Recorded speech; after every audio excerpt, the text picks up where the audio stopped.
Thank you very much. That's all. But we have a great dramatic finish. Oh, I'm sure you do, but Mr. Gregson... hit it! Broadway, Broadway, we've missed it so. We're leaving soon and taking June to star her in a show. Bright lights, white lights, rhythm and romance. The train is late, so while we wait, we're gonna do a little dance.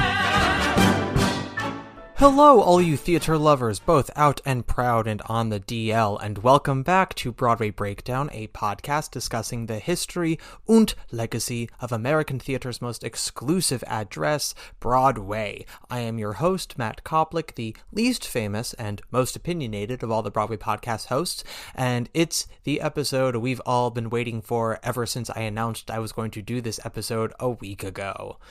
It is my rankings of all the shows of this Broadway season, 2023 to 2024.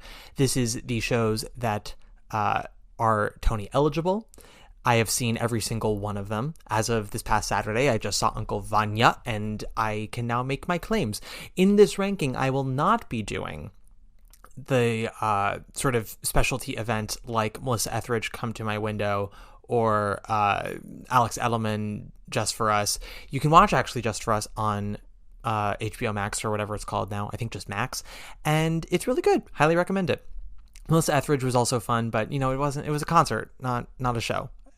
So those are going to be put aside. But everything else we will be doing today. Now, a few things before we go into this. Why a ranking? Well, because it's fun. None of it's real, it's a way for me to kind of monologue an artistic discourse on all of these shows when I don't have a person opposite me to talk about it. It's a way to do it in a sort of structured manner, right? As I, give these a number of my preferences, I can sort of explain why one is maybe higher than the other, what worked for me, what didn't, etc., etc. This is not a definitive ranking by any means, and anyone involved with any of these shows who gets upset listening to it, I am terribly sorry. But also, maybe your show did better than you realized, or maybe it did a little worse than you realized, and then you can click this off and go somewhere else and, do something else with your day. Also, the way to really think about this ranking, less so than, what's officially the best or the worst of the year, when people talk to you about the shows that they like, if you didn't like a show and someone comes up to you and talks about how much they loved that show, very rarely does that actually change your mind about the show. Sometimes you can someone will convince you to maybe view it in a new context or through a new lens, and that's fun. But rarely, if you hated some play and I was like, oh no, I loved it so much, and I go on and on about it, your opinion of the play isn't going to shift. Your opinion of me is going to shift because you realize I'm a person who likes this thing, this kind of thing, So really all this ranking will do for anyone who's listening is gives you an informed opinion about who I am, what kind of theater goer I am, what kind of art I like, what I gravitate towards, etc., rather than, what actually is objectively the best or worst of this season. But I do hope to give some decent objective insight into some of these things. TBD, maybe you will not agree with any of that. Also, some more housekeeping I want to get into. Last week we did our reactions to the Tony nominations. All of you guys wrote in, and somebody wrote in about the Life of the Party video where I sang Life of the Party from Adam Gettle, from Andrew Lippa's Wild Party for a fundraising cabaret for the New York City Gay Men's Chorus. And someone asked, well, you said you were going to post it. And I said, yes, but we missed the deadline because I gave a goal for all of you guys to give some nice ratings and reviews for the podcast. And I said we had to hit 200 by the end of April, and that didn't happen. Then I said, okay, by end of May, if we can hit 215, I will post it. And I thought, okay, that'll probably get one or two people to do a rating or a ranking. Because then I also said if, we get to that last week and we're closer to 210, if it's 209, if we hit 210 by the end of the month, I would still do it. We are currently at 205 since last week, where we started with 198. So we've had 7 new ratings and a couple of reviews since last week, which means if we keep going at this rate, we're going to hit 215, and I will have to be true to my word. But we still got another 5 to 10 to go. So, y'all keep on keeping on. I want to do my due diligence, though, because this is probably going to be a long episode. I'm already rambling, and we haven't even gotten to the ratings. Jesus. Plus, I have, ads before the episode, after the episode, in the middle of the episode. I want to, give the people who wrote these reviews their, shot, their roses now, because, I don't want to make you wait 5,000 hours to hear your reviews. And these are very good reviews. And I want to, do what I always do. So we're actually going to do these reviews at the beginning of the episode before we get into the rankings. Okay, here we go. Cue The Light in the Piazza Overture. 5 stars. Downloaded this app for this review. Thank you. Been a lurker for a very long time now, live in the rural south of the USA, and most of my friends blanch if I ever mention Barbara Cook. Or if I even mention Barbara Cook. So this podcast with a man who can casually reference romance was sort of a revelation. Romance. He certainly has the ability to read a show and his listeners to fill, but he also approaches everything he says with a level of intellect and awareness I find impressive and admirable. Thank you very much. The romance. I wonder if I've actually ever referenced that show. Probably. I don't know. I've referenced a lot of things. Second one. We're going to just keep this overture going. 5 stars. Broadway fan in Cleveland.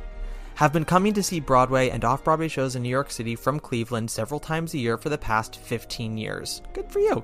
Discovered this podcast this year, and it was extremely helpful in analyzing shows to determine which shows I wanted to make sure I saw while in New York City.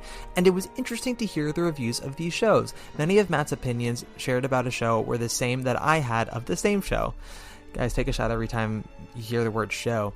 I appreciate his perspective and will continue to listen as it helps me consider Broadway shows that otherwise I may not have went to see. Thanks for the great work and information. I will definitely keep listening. Thank you very much. And, once the Tonys are over, we will be back to our regular programming of doing our deconstructions and dissections and analyses of past shows. So we will do, updates throughout the season, but we're going to go back to old school Broadway Breakdown pretty soon after June 16th. So you're welcome, and I hope you like the regular format. All right. I'm going to actually have to relaunch the overture because this is a long one, and this is a big one. And I have a feeling the person who wrote this either wrote this, to maybe this, like, you know what? Okay, let me just read it and then we'll do a quick discussion of it because it's a big review. 5 stars. In the pantheon of podcasts, Broadway Breakdown with Matt Koplik. Matt Koplik, a veritable deity in the podcasting realm, ushers his listeners into the hallowed halls of Broadway with Broadway Breakdown, a podcast that transcends mere entertainment to become a beacon of profound enlightenment. With the authority of a high priest and the insight of a sage, Matt unveils the mysteries of Broadway, each episode crafted like a holy text, rich with wisdom and wit. His voice, resonant and commanding, calls down like a prophet, turning complex show lore and whispered backstage tales into sermons that captivate and convert the uninitiated. Every Thursday, disciples of drama and comedy congregate to receive his teachings, each podcast a new scripture, imbued with the divine spark of creativity and critical thought.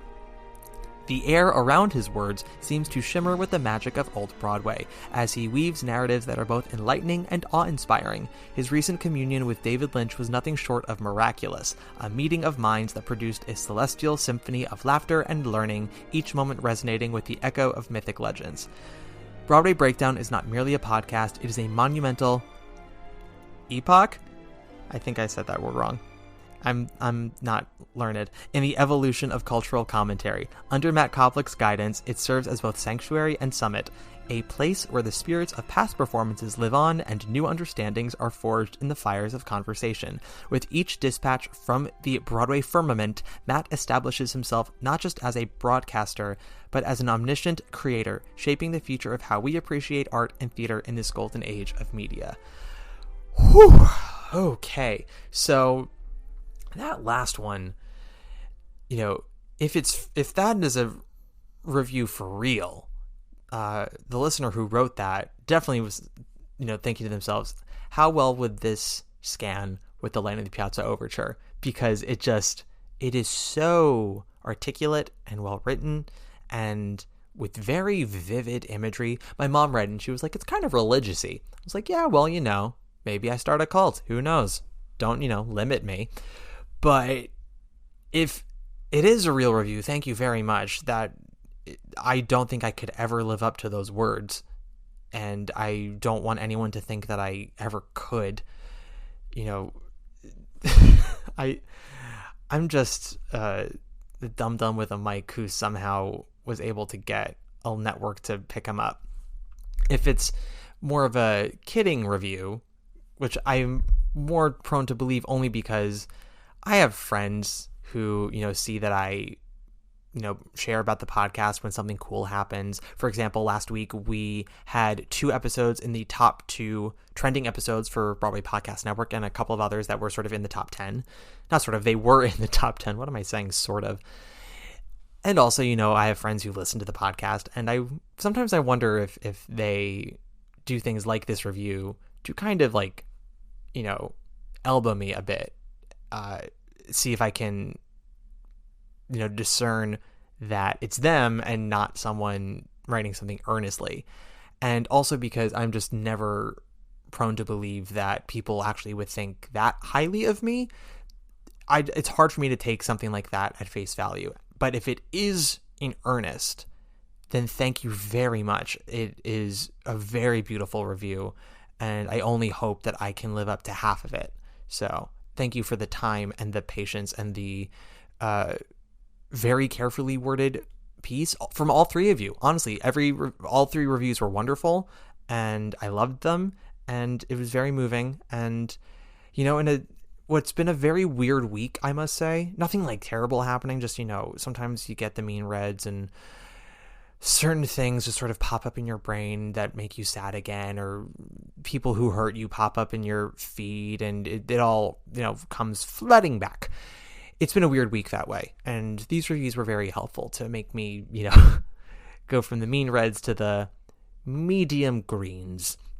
But enough of me showboating. You guys came for some rankings, so let us do some rankings. It is the 2023 to 2024 Broadway season, and I'm going to have a little music cue before each number to give you an idea of what it's going to be.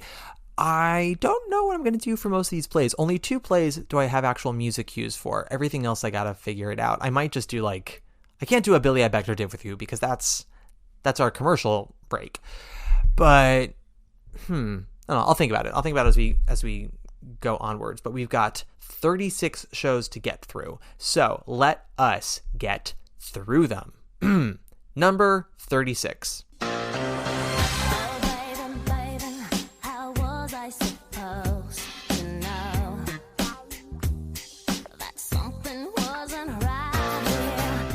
Once Upon a One More Time.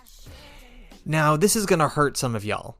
This is a jukebox musical that opened in the dead of summer using the song catalog of one Miss Britney Spears, She Who Is Now Free, and it is an original idea, supposedly coming from Britney's own mind. The lore goes that she was approached to have a jukebox bio musical, and she said, no, that doesn't interest me. I would rather this thing about, fairy tale princesses and finding their independence and their courage and their identity, and use my songs while you're at it. And the book writer, John Hartmere, I think is his name, who was one of the book writers and the lyricist for Bear a Pop Opera, which is a show that I have truly never cared for. He wrote the book for this, and basically the premise is Cinderella, Snow White, and all the other fairy tale princesses, The Little Mermaid, I think Sleeping Beauty's in there. Cinderella gets her hands on The Feminine Mystique by Betty Friedan, which was a watershed moment for feminists in the 1960s. It was sort of what helped launch the second wave feminism. And, it had Justin Guarini, Jennifer Samard, a bunch of other Broadway folk. And it didn't last very long. It ran for about less than 3 months. And I really, really sometimes I don't like to use the word hate. Just, dislike it wasn't for me. But I gotta say, I hated this. I really did. I went with my straight cousin Scott, he's an ally, and we imbibed beforehand because we wanted to leave our, hoity-toity expectations at the door. We said, okay, this is a jukebox musical, it's Britney Spears music, it's fairy tales. That's all we really knew about it. And we were going for free, and we, wanted to have an open mind. And I'd had some people see it, and they were like, oh, it's fun. And we're like, okay, let's get in the mindset for fun. But it was not fun for us. It's a show that really is like an SNL sketch. When you hear fairy tale princesses get a copy of the feminine mystique, it's like, oh yeah, that's an SNL sketch starring Cecily Strong and like A.D. Bryant. But this is a 2.5 hour musical with so many songs that some are, fun and some just felt odd. A lot of the lyrics were rewritten to fit the story, which is like, I'm not totally against, but I know a lot of people were not really into that. It was like a sticking point for some people. They they go, and the opening song is Hit Me Baby One More Time, except they're singing Once Upon a One More Time. And audience members that I was looking at were very confused because they wanted to sing along. Not that you should. We're not there to hear you, Becky from Tenafly. We're here to watch Broadway people do this. But still, it confused a lot of people.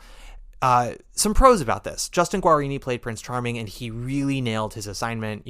I don't think the role was really much, but his attitude was very charming, literally. And he played that sort of fuckboy energy really well while not being off-putting. And he also sang incredibly well. His dancing was phenomenal, which always feels like empty compliments for me. But with this show, the movement was really the show. The directors were the choreographers, and they come from the Vegas music video world. And the choreography was very precise and very intricate, and there was a lot of, port-de-bras is the best way I can describe it, arm movement. And that was all very impressive. It didn't have anything to do with story or character, but it was impressive nonetheless. Of course, their actual direction, their staging, and from what I understand, the British director David Laveau was like a consultant at one point, but like it was very basic, like people stopping and standing and looking at each other staging, no movement, no levels. There was no point of view for this production. The design I found to be incredibly lacking, an ending that made absolutely no sense, a world that was convoluted. And yeah, there's not much else I can really say about it. I love dumb if it's clever. I love fun if it keeps going. If it's always moving, if it's tight, right and tight. And this was none of those things. It was bloated. It was confused. And I wrote my review about it if you want to read that from a year ago. But it's closed now, so we can stop kicking this dead horse. Next up, number 35.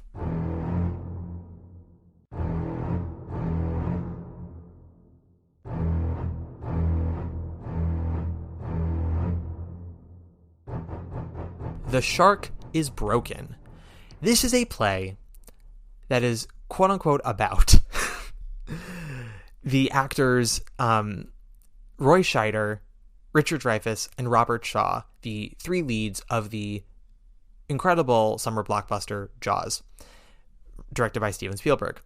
And if you know Jaws at all, first of all, you know it's about a shark in the water that's eating a bunch of people. Very good movie. It's in the top 100 for American Film Institute, just so you know. But one of the famous stories about Jaws is that they built this mechanical shark to have all of these amazing shots of, but they didn't test the shark for salt water. They tested it in regular water, like tap water, but they didn't test it for salt water, which it was going to have to be in. So it was always malfunctioning. And so the production of Jaws was a nightmare. Of course, this ended up being a blessing in disguise, because what ended up happening was Spielberg had to cut most of the footage of the shark. And so we never really got to see Jaws. We always saw, the victims of Jaws attacks from Jaws's perspective. And that's a very iconic element of that movie, and really changed the game of thrillers and, big blockbusters at that point.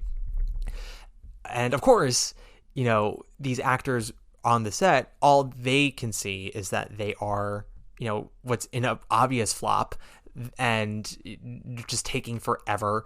And Robert Shaw, while he is a, very esteemed actor, is also a drunk and quarreling with Richard Dreyfuss, who is very hot-headed and takes himself very seriously. Roy Scheider is just like, I want to get out of this production alive. So those three actors, played by Colin Donnell, Alex Brightman, and Ian Shaw, who is Robert Shaw's son and also co-wrote this play, it's just them on the boat in Jaws, in between takes, waiting for the shark to be fixed so they can start shooting again. And in these moments, when the cameras are not rolling, they talk about their lives, about their careers, about the film industry. And y'all, this for me is a giant why. Why this story? There's something you could maybe argue for the idea of three hot-headed men at differing points of their careers. Robert Shaw is probably in the tail end of his career. Richard Dreyfuss is just about to explode with Close Encounters of the Third Kind, this movie, and Goodbye Girl, sort of one year after the other. Roy Scheider is sort of in the middle of his height. He's got another about 10 years, I would say, of being super popular. And he's got his Oscar nomination in 79 for All That Jazz. But, they're at different points. And they might have different perspectives on the world and on the film industry and themselves. But ultimately, this play just comes down to three men with daddy issues. They all bond and vent about their fathers, how distant they were and how it messed them up. And, it's littered with lines that some people call Easter eggs. I call them, they're not Easter eggs because they're not hidden. It's fucking Stonehenge. It's just out there in the open for all to see. They make a joke at one point when, Rich Dreyfuss says, oh, Steven's thinking about making this movie about aliens and if all goes well here, I'm going to do it. And Robert Shaw goes, a movie about aliens? What's next? A movie about dinosaurs? And everybody laughs because it's like, ha ha ha, that's a Jurassic Park reference. I'm like, it's overt. It is in neon lights banging you over the head. I fucking hate that shit. And there's just nothing for me to recommend this play. It's just so why. And in a time where people are willy-nilly just doling out, oh, white men, having problems is not the kind of theater I want to see, I was surprised how nobody really used that argument with this play, to derail it or denigrate it. The people who didn't like it were just like, I don't know, it was boring, I didn't care. But then the same people who will go off about, oh, I don't want to see a play about rich white people, came to this play's defense for reasons I can't understand, because it is truly about three, white men who are all doing fine for themselves, complaining about their fathers. And there are no stakes. Nothing is lost. Nothing is gained. If you like Alex Brightman, you would have liked him in this. I found it to be a very similar performance to Beetlejuice and School of Rock, two performances of his that I really did enjoy. But with this one, I went, oh, I feel like I'm starting to see the things that you do when either, maybe you don't have a director on hand or you don't think the material is up to par. You just kind of go for this manic, wacky, gravelly voice thing. It wasn't giving me Richard Dreyfuss, I'll tell you that much. But I guess the only other thing I can say is Colin Donnell had 2 minutes on the boat where he was in a Speedo. The idea was, as production is just falling apart, he's always just trying to get moments of solitude. And so we had a 2-minute sequence where no one was on stage except he, and he was trying to sunbathe in the Speedo. And as the moment he got, to lie down, they called him on the intercom to get back to set, and he brought out a bat and pretended to hit the intercom radio thingy out of frustration, but went about, putting his clothes back on. And I was like, we didn't really need that. I'm thrilled I got to see Colin Donnell's body. The man is absolutely shredded, and he clearly worked hard to get it there for this play, if not prior to this play. So props to you, mama. But, other than that moment of male gazy, I have nothing else to really recommend this thing. All right, next up, 34. Actually, it's Your Royal Highness. I Need That, at the now Todd Hames Theater, produced by Roundabout Theater Company. I'm going to keep this one short. Danny DeVito starred in this one. It was written by Teresa Rebeck. Some of you will know her as the creator of the TV show Smash, for which she then got kicked off of for season 2.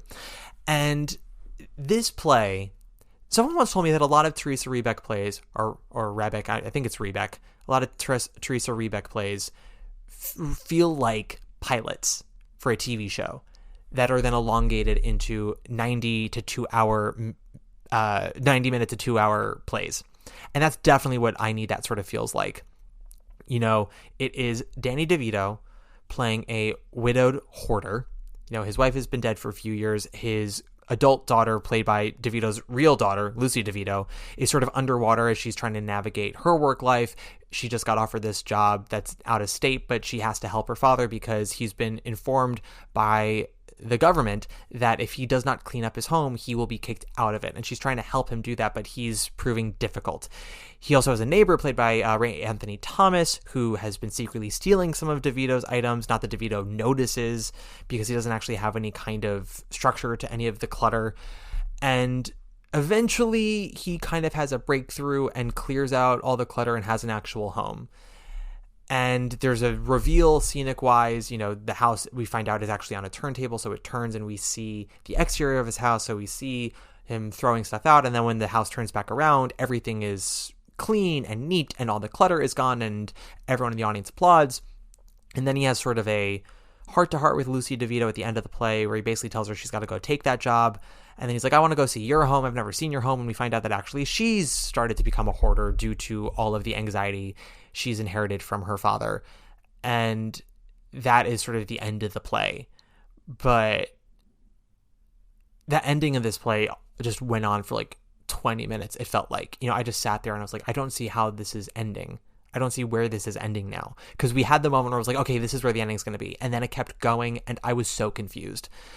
You know, this play is not insultingly terrible. It's just incredibly forgettable.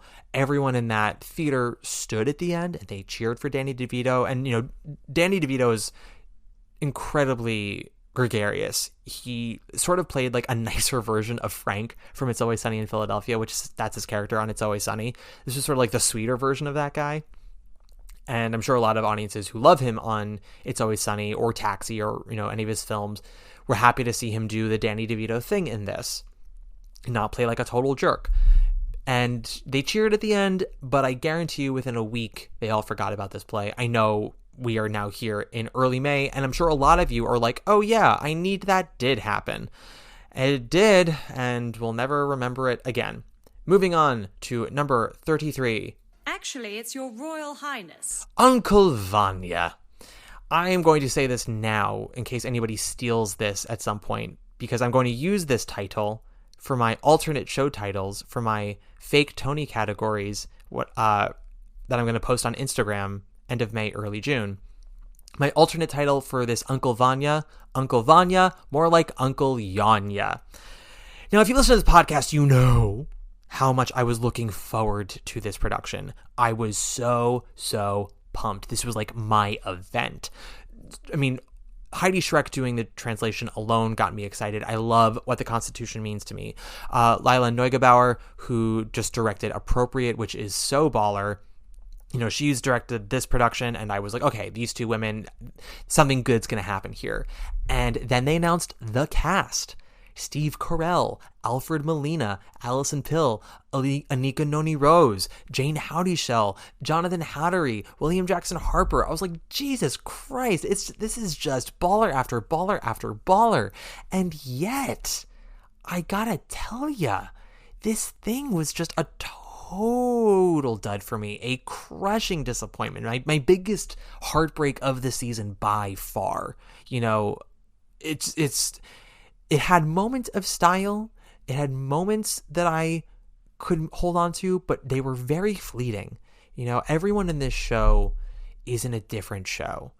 You know, Steve Carell as Vanya is definitely going for a more comedic approach, at least for Act 1, which doesn't help then when Act 2, when it gets far more dramatic, the audience still laughs because he's giving the same timbre of his voice to those lines. And on top of that, everyone's coming in with the expectation of, oh, Steve Carell, funny guy. Never mind the fact that, you know, he's an Oscar nominee for Foxcatcher, which is a harrowing movie. But, he's in a different play from Alison Pill as his niece Sonia, who is trying so hard to have all this fire in the show, but she's like alone in it, so she just comes off manic and overacting, which is, Alison Pill's a wonderful actress.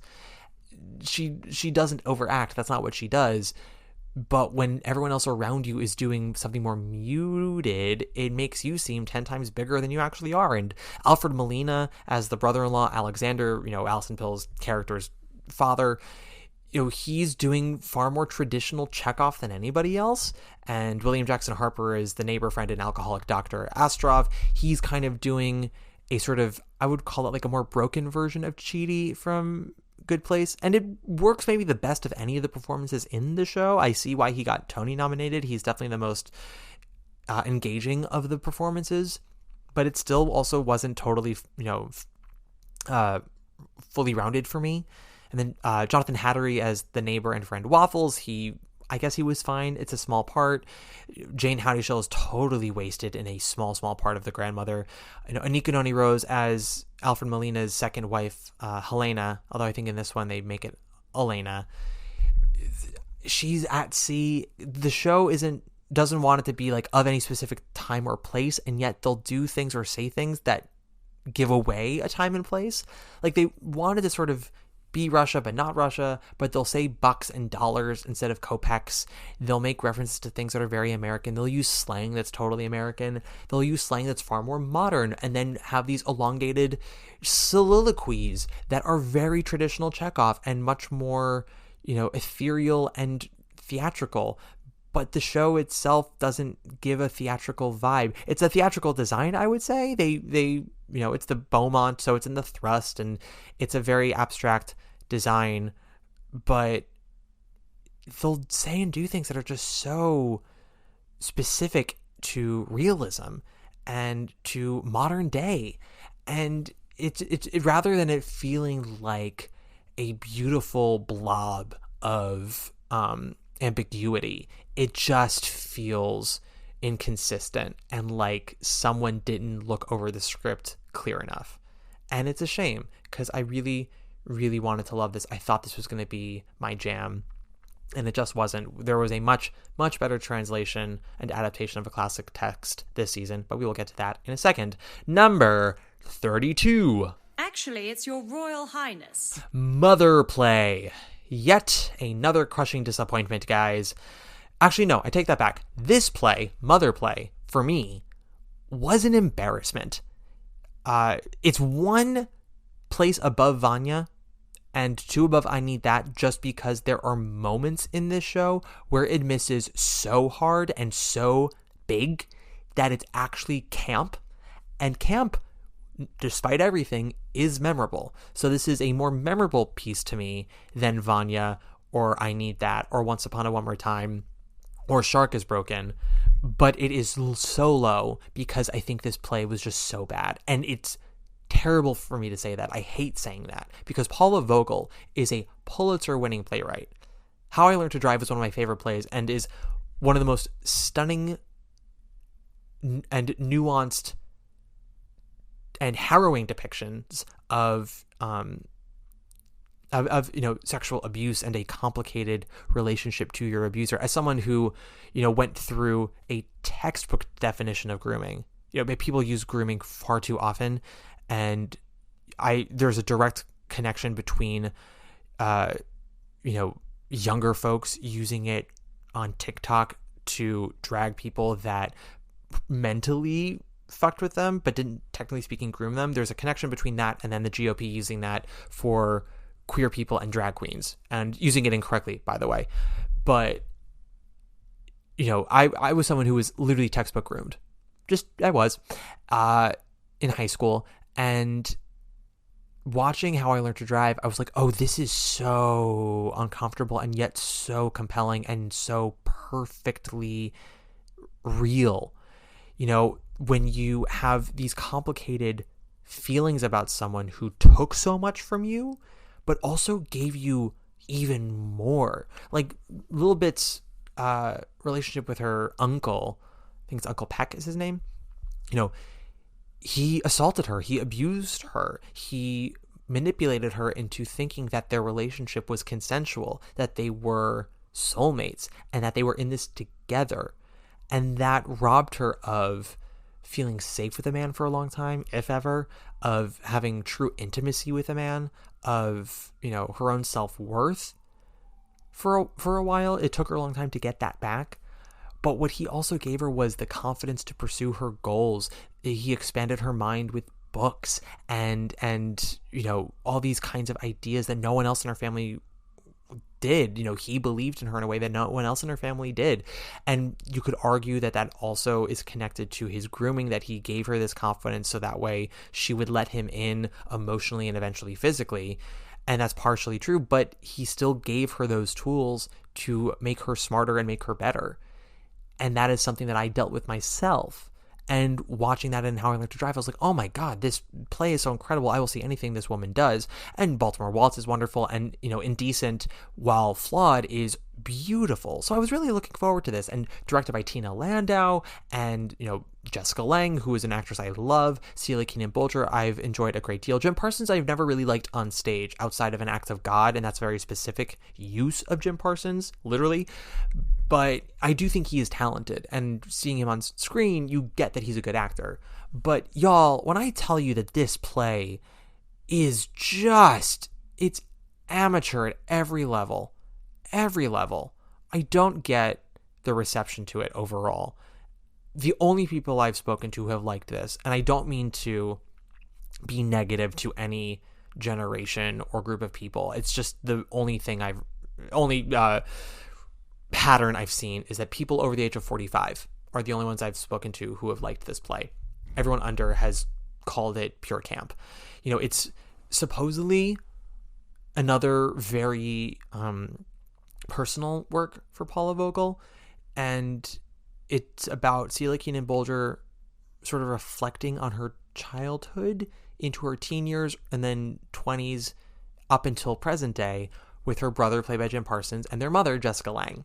And it's called a play in 5 evictions because there are 5 evictions in the play, physically out of apartments, but then also Jim Parsons being evicted from their home life when he comes out to them in the late 60s, early 70s as queer or as gay, and Jessica Lange kicks him out. And Celia Keenan-Bolger eventually comes out as gay and is cut off from Jessica Lange as well. And, it flashes through 1962 to present day. We go through like almost 60 years of time in 100 minutes. And I would argue that the first hour, maybe first 45 minutes, is dedicated purely from like 1962 to 1968. After that, we are just buzzing through years and events. And Celia Keenan-Bolger's on hand to give us pieces of narration, to give us, I guess, insight and context for what we're about to see. Sorry, burp. For the next scene we're about to see. But it doesn't help matters, really. Jessica Lange's character is supposed to be both this seductive, almost like Lorelai Gilmore-esque creature of the 60s. She's a young mother whose kids are in awe of her in a lot of ways, but she's also an alcoholic, and she's a mean drunk, and she cuts them both down to size all the time. She clearly favors Jim Parsons over Celia Keenan-Bolger. And then as time continues and as her kids grow up and as the times get more progressive, she can't really get progressive with it. And, they have a lot of sparring words. And things get very dramatic. Jim Parsons' character is a gay man, and we go from the 60s to the 70s and then eventually to the 80s. Now, in the 70s is when Jessica Lange sort of reconnects with Celia Keenan-Bolger and Jim Parsons. And it's a opportunity for therapy. She does this immersive therapy where she goes to a gay bar with them in order to sort of like see the queer nightlife. And in this scene is when Celia Keenan-Bolger wears a leather pageboy cap similar to Susie on Marvelous Mrs. Maisel, and she hasn't come out yet. She hasn't said anything about being gay, but we all know she's a big old lesbian from that hat alone. It is so clear to everyone. So when Jessica Lange sees her kissing a girl off stage, we're all sitting there being like, yeah, how did you not get that? She was basically holding up a sign to you saying, "Dear mother, I like the lady folk." But alas, Jessica Lange's character can never see the signs. And, all throughout their childhood, Jim Parsons' character is very clearly gay. He keeps saying when he's feeling sad that he is secretly the Grand Duchess Anastasia, and he flits around the apartment pretending to be grand divas. And when he comes out, Jessica Lange's like, I had no idea. And I'm like, well, then, bitch, you're blind. But he is a grown gay man in the 70s. And then we hit the 80s. And if you're thinking, Jim Parsons is a grown man in the 1980s who is gay. And the next scene we see is them showing up at Jessica Lange's apartment, and he runs straight into the bathroom, and Jessica Lange says, what's up with him? With Carl. Where does your mind go with that? If your mind didn't go to AIDS, then it's possible that Mother Play is for you, because then that reveal would have been a surprise to you. If your mind did immediately jump to AIDS, then you don't need to see this play, because you're going to be 10 steps ahead of it all the fucking time. Celia Keenan-Bolger literally has to say the lines to Jessica Lange, Mama, sit down. Mama, Carl's sick. Mama, it's bad. Mama, it's AIDS. Now, maybe I'm fudging that a little bit, but I would debate from, a month-old memory that I am 90% accurate on that line. Jessica Lange goes from 0 to 100, and starts breaking down into tears and tells Jim Parsons, you're going to live with me because I'm your mother and I love you and we're going to fight this. Immediately cut to the next scene, which is 6 months later, and she tells Celia Keenan-Bolger, I never liked being a mother. I hate being a mother. I don't want my son with me anymore. Get him out of here. So, it's total whiplash. And Jim Parsons comes back on stage after she says this. Again, it's like 5 seconds later. In, I shit you not, a baseball cap straight out of Tom Hanks in Philadelphia. And then when Celia Keenan-Bolger says, you'll live with me now, and we transition to the next scene to show that some time has passed, Jim Parsons whips off that Tom Hanks in Philadelphia AIDS cap to reveal a Whizzer in Falsettos knitted cap. We went from one AIDS hat to another AIDS hat. And he huddles in a robe with his knitted AIDS cap as Celia Keenan-Bolger talks about how he got worse. And then she reads a letter that he wrote her from his deathbed. It's the letter that begins the play. And he basically says, I want a big grand funeral. These are the things we hear all about in Angels in America as well. And the set moves away and they play opera music and he floats off stage in the grand theatrical, death that I'm sure Paula Vogel's real brother, if this is accurate to her real life, probably wanted. This show for me is 20 different Lifetime movies from the 90s chopped up and taped together. Every trope from these movies is here, and from the viewpoint of an early 90s movie, because everything about alcoholism, homosexuality, AIDS, violence against women, adolescence, it is straight out of things we've seen 30 years ago. And it is regressive, it is simplistic, and I don't understand how people who do this for a living can see this play and say, yes, that is good. I am dumbfounded by the positive review the Times gave it. I am dumbfounded by Adam Feldman's review in Time Out New York. And I would love to speak with them one day and ask them, what the fuck? What the fuck? But that's not the only show this year that I feel that way about. Let's continue onwards, shall we? Great. Number 31.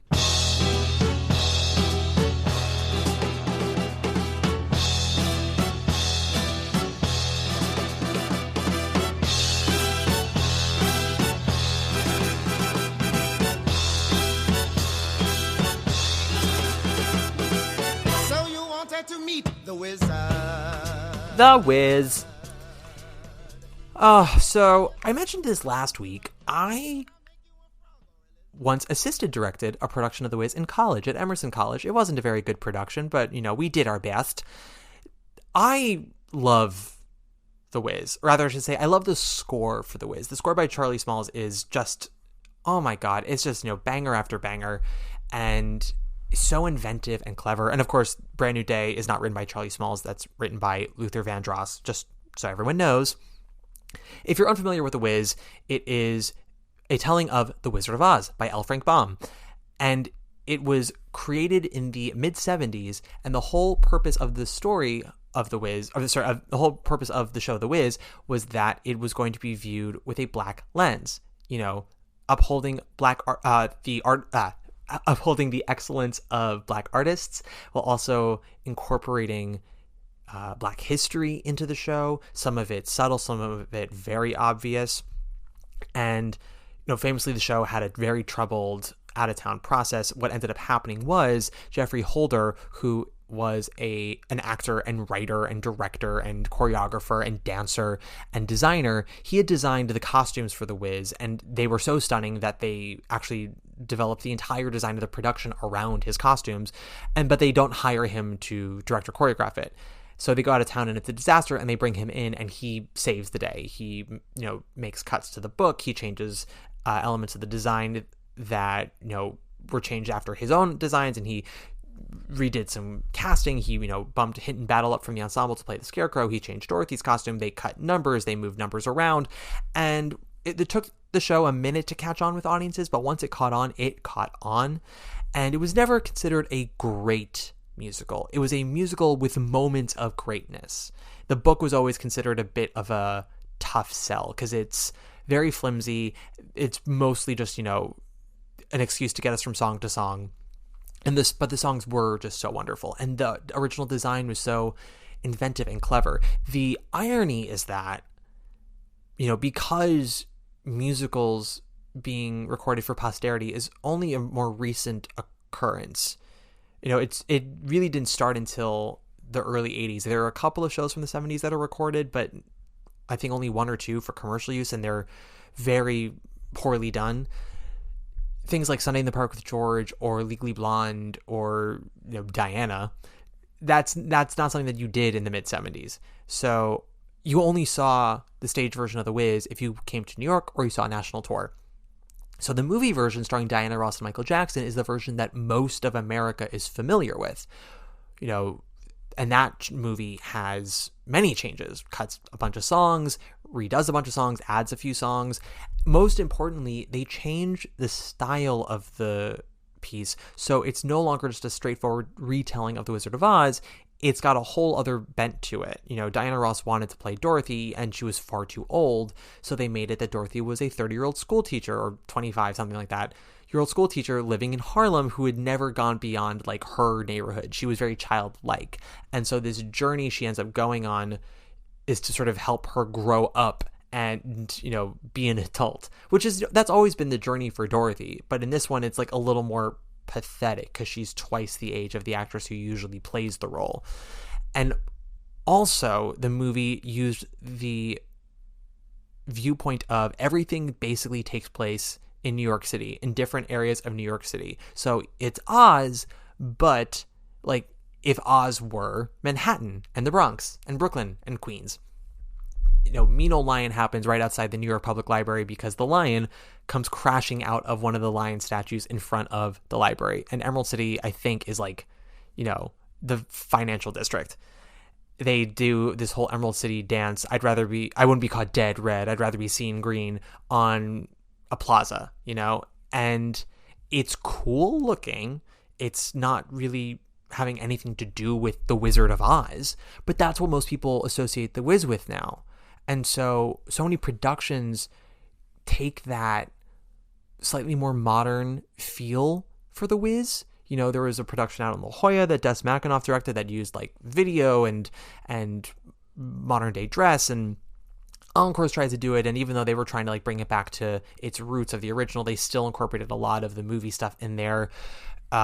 There was the TV version that Harvey Fierstein wrote a new book for, and they included stuff from the movie as well. And this version incorporates stuff from the movie as well.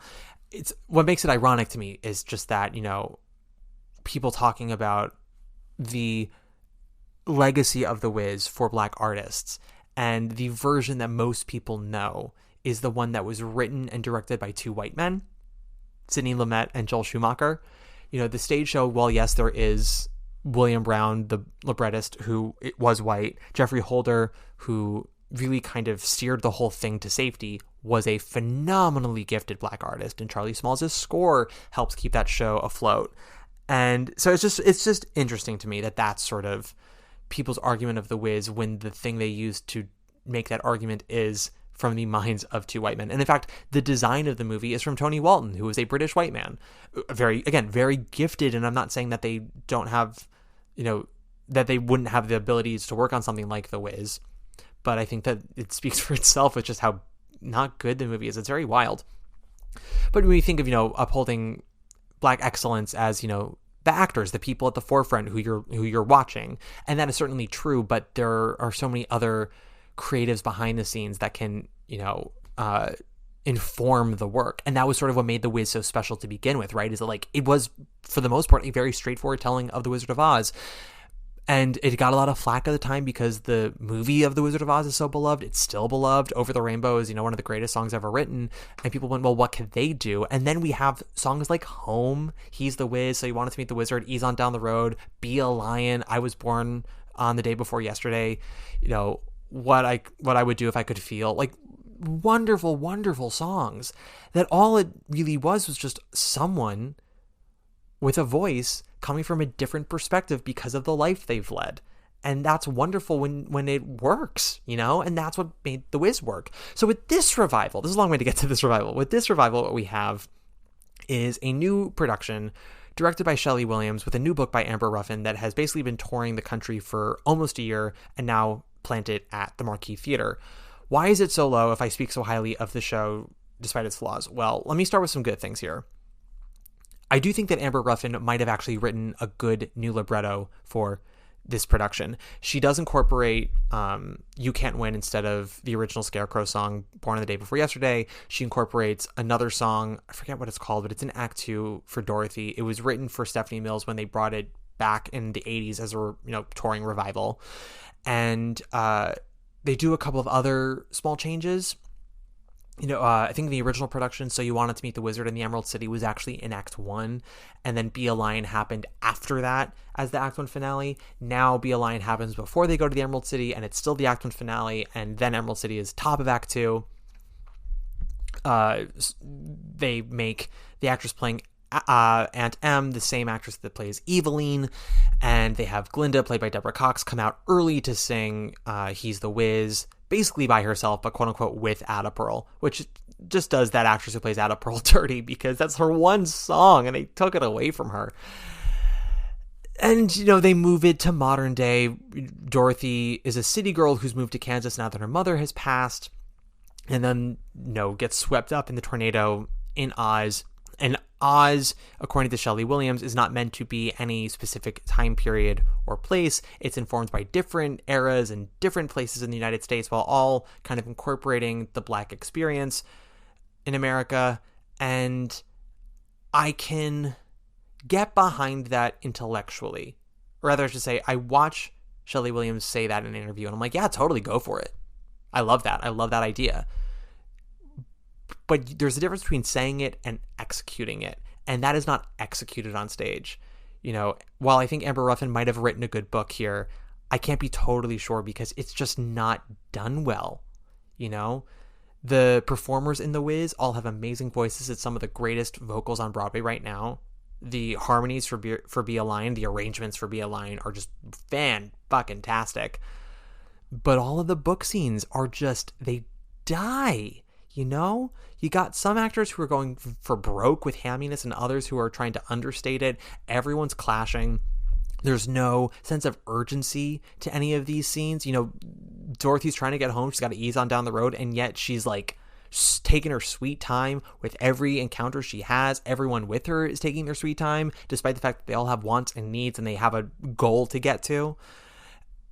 It's just, everything is so lackadaisical. And the staging is basic. It's just, everyone just stands there with eventually a cross here or a cross there. The design is poor, man. I mean, we're talking mostly projections that look like they were AI generated. They probably were. There's no panache. There's no style to any of it. And if we're going for all of the eras in the African American experience, why not heighten it, liven it up? It's The Wiz. You're not actually in America, you're in Oz. And if Oz is going to be this sort of nowhere place of space and time, you have free reign there. So why hamper yourself with realistic with real world elements, you know? Making the Wiz's show like kind of a Vegas-y show, but it's like literally Vegas. It's not like Vegas Oz style. It's not, like Munchkinland is sort of meant to sort of be a bit like New Orleans. At least that's the vibe I got. And it just, none of it made sense to me. And it wasn't exciting. I thought it could possibly be exciting because that score is so juicy. And, the cast is game for the most part, but they're not being helped by any means. And it's a shame because it should be better than this. I wanted it to be better than this. Special shout out to Allison K. Daniel, who was on for Eveline and Aunt M. She normally plays Ada Pearl. So her understudy, who was Judith Franklin, was on for Ada Pearl instead. And then also Christina Jones was on for Dorothy. Beautiful, beautiful voice. Also, one other thing. They talk about Eveline's sister in the show. She's the witch that gets the house sat on her. And they all called her Evamine. And I thought she's supposed to be pronounced Evamine. Like she's Evermean. And no one ever called her that. No one said Evamine. Eveline Evamine. But maybe that's just a me thing. Maybe that's just a thing that our production did. But if you are a Wiz aficionado, remind me, is that something that other productions have done, or is it just something that our production did? Evamine. All right, moving on. Number 30. Tommy, we have so much in common. Tommy, don't you agree? Tommy, we have so much in common. Go to the dance with me. How to Dance in Ohio.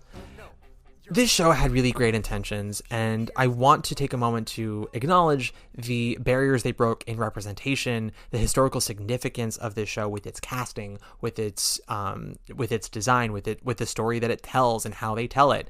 That's all really wonderful. I imagine the bigger impact it could have had if it were better. It was just a very confused book. Storylines that went nowhere. It's essentially, it's a group of young adults with, who are all on the spectrum in some respect. And the doctor who's sort of like their life coach / like leader of their group therapy. I'm sorry if I'm butchering too much of this. I have notes and I'm reading them, but also I'm going off of my memory from November. And, they plan to have a dance to sort of celebrate the progress they've all made. A lot of them are graduating high school and hope to go to college, and some of them, are out of high school and working jobs, but they are looking for connection and friendship and a chance to be in the world and use the skills and tools that they learn from this group to acclimate, because even though the world should acclimate for them as well, let's face it, most of the world does not. And they have agency in that respect, which is wonderful. But the show focuses far too much on the doctor and his daughter. I don't know why she has all this plot. She's such a useless character. And they focus on the parents a lot, which I think you can definitely shorten that and focus more on the kids, or the young adults, I should say. And it's a score that for me has no identity. It sounds like so many other scores out there. Some on Broadway, some off Broadway, some you see at readings. It's like poppy boppy, but it doesn't have any motor behind it. It doesn't have any structure behind it. The lyrics for me all sort of felt first draft, and they were very heavy on imagery and not about character. And some of these characters are very, emotionally intelligent, and they articulate so well in scenes what they're going for, which I actually think is kind of to the detriment also of the score, because if you can speak so eloquently in a book scene, you have no reason for a song. The song is supposed to be able to explore fuller what you can't explore in the scene.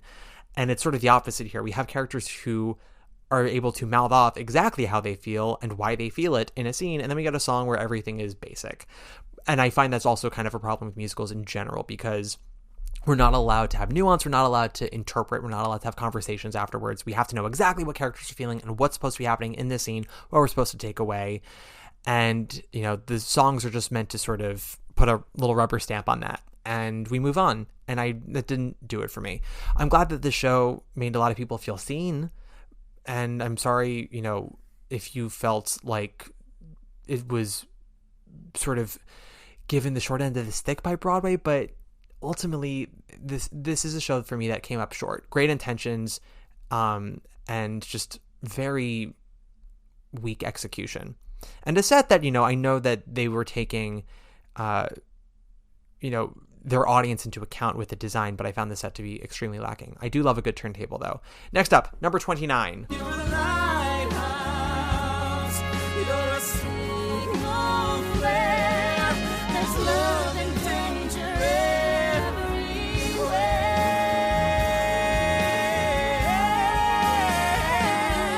Only we. The Great Gatsby. This one is big, it is brash, it might be for you, but it wasn't for me. You can hear my thoughts fuller on this show in a previous episode where I discuss The Great Gatsby as well as other shows like Souffle and Patriots. And, you know, it's just not for me. From the songwriting team of Paradise Square, I knew already what I was getting myself into. I understand that they had to make a choice when adapting this material. And Great Gatsby is a difficult novel to adapt. In fact, no one has actually adapted it well so far. Every iteration that it has had criticism against it. But also, most of those iterations have done well financially speaking. And this production just might. You know, it's selling well for the time being. We'll see how it continues. It only got one Tony nomination for its costume design. But, you know, this is a show that I'm sure younger fans will really flock to, with Ava and Jeremy in the leads, and a score that is very poppy and big, like songs that I'm sure kids are going to sing at, you know, their high school talent shows and your college showcases, because they do show off your range, but they don't do anything for the story. The team decided to kind of go for romance and lavishness. And I understand the romance part because you need some emotional depth to make your character sing. And that's hard with Gatsby because most of these characters don't have emotional depth. That's sort of the point of the story. But I also found that this show had no edge to it. It didn't have any of the sardonic wit of the book. It didn't have any of the complexity of the book. It didn't have any of the cynicism of the book about any of the characters or of the story. And I'm not asking for a direct translation, but I am wondering, if you're adapting this thing, why change the reason it exists? You know, something like, you know, Carousel being adapted from Lilium. Lilium was always meant to sort of be a portrayal of the seedy underbelly of Budapest and of toxic masculinity and of abusive relationships, and how they are the undoing of so many of us, and how, you know, you can love someone and they can be so awful for you, and how some people are just born evil. And Oscar Hammerstein loved so much of Lilium, but he did not love that theme. So he did change the theme for Carousel because he was a more optimistic person. But the brilliance of Carousel is that he was able to keep a lot of the juice of Lilium and see how it could actually have the same ending with a slightly different tone of optimism, because you mostly need that for a musical, while keeping a lot of the grit from the original show and a lot of the sex and danger, and also trimming a lot of the fat, aka the anti-Semitism, and a lot of weird bits that Molnar just put in.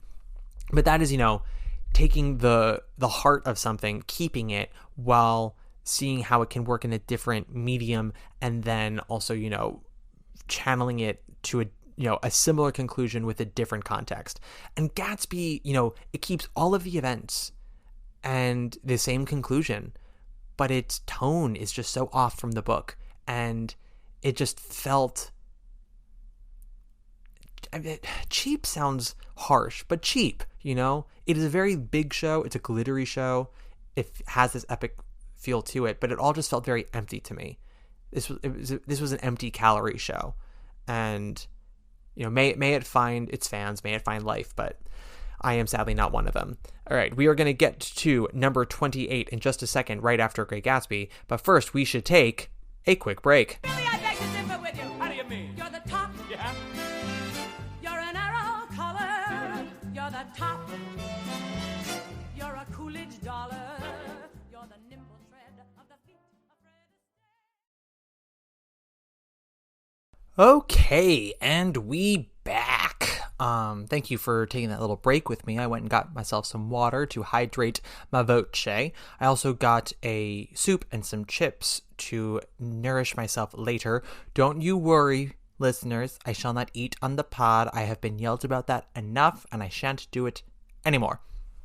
But to recap on this ranking, so far we have at number 36, Once Upon a One More Time. At number 35, The Shark is Broken. At number 34, I Need That. Number 33, Uncle Vanya. 32, Mother Play. 31, The Wiz. And at number 30, How to Dance in Ohio. And number 29, The Great Gatsby. See how fast that was? Why am I talking so much? Whatever. Moving on. Number 28. You don't need money, don't take fame, don't need no credit card to ride this train. It's strong and it's sudden and it's cruel sometimes, but it might just save your life. That's the power of love. Back to the Future. This is not the worst musical I've ever seen. It's not even the worst musical this season, as you can tell. I have 3 other musicals below it. This, for me, though, was the laziest musical I think I've seen in a very long time. Now, I did write a review for this on Instagram back in, I want to say, September, and I got some flack for it. I'm not going to lie. I rarely get, pushback. And if I do, it's not from anyone in the community. I still don't get any pushback from people in the community. Even if they disagree with me, they recognize that I work very hard if I'm writing a review to not be mean. If I'm angry, that's a different thing, and I'm happy to explain why I'm angry about stuff. But I don't go in for the jugular, especially when a show is bad but well-meaning, or is trying to make artistic choices that just don't land. When a show is lazy, though, I just can't. And for me, the show is incredibly lazy. I know it has its fans, and those are the ones who kind of gave me flack. I had one person who I wouldn't call them a friend. They're at this point more like a friend of a friend. They blocked me on Instagram, and I didn't even notice. I had to be told by our friend of a friend. I won't say that person's name in case it gets back to the person who blocked me. But the friend of a friend who, I am actually close with, I had drinks with him and his husband, and the Back to the Future review came up for some reason. And he was like, oh yeah, blank, came to our home and bitched about you for all day because of that, and, blocked you on social. And I went, oh? And then I looked it up and realized that he did. And this was 2 months later, which I find to be the ultimate read of, oh my God, I went through all this, energy to block you, and it took you 6 weeks to notice, and it's only because someone had to tell you. Isn't that kind of the ultimate burn? I didn't mean it that way, but just, it does make me feel a little as I shimmy my shoulders. But I'm not even going to bother describing the plot of this show, because most people know the plot of this show because it's the movie from 1984-85 with Michael J. Fox and Christopher Lloyd. It's a very, very famous movie. It was the most successful movie of its year. It launched a trilogy. It is a franchise. It has video games. There used to be a theme park attraction in Universal Studios, Florida. This is an incredible movie. I call the screenplay for Back to the Future a masterpiece of popcorn. It is so well structured. It is very economically done. It's not a terribly long movie. I believe it's under 2 hours. And it's funny. It actually has a lot of insight about nostalgia, how the past is never as great as we remember it being. We were never as innocent as we like to think we were. We were never as clean as we like to think we were. Problems were always happening, and sometimes things were actually worse. And, things may not everything may be better now, but some things are better now, and we can't, take that for granted. Our parents used to be kids just like us, and they made mistakes just like us, and they were horny just like us. And that's really insightful for what is a commercial summer popcorn movie. Like, this screenplay was nominated at the Oscars for Best Original Screenplay. That's like how well regarded the film is. The musical is 90% of the movie, 95% of the movie, just put on stage with a bunch of songs that I honestly think all fucking blow. It is a book from the original co-writer. It was Robert Zemeckis and it's Bob something, right? Not Bob Gale. IBDB to the rescue. Here we go. Bob Gale, yeah. Sorry. Trust your instincts, kids. That's what we're learning out here. Bob Gale, who is the original co-author of the screenplay with Robert Zemeckis, who directed that movie, and then basically made it his life after that to oversee the franchise. He wrote the script for this, and the music is by Alvin Silvestri, who wrote the score for the original Back to the Future and is an Oscar-nominated composer. He's written scores for many other films. He's a very successful film composer. And then the lyrics are by Glenn Ballard, who doesn't have any association with the original film, but he was a very popular lyricist for pop songs of the 80s, and he'd read the lyrics for Ghosts. So, the 80s were a very good time for all of these men. These men are all incredibly wealthy, and they did not need to make this musical, but they did make this musical. And when, people come to the show's defense when we say it's a cash grab, they go, well, Universal doesn't really have anything to do with it. I'm like, no, but these three men did, two of whom were very heavily involved with the original film and have made a lot of money from the original film. And they see things like Shrek getting produced all over the world. They see Legally Blonde getting produced everywhere, producers being successful on Broadway, Hairspray being very successful. And I guarantee you, they went, we can do that. We can do that Back to the Future. And they sure did. They put that movie on stage. They threw some songs into it. They, designed the whole thing to look like the movie, right down to Marty's puffy vest.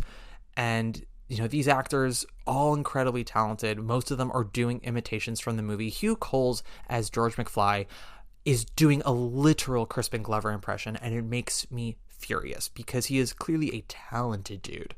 And I wish that he could just play a part that is his own, because this is not that. And anyone who's saying, oh, he's not doing a Crispin Glover impression, he absolutely is. If you can't see that, I don't know what kind of conversation we can have,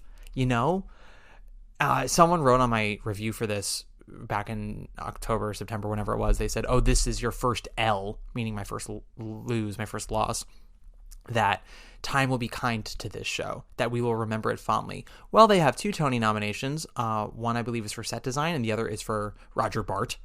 And it otherwise blanked at the Tonys. It blanked at the Drama League, an organization that famously gives out 1 million nominations to shows, and they didn't give one to Back to the Future. And they just had one of their other money-losing weeks recently. As we recorded this, they just posted what is, if not their lowest grossing week, their second lowest grossing week. A little over 800K, which is not bad for some shows. Like, that's totally fine for something like Book of Mormon or Illinois. But Back to the Future, we know costs about $1 million a week to run, bare minimum, not including advertising, not including, understudy put-ins or anything like that, just like bare running costs. So anything they gross under that is immediately a loss. And then I'm sure there are many other factors going into it that hasn't been accounted for. So it might cost somewhere close to 1.1 million, honestly. So they had money losing weeks, and it's their first year of a show that won the Olivier for Best Musical over in London and is based off of, I can't stress this enough, one of the most popular films of all time. And this was grossing $1.3 million out of the gate for a minute. These are not the grosses you want to be having in your first year. They haven't even come to the year point yet. We are still at month 9 or 10. So I don't think Time will disagree with me about this show. I do think it will close probably sooner than people realize, and we will forget about it rather quickly. It happens all the time, Shows that have the fan base, that have the passionate fan base, and they say, oh, the hoity-toity look down on it because it's just trying to be a fun time. And I'm like, first of all, I'm not hoity-toity. I love a dumb bitch like anybody else. This is a lazy, lazy show. It just is. Sorry to tell you. Moving on. All right. Sorry, I forgot what number we're at. So that was 28. Number 27. Don't close your eyes. A painting is not a woman, or a war horse, or a glittering sky. Lempicka. So this is another show that has had a lot of fervor around it due to critical reception. More so with this show than Back to the Future. And I already went in on this show on a previous episode as I, recently saw it. So I won't go into it too much, just other than to say this is a worse musical than Back to the Future, but it has greater and more honorable aspirations than Back to the Future. If Back to the Future script is not the mess that the script for Lempicka is, it's because the script for Back to the Future hews so closely to the screenplay 90% of the time word for word, and the screenplay for Back to the Future is fantastic.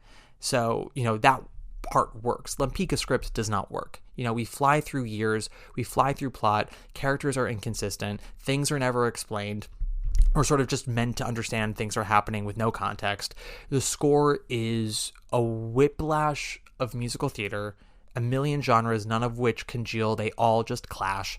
I don't understand the design. I'll just put it that way. I don't want to say the design is bad. I just don't get it. I don't understand the style of it. Rachel Chapkin as a director is someone who I've always associated with style. And for me, this has none. It also has no panache to it. What it has is it has a very good cast. Most of the company sings very well. Eden Espinosa, unfortunately for me, vocally underwhelming and under pitch for this show, but she brought a lot of gumption to the role. She really works hard. You don't want to see your performer sweat, but for a big sing like this, you have no choice. And I'm thrilled that she's now a Tony nominee. I wish it was for a different performance, but alas, same with Amber Amon. It's everyone, like Uncle Vanya, everyone's in a different show. Like Once Upon a One More Time, the book is a mess, and unlike How to Dance in Ohio, this score does have an identity. It's just like 20 different identities. It's like Mean Girls dialed to 11. Every song is a different genre, and it doesn't feel like a seamless tapestry. It's just a mishmash. But people have rallied behind it for its quote-unquote originality, for its, being about a queer woman in an interracial relationship, and people have pointed fingers to a lot of different reasons why audiences aren't going and why critics didn't like it. What they have not pointed to is that those of us who don't like it don't think the show is good. It's not that we're uncomfortable. Broadway audiences, or should I say, theater-going audiences, especially those that go to previews of new musicals with no marquee stars, that is not based on popular IP. Those of us going to those previews, we are the people who this show should be appealing to. We are going with an open mind and open heart. And if the majority of us are not liking it, there's a reason. It has its fans. I know people who have liked it, who recommended it to me before I went, and I went in ready to go, and I was just so disheartened the entire time. And it's a shame. I hope that the writers of Lempicka keep writing and have another show in them. I hope that they have more focus. And I just want to say, if you are the type of person, this is not just them, but this is everyone. If you're the type of person who can only accept feedback if it's positive, I don't know how that betters you. And if you look at all negative criticism as a problem of the other person's, I don't know how you can grow as a human being or as an artist. That is President 45 mind games you play. And I can't get on board with it. I'm sorry, I just can't. That's not the fault of the show itself. The show itself is just bad, in my opinion. But the discourse around it has also made it extremely toxic. But I had to put that aside and think exactly where Lempicka is. Lempicka is not the absolute worst of the year, but it is in the bottom third. Moving on, number 26. Actually, it's Your Royal Highness. The Cottage. The Cottage is, Sandy Rustin, the playwright. It's kind of an homage to the plays of Kaufman and Hart, Noel Coward. things like that with a bit of a modern feminist spin. But Jason Alexander, he of Seinfeld fame, he directed this and aimed to sort of make it a bit of a farce and make it sexy. You know, the curtain for the show had a lot of animals in the front lawn of this cottage, all fucking. And this show is not sexy. All the sex is happening off stage prior to the show. Everything else is just everyone in the living room talking all the time. And there are no stakes here. There's no danger. No one's, you know, there's just nothing going on in this. It just keeps on sort of going in circles. And there are some fun one-liners. The design was beautiful, if not necessarily conducive to farce. And I would say my other really big positives about it were that we had Dana Steingold as Eric McCormick's other mistress. You know, this is, again, it's like a sort of a sex farce. Laura Bell Bundy and Eric McCormick are having an affair, and it turns out that Laura Bell Bundy is married to Eric McCormick's brother.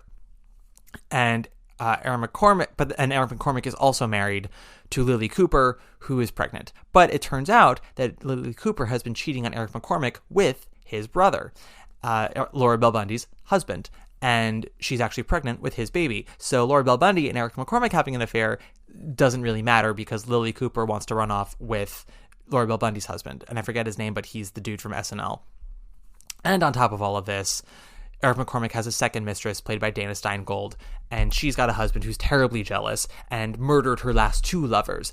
And it turns out that this husband is Laura Bell Bundy's ex-lover from before she ever met her current husband. But it turns out that that husband isn't even a murderer. He's just like a nebbishy clerk who, you know, paid off Dana Steingold's lovers to leave town, and he just told her that he murdered them. So everything is fine, everything is simple, everything is easy.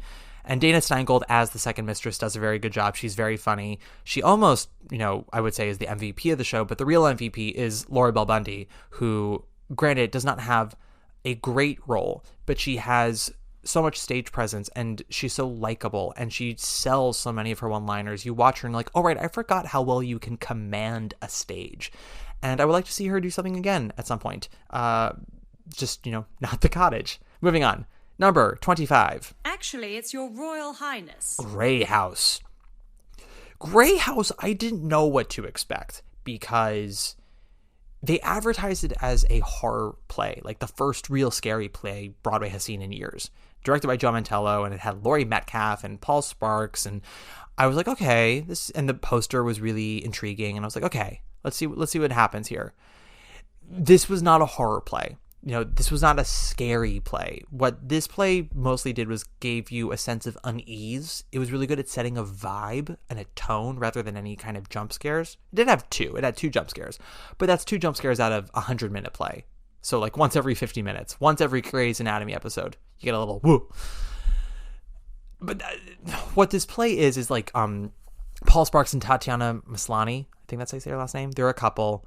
It appears they're a couple around like the 1970s. That's what their clothes indicate anyway. And they get into a car crash during a snowstorm, and they happen upon a house, the Grey House, that is inhabited by Laurie Metcalf and like 5 girls between the ages of, let's say, like 12 and 16, and a silent boy.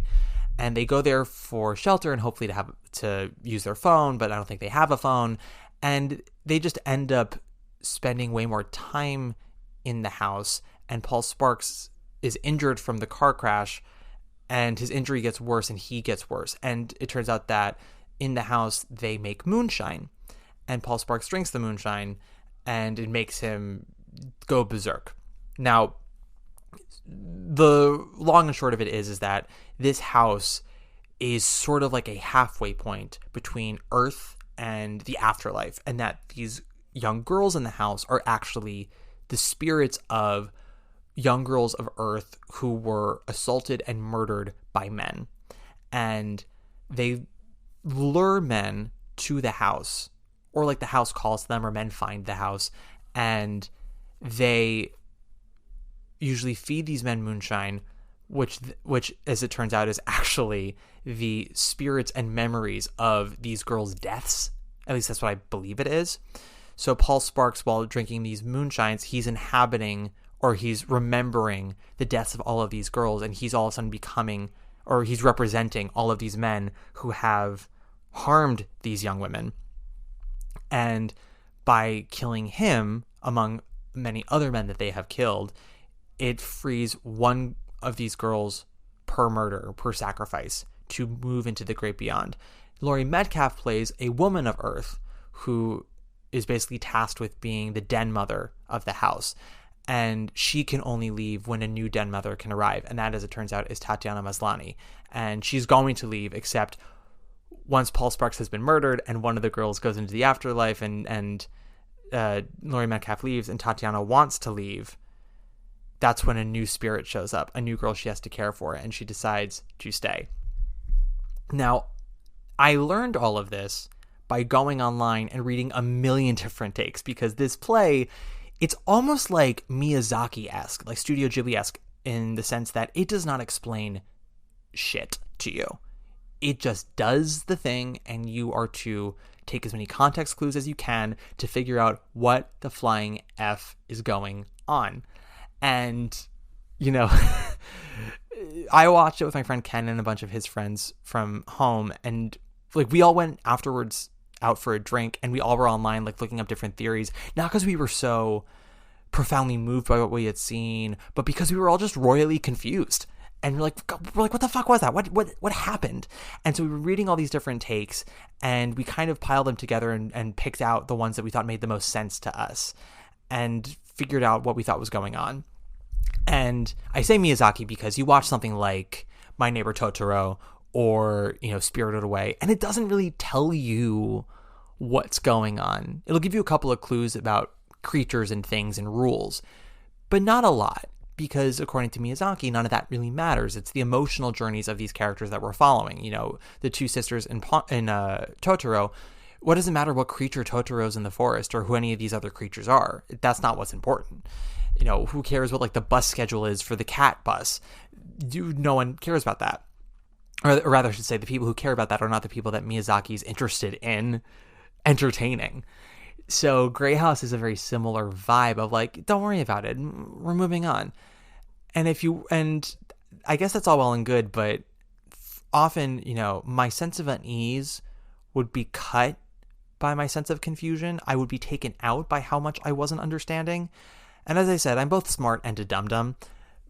And, you know, it wasn't quite tense enough for me to let go of my confusion.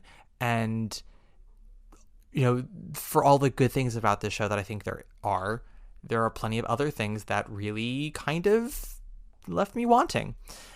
And that's all I have to say about Grey House at number 25. Moving on. Number 24. Nights like this never want to finish. No way for the endless start of beginning. Better to be alive than Hell's Kitchen. This is the lowest ranking of our Best Musical nominees for this year's Tony Awards, and this is yet another show this season, I should say, not another musical, but another show this season that got strong critical reception. Not everywhere. There were some critics that were positive, but sort of weakly positive, and a couple that called out that it's a mess. But the New York Times gave it a critics pick. Adam Feldman, once again, gave it 4 out of 5 stars. He might have even given it 5. I can't remember. What I didn't expect critics to do was see it at the public, be mixed on it, and then see it on Broadway and go, oh my God, they fixed it. It's great. They didn't fix it. Very little has changed from the public. This is 90 to 95% the same show it was at the Newman Theater. It's just a little bit more space, and they might have trimmed off 5 minutes. That's about it. This show, semi-biographical musical of Alicia Keys, libretto, I believe, by Christopher Diaz, directed by Michael Greif, choreography by Camille A. Brown, takes place in the early 90s in Hell's Kitchen, the neighborhood between 42nd and I think 50th Street on 9th and 10th Avenue. A primarily queer neighborhood, of which this show has absolutely no queer characters in it, mind you. Predominantly BIPOC cast, which is great, but also, once again, not necessarily entirely representative of that neighborhood. The show wants to deal with race, but it chooses ultimately not to. Rather, it brings up talking points and trigger content but not actually delving deep into any of it, not exploring any of it. We've got a central romance of our main character, Allie, played by Malaya Joy Moon, who is 17, biracial. Her father's black, her mother's white. Her father's not really in the picture. He's sort of a traveling musician who always, says he's going to call in and then doesn't call. Says he's going to be there, but then isn't there. And her mother, Jersey, played by Shoshana Bean, basically gave up a life of being an actress to make a living and support her and her daughter. And they live in Manhattan Plaza in Hell's Kitchen, which is a home for artists mostly. Like, it's I'm not sure if it's government housing, but like it is a very coveted, like 25 floor building, 30 floor building on, I think it's 43rd Street, 43rd and 9th. And, it's mostly artist residence, and it's very nice apartments. It's a good space. I have a friend who lives there, and, this is where Allie and her mother live. And it's sort of about everything that takes place around that building with them, with their neighbors and the people that, Allie's friends with or wants to be around. For example, there's a guy named Nuck who does bucket drumming outside of the building with his two friends, and he gets, they get the cops called on them a lot for disturbing the peace. And they imply it's not that they're disturbing the peace, it's that Allie's mom, Shoshana Bean, calls the cops a lot on them because she's friends with the cops, and she's friends with the cops because she's white. First of all, I'm like, no. If you're bucket drumming every day in front of my building, I'm of course going to call the cops because this is my home. You don't get to make noise 24/7 in front of my home.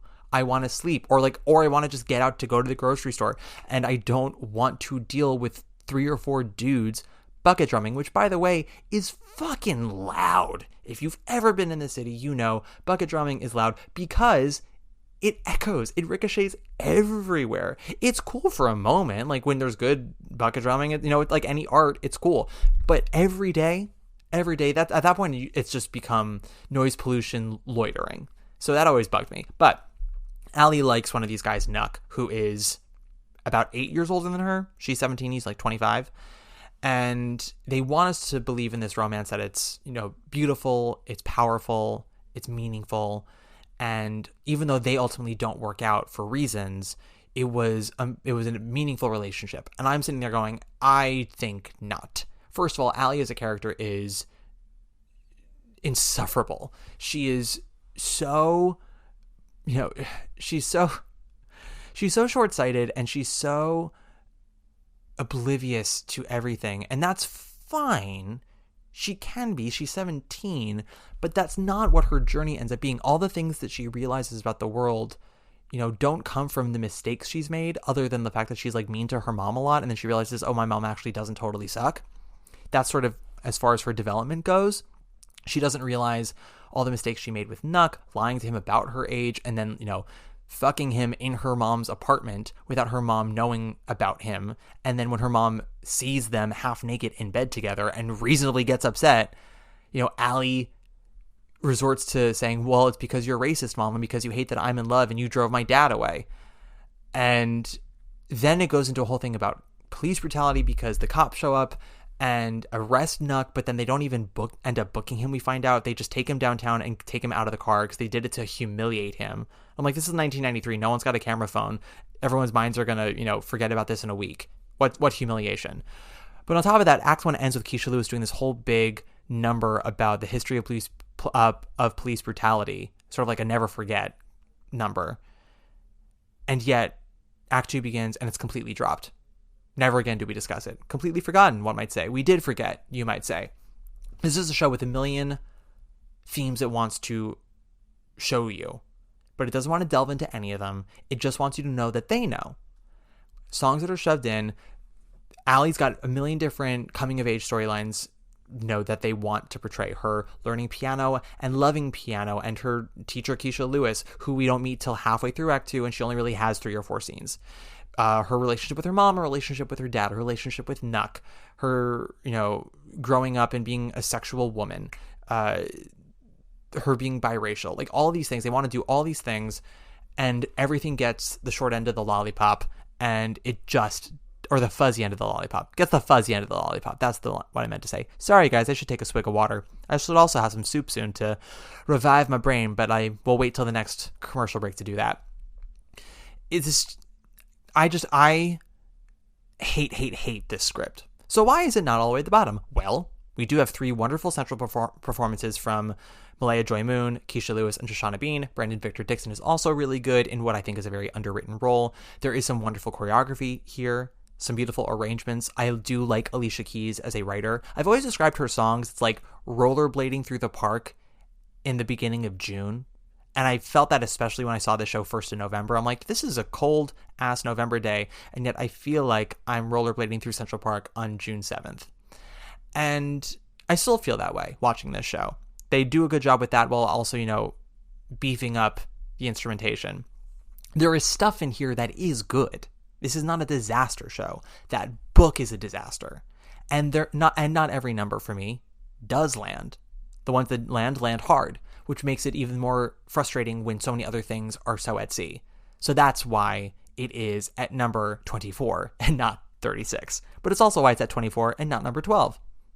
Next up, number 23. Harmony, did we have harmony?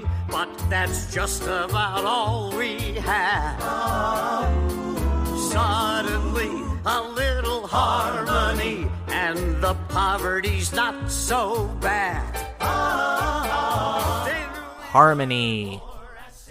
This show is another one based off of a true story. The life of and careers of the Comedian Harmonists, a German boy band, essentially, from the 1930s.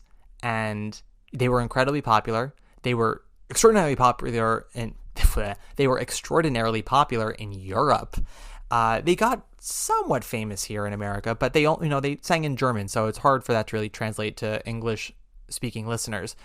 But their career died out, and they became extremely forgotten.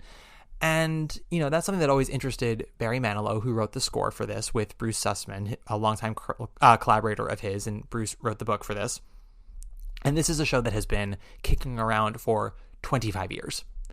This show has been around for so long that Patrick Wilson was one of the original harmonists in the first production that was, I want to say in Atlanta, but don't quote me on that.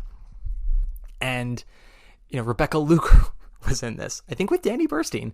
And Danny Burstein, God bless him, is not a boy band age anymore. So that's how long this show has been around.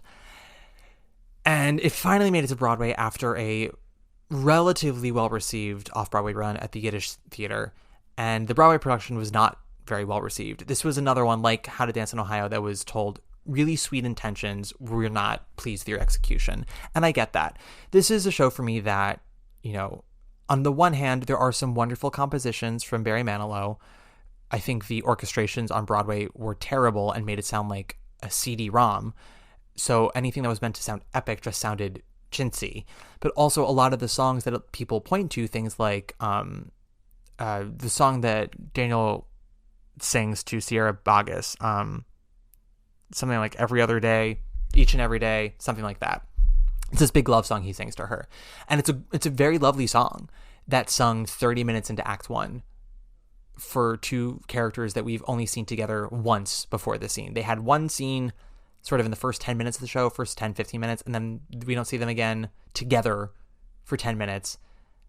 And in their very second scene, she's like, I can't marry you because the world, and you're Jewish, and what of, and the hate. And he goes, oh, every other day. It's not quite singing If I Loved You so soon, because it's different. Because again, it's the lyrics, but I don't know. It's like Magnolia and Gaylord and Showboat singing You Are Love immediately after Make Believe. Except you don't give the make believe. It's you give Magnolia and Gaylord one scene being like, hey, love you. And then in the next scene, they're singing You Are Love. It's not enough time. And that's sort of the problem with harmony in general is we've got all of these members of the group. We have Sierra Boggess and Julie Benko. Plus we have Chip Zien coming in as our narrator and central force of the show because he is older Daniel. The character's name is Rabbi. And he is telling us the story of the group, of being in the group, and giving insight to each character and the context of the era because it's the early 1930s in Germany. So, of course, like the Nazis are starting to happen. And they want to imply that the band broke up because members died, because of the Holocaust, because, the Nazis were too much of a threat. Ultimately, what happened was they were very successful for a couple of years. They spoke out against Hitler while he was rising to power. And because of that, yes, the Nazis did basically force them to break up and did their darndest to erase their legacy, all the movies they made, any of their records. But all of the members survived World War II. Sierra Bacchus also survives World War II. And the only character in Harmony that dies in World War II is Julie Benko, who plays the wife of one of the boys in the band, Chopin, played by Blake Roman. And as it turns out, Julie Benko's character is fictional. She is a composite of, I think, 3 different wives of Chopin. And I believe all of them survived. Or if one passed, Julie Benko's not based on that one wife. She's based on 3. So she is a fictional character in the show, and she is the one that dies. Similar to Lempicka, Amber Amon, we never find out what happens to her in World War II, and they sort of say, like, oh, anything could have happened. She could have survived. She could have died. But also, Amber Amon's character isn't totally real. She is based off of a real figure that we know nothing about, other than she was born in a whorehouse. We don't even know for a fact that she had a relationship with Lempicka. And if she did, we don't know if it lasted as long as the show said, that she had as much of an influence on her life. Lempicka had many lovers, but they make it that she has this love triangle between Amber Amon and Andrew Szymanski. And that's just, that is fucking with history. So that way you can make the story you want to make, which at that point, just write a different story. And Jesse Green talked about this in his review of, like, it gave him the heebie-jeebies, and it gives me the heebie-jeebies to make up characters in a real story that are the ones that perish, because none of the real life characters in your story perished in the Holocaust, and you need someone to perish because that's what we come to expect from these stories. And it rubs me the wrong way.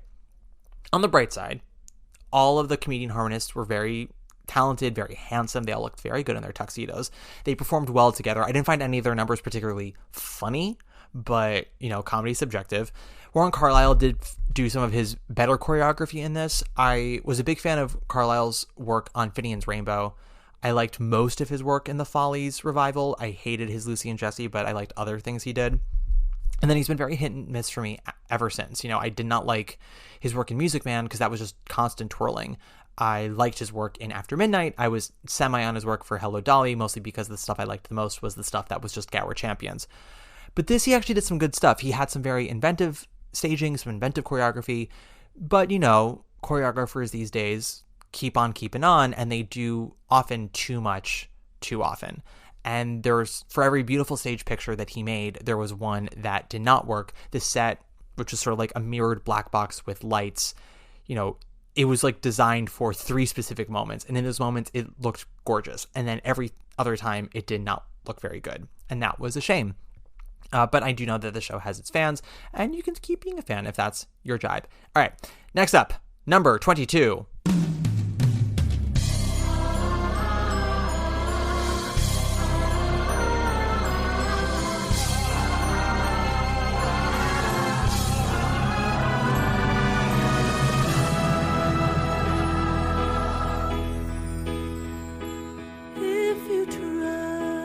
Spamalot.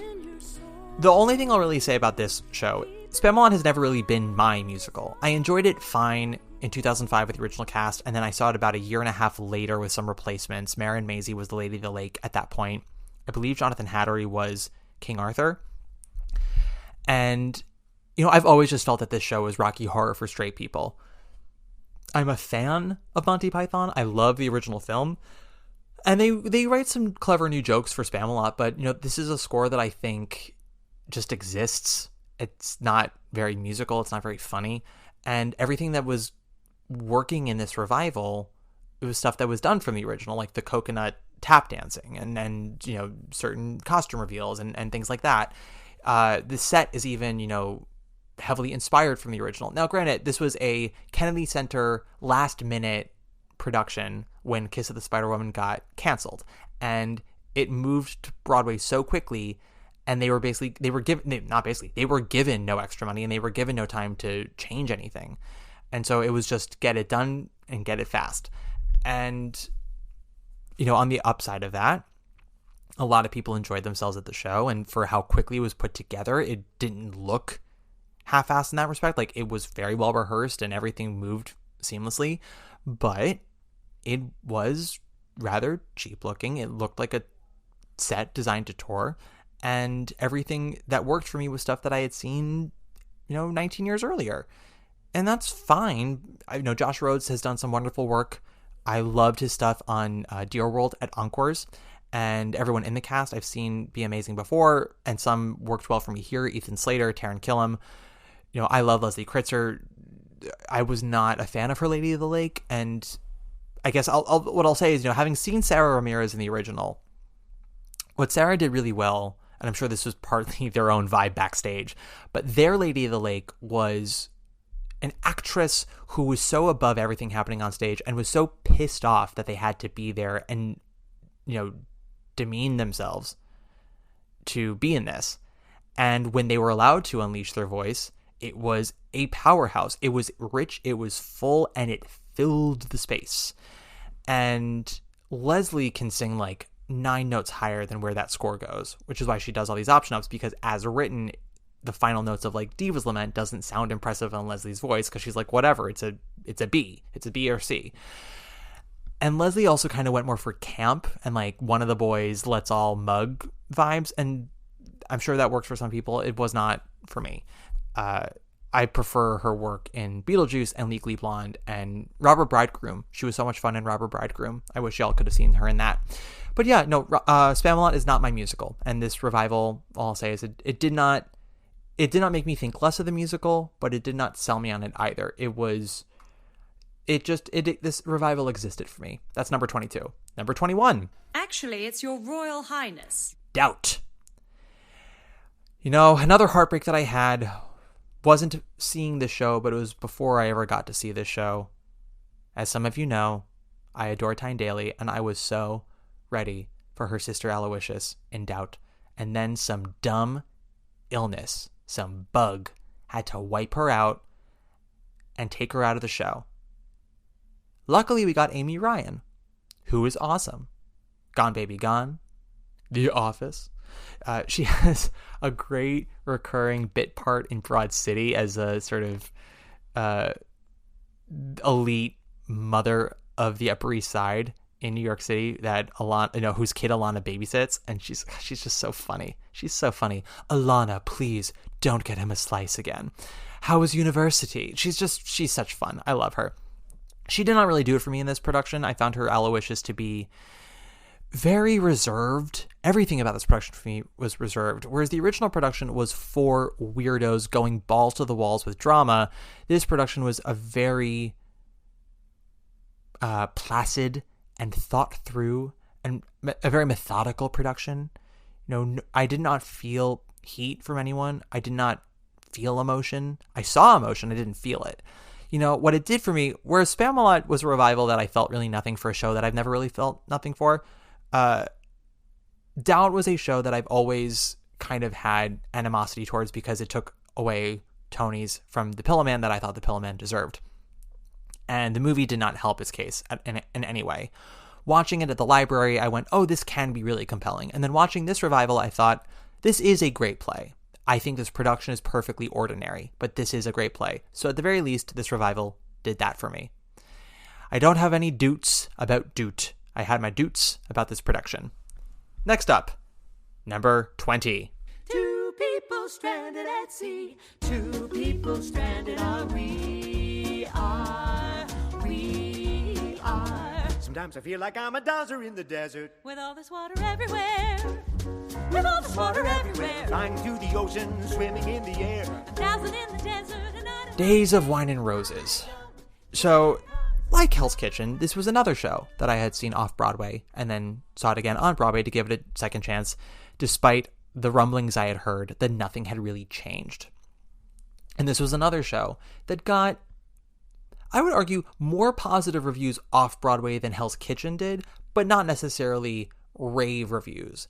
And then it opened on Broadway mostly unchanged, with a couple of hydraulics added and, maybe a couple of nips and tucks here, but relatively the same show.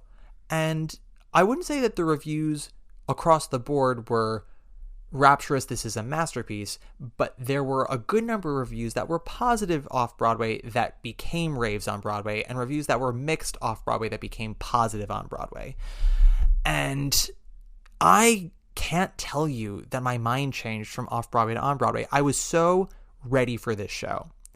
Days of Wine and Roses is based off of the movie starring Jack Lemmon and Lee Remick about a couple that meet and basically bond over drinking. And as their alcoholism plunges them deeper into the valley of the human condition, one of them is able to get out while the other one doesn't, or refuses to, I should say, at this point in the story.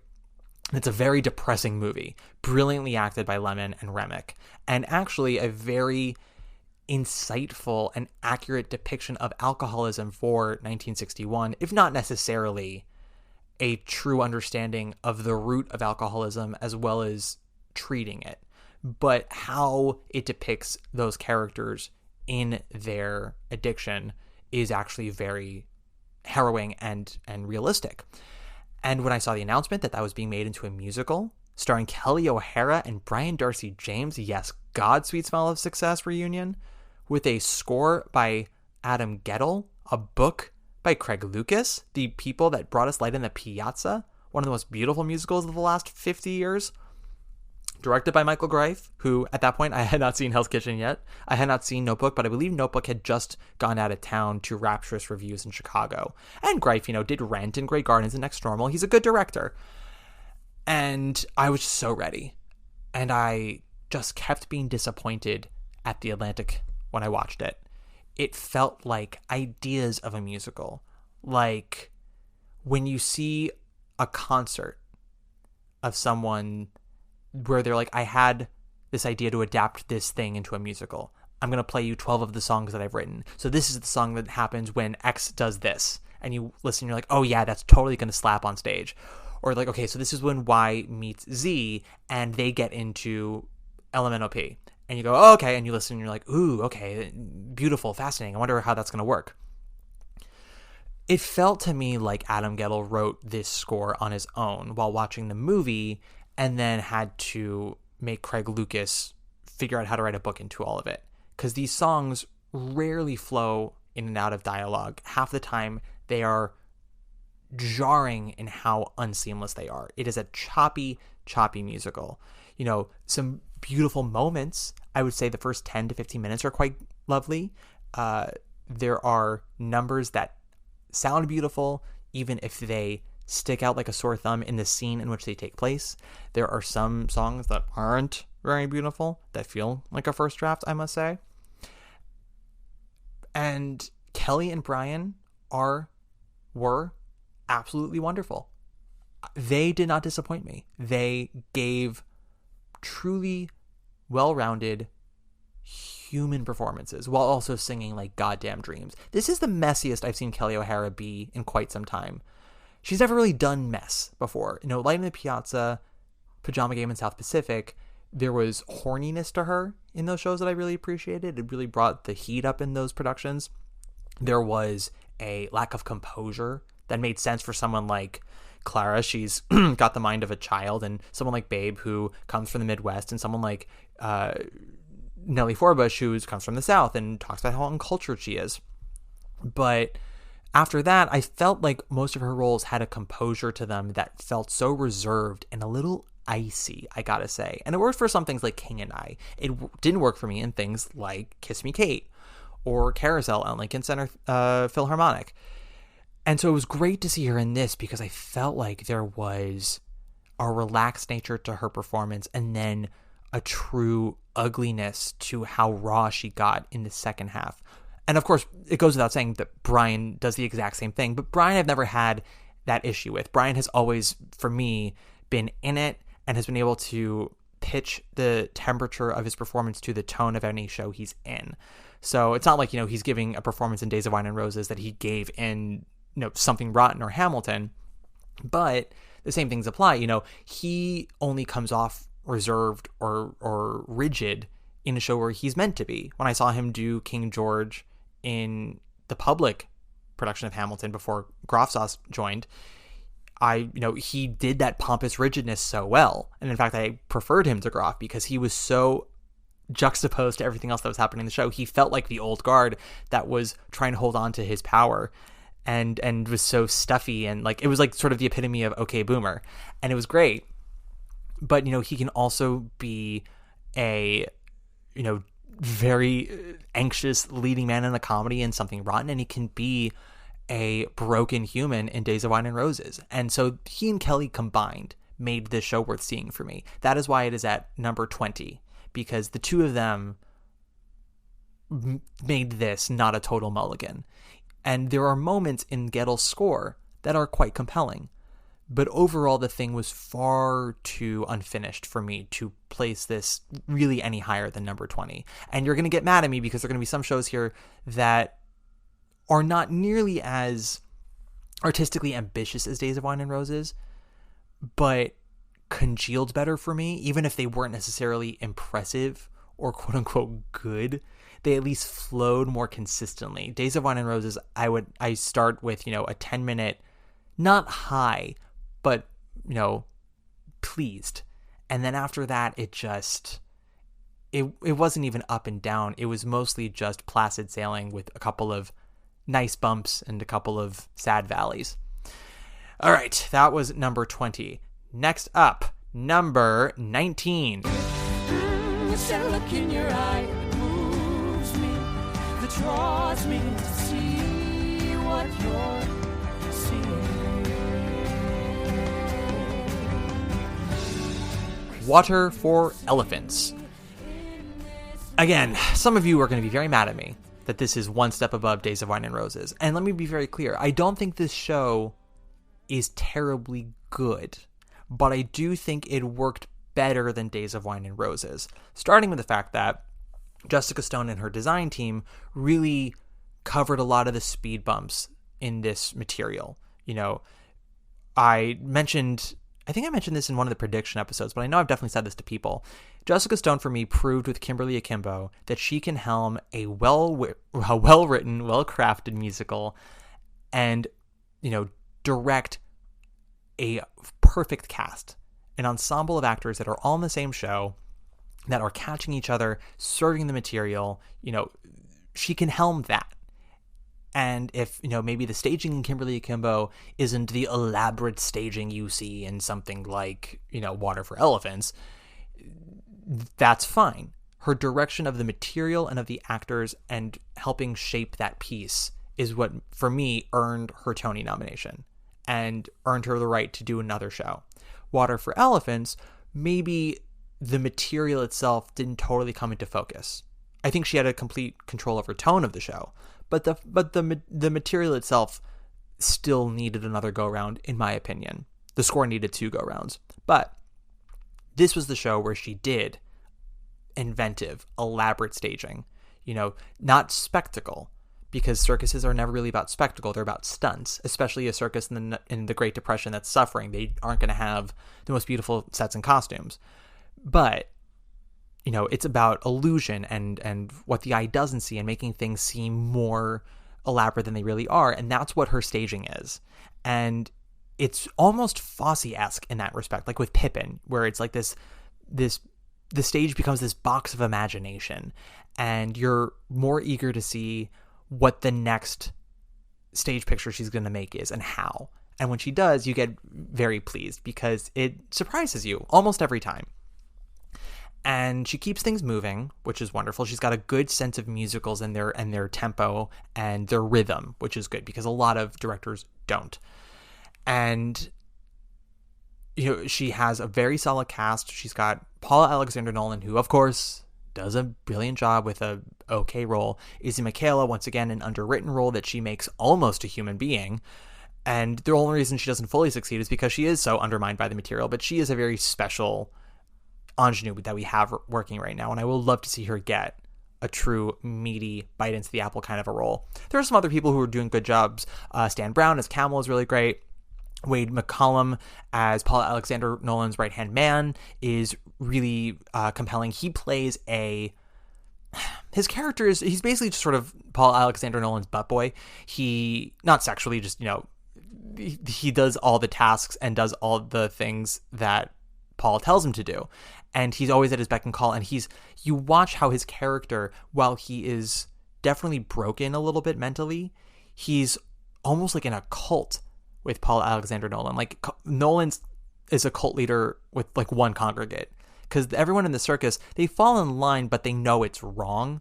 McCullum is just so beholden to him and so reliant on him. And you watch that monster kind of unleash from their relationship in the second act. And it's very interesting how that happens.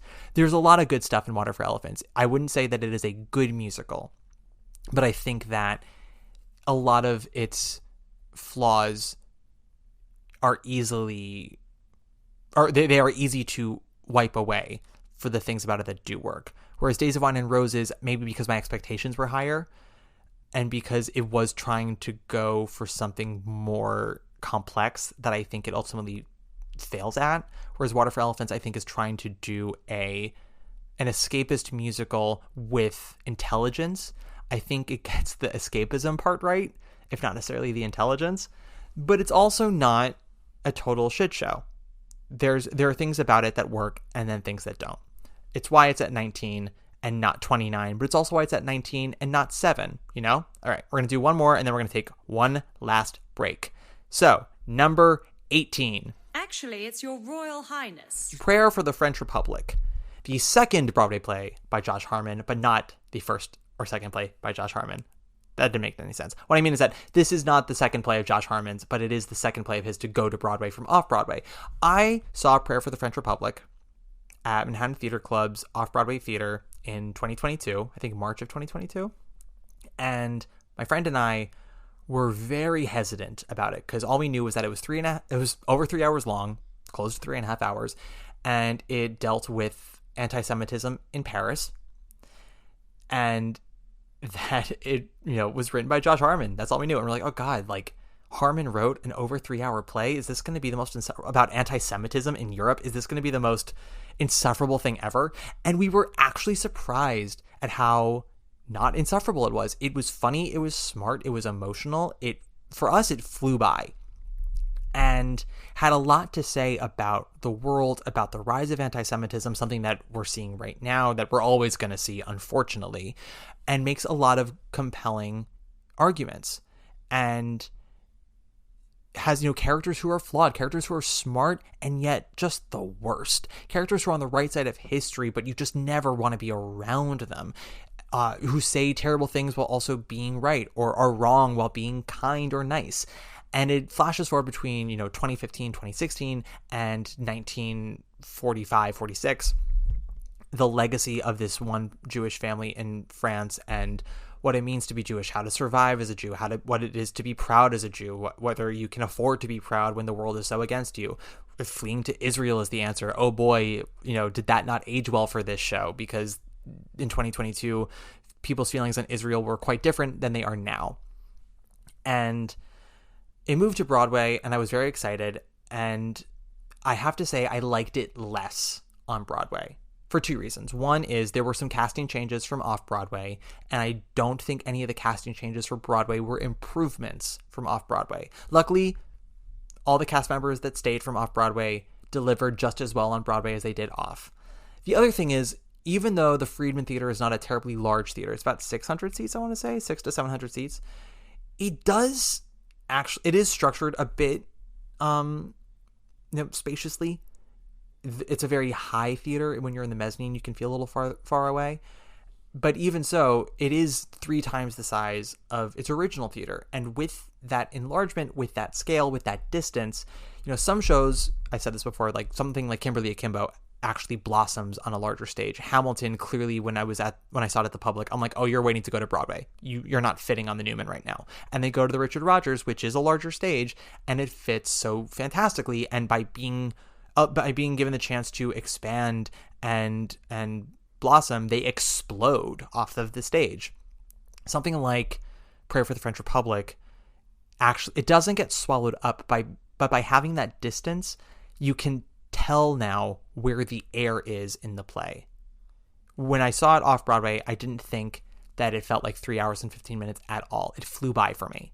And then I saw it on Broadway, almost 2 years later with some distance, larger space, some new cast members. And I thought, oh, I can see where some of the fat is. I can see where we can make this, 2 hours and 45 minutes, 2-act, not 3 hours and 15 minute, 3-act.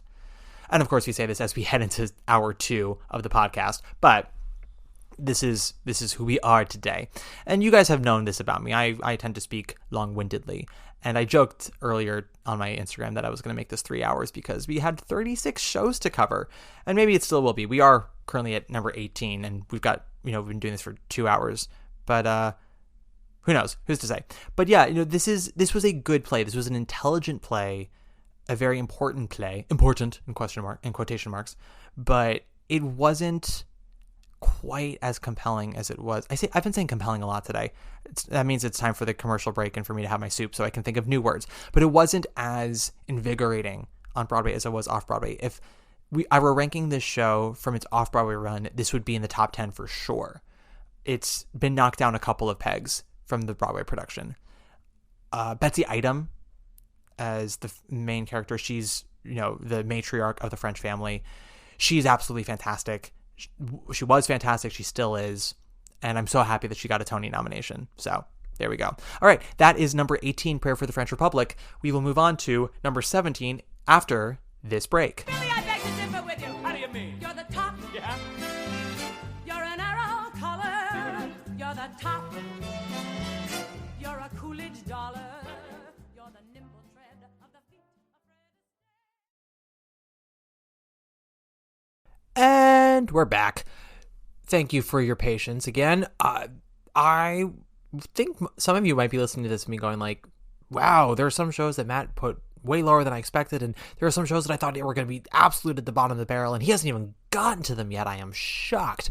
Well, that's life. But I will say I did look over the next 17 items, and I was like, I feel like there are a couple here that might have been put a little higher than I meant to, and there were 2 that are a little lower now in the top 17. They're still in the top 17, but they were closer to 10 than I originally intended. So, well, or say not 10. They were like closer to the top 5. I'll say that. Then this one was actually a little closer to 5 than 10. Don't want to give anything away, but let's do a quick little review, shall we? So far, we have at number 36, Once Upon a One More Time. 35, The Shark is Broken. 34, I Need That. 33, Uncle Vanya. 32, Mother Play. 31, The Wiz. 30, How to Dance in Ohio. 29, The Great Gatsby. 28, Back to the Future. 27, Lempicka. 26, The Cottage. 25, Grey House. 24, Hell's Kitchen. 23, Harmony. 22, Spamalot. 21, Doubt. 20, Days of Wine and Roses. 19, Water for Elephants. 18, Prayer for the French Republic. Which brings us to number 17. In command! Don't say can't when you could say can. You only get one chance to be a star. Tomorrow is tonight. Is a history. Gutenberg. This musical, I only really knew from its off-Broadway incarnation a little bit. I never listened to it. I never watched it. But because of Christopher Fitzgerald and Jeremy Shamos, I had heard a lot of things from friends at the time who loved it. You know who actually loved this musical in 2006, 2007? Aunt of the podcast, pod mother, if you will, Allie Gordon. She loved this show when we were in high school, and I never got into it. I truly just never listened to it. But this was my first experience with Gutenberg, and I was interested. I went in thinking it was just going to be kind of similar to Once Upon a One More Time, an SNL sketch that was going to run too long. And the truth of the matter is that, yes, that's very much what it is. Even though this is number 17 out of 36, we're not at the area yet where I'm talking about shows that I loved or even really liked. This is still very much the section of like, I have things that I liked and things that I didn't. And with each number increasing, the things I liked are starting to get a little larger, but the things that I disliked are still very prominently there.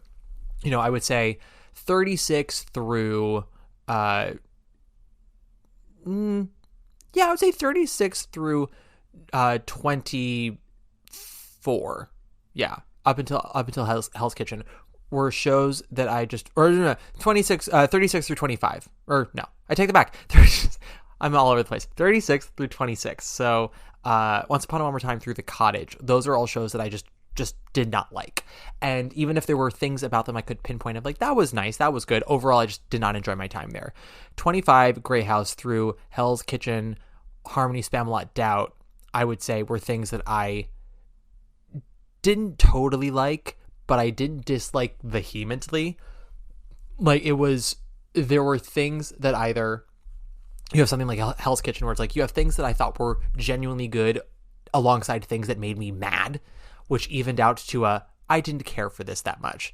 And then you have something like Harmony, which, very few moments that made me hate it. There are a couple of moments in Harmony that I think are kind of campy. But overall, I was just sort of watching it, seeing potential not really get realized. I just kind of watched being going, this just isn't good. So, yeah, again, sort of disliked, but not with a vengeance. Spamalot, I've already said, it's kind of a wash. Doubt, also a wash. Made me realize I liked the play, didn't like the production. Then we have 20 through, I would say, or 20 and 19, Days of Wine and Roses and Water for Elephants, which are two shows on opposite ends of the spectrum where the aspiration for one is greater than the other, the execution for the other is better. And, for all the things about the Great Aspiration one, I can't rightfully say I enjoyed it or think it was terribly good. And I don't think that Water for Elephants is very good, but I enjoyed it more. Does that make sense? It's I think, or I'd rather say, I think that Water for Elephants is probably more successful at what it's trying to do than Days of Wine and Roses. Not by much, but enough to put it one over Days of Wine and Roses. And Prayer for the French Republic is on the lower side, I think, partially because of my disappointment from the off-Broadway to Broadway transfer. I thought it was so enticing off-Broadway, and then on Broadway, I felt it kind of sagged under the glow-up that it had for Broadway, as well as the weight of its own quote-unquote importance. But I digress. We have 17, Gutenberg. I go in to see Gutenberg, and yes, it is too long. It is 2 hours with an intermission. It should be 90, no intermission, with Andrew Reynolds and Josh Gad playing two, musical theater wannabe writers. And the gag is they wrote a musical about Johann Gutenberg, who invented the printing press, but there's nothing really available about him online, so they just make it all up. And they also are not very good musical theater writers, and they don't have the budget to do a real presentation. They blew all their money on renting out the theater, the James Earl Jones Theater that we're in. So they have to play all the parts, and they have all these different hats portraying all the different characters, and they have no set. They keep telling us what the sets are going to look like. There's a running gag where Andrew Reynolds keeps saying the roof is made of dirty thatch. And what I didn't expect from the show was that it was actually going to have a bit of heart. Despite all the gags of, them being terrible writers, of them being woefully unresearched, of the show being unintentionally hilarious, the two characters and the theme of the show, hold on to the idea of go for your dream, which just sounds so gummy, right? It makes you just roll your eyes. And I think because the show itself is so silly and dumb, that when we do get a moment of heart, it's very welcome because it keeps the whole thing from seeming too trivial. And they give us enough insight into the characters that Reynolds and Gad play.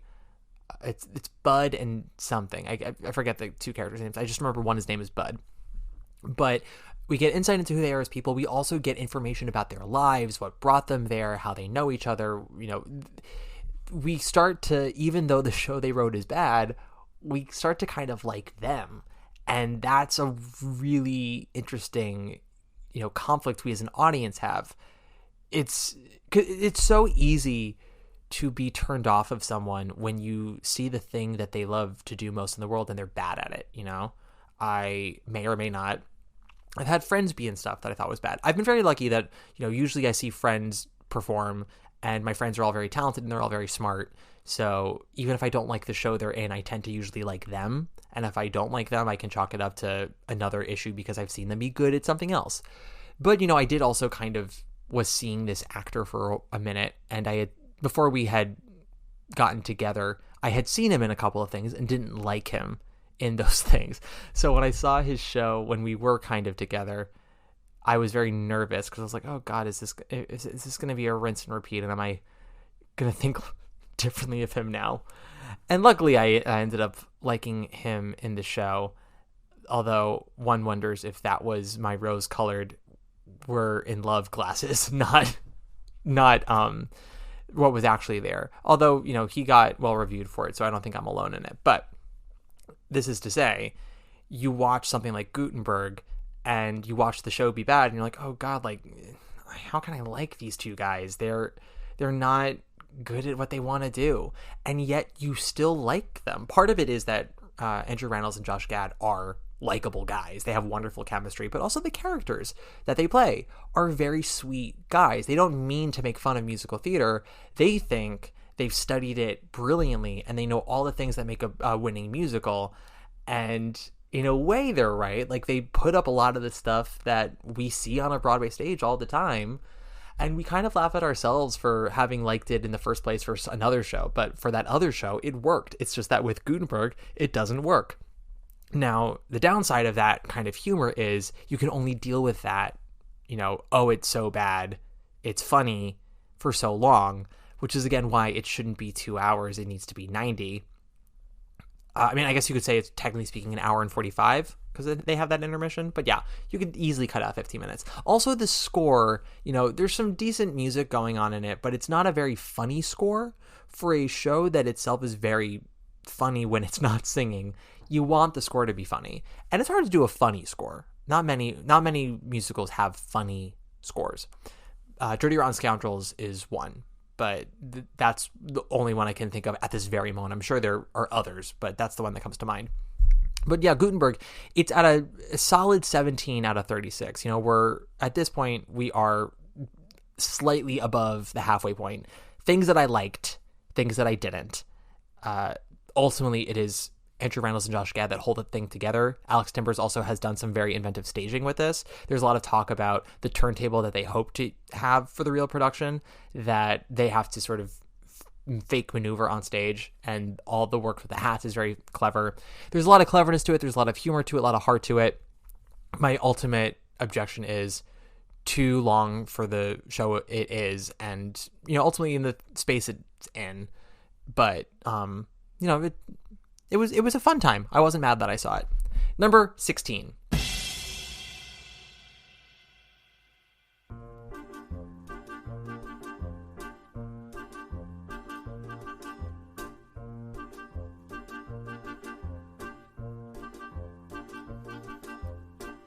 Willkommen bien nous welcome Fremde, étranger, stranger. Cabaret to its intimates, one might say. I originally had this flipped with another show, and then I ultimately decided to reflip it because of the two revivals that we're talking about now, and you'll know what the other revival is in literally a second. This is the better musical. The other one is the better production. But both productions have their issues, and I'll talk about the other one's issues in a second. But, Cabaret is a masterpiece of musical theater, and it is, even when you fuck with it, it is just so commanding and so magnificent that you can't, it's hard to walk away having an awful, awful time. And I know people who saw this production and had an awful, awful time. I did not. I surely didn't love it. Now, I have been very vocal on Instagram and on this podcast that everything I had seen from this revival Cabaret that released itself to America, because it started in London where it is still playing, everything I had seen, photos, videos, it made me roll my eyes. It just looked so try-hard, because ever since the Sam Mendes, Rob Marshall production that blew up in America in 98, every production of Cabaret since then has tried to outdo that production. We had the original with Hal Prince, which was a very seductive, traditional looking, I should say, musical that fucked with the fourth wall, that fucked with our own engagement with the story and the characters, being innocent bystanders or being active in the rise of the Nazis in the story. That's why, we have the famous mirror that Prince put into the scenic design by Boris Aronson.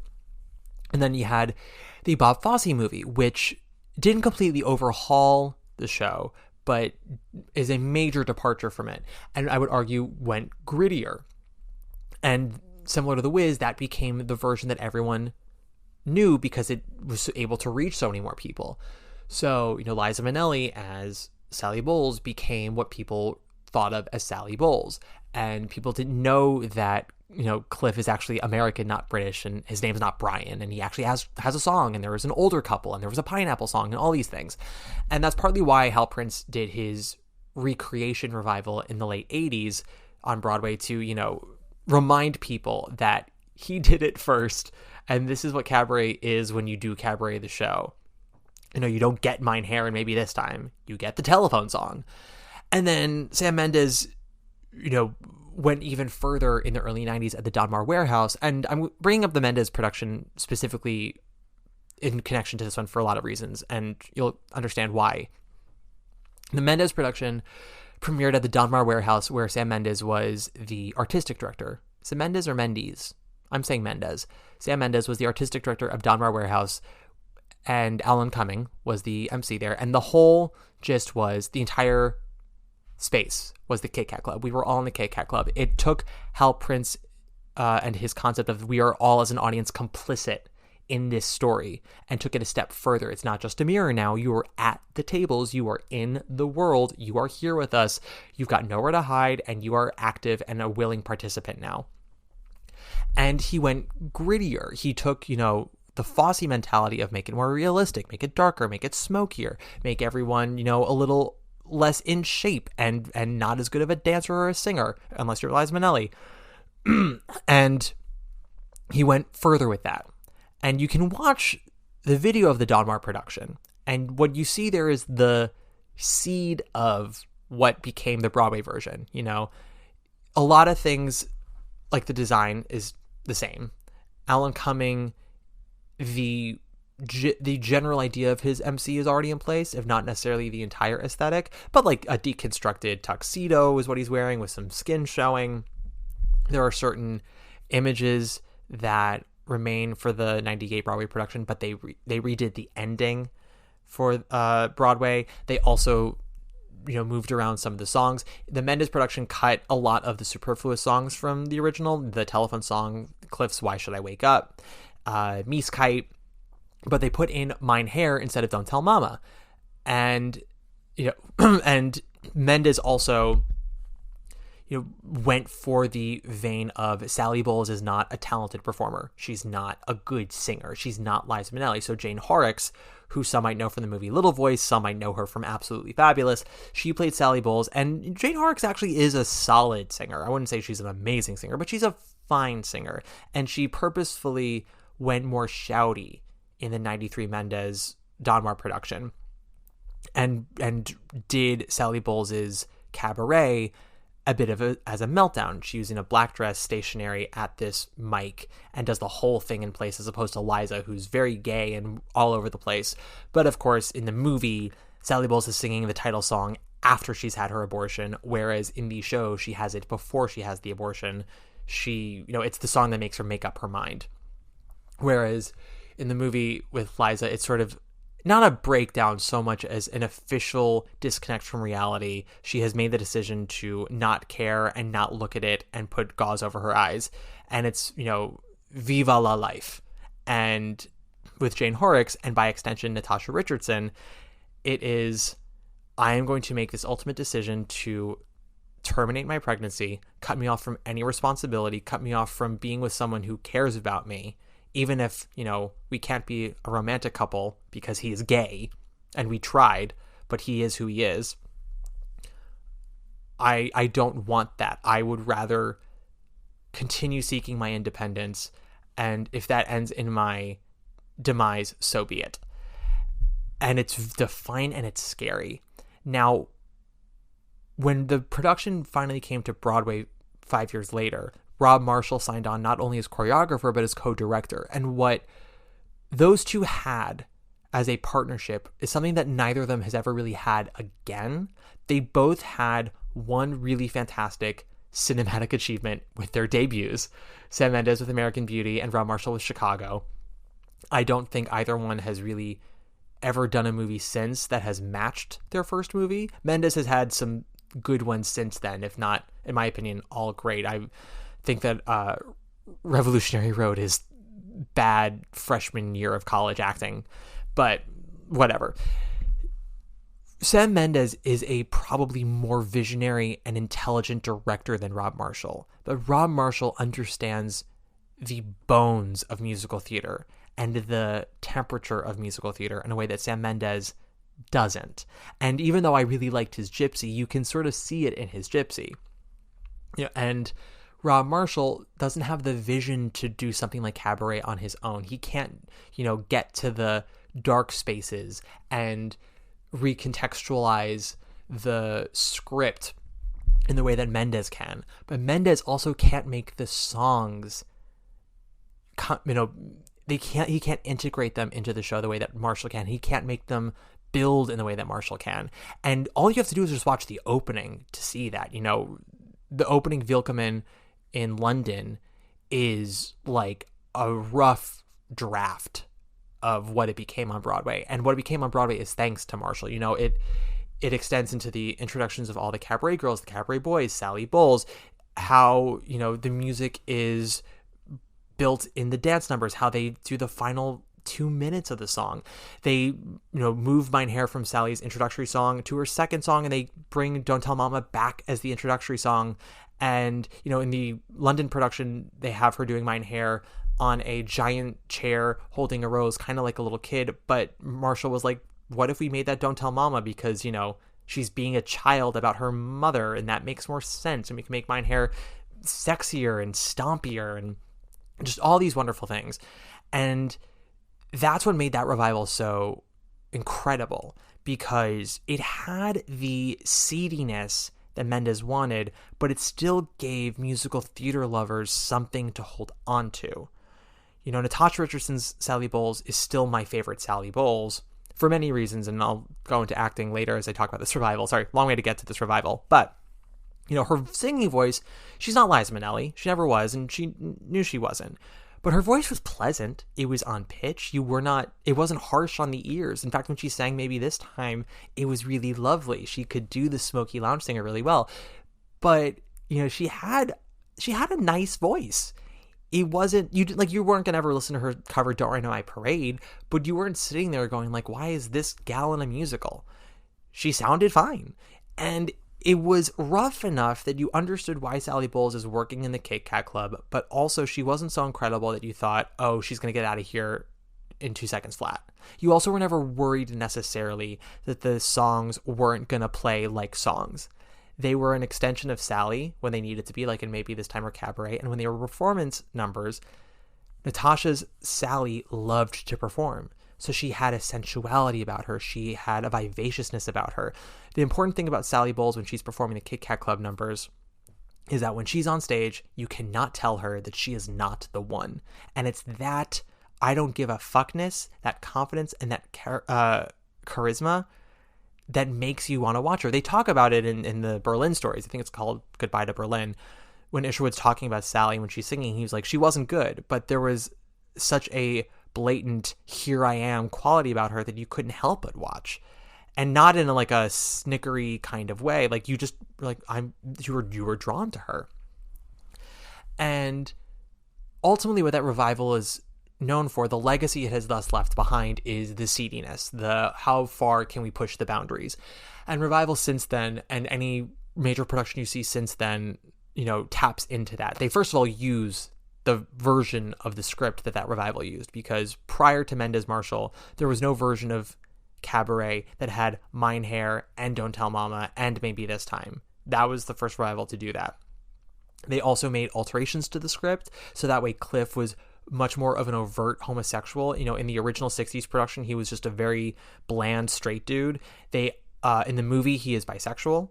in the 80s revival, they tweaked it a bit to incorporate some homosexuality, but they still gave him that song, Why Should I Wake Up? And then, oh no, he had a new song in the 80s. They wrote him a new song because it was Greg Edelman, and they're like, let's write him a good song.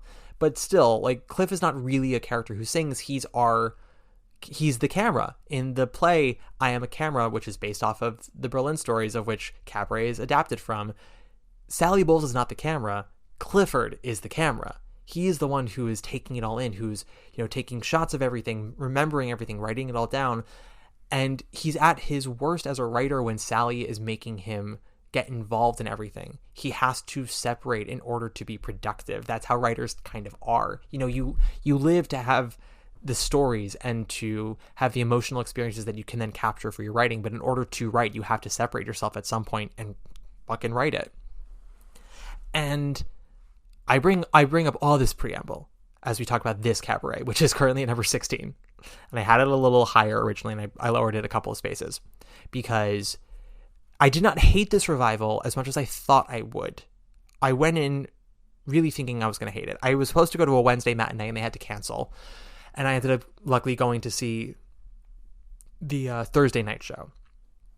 And I was eager because the reviews were mixed to negative. Word of mouth has been all over the place, but everyone kept claiming how fantastic it was in London, even though everything I'd seen from London was bad, including the Olivier performance that I hated. I think it was with Amy Lennox was the actress.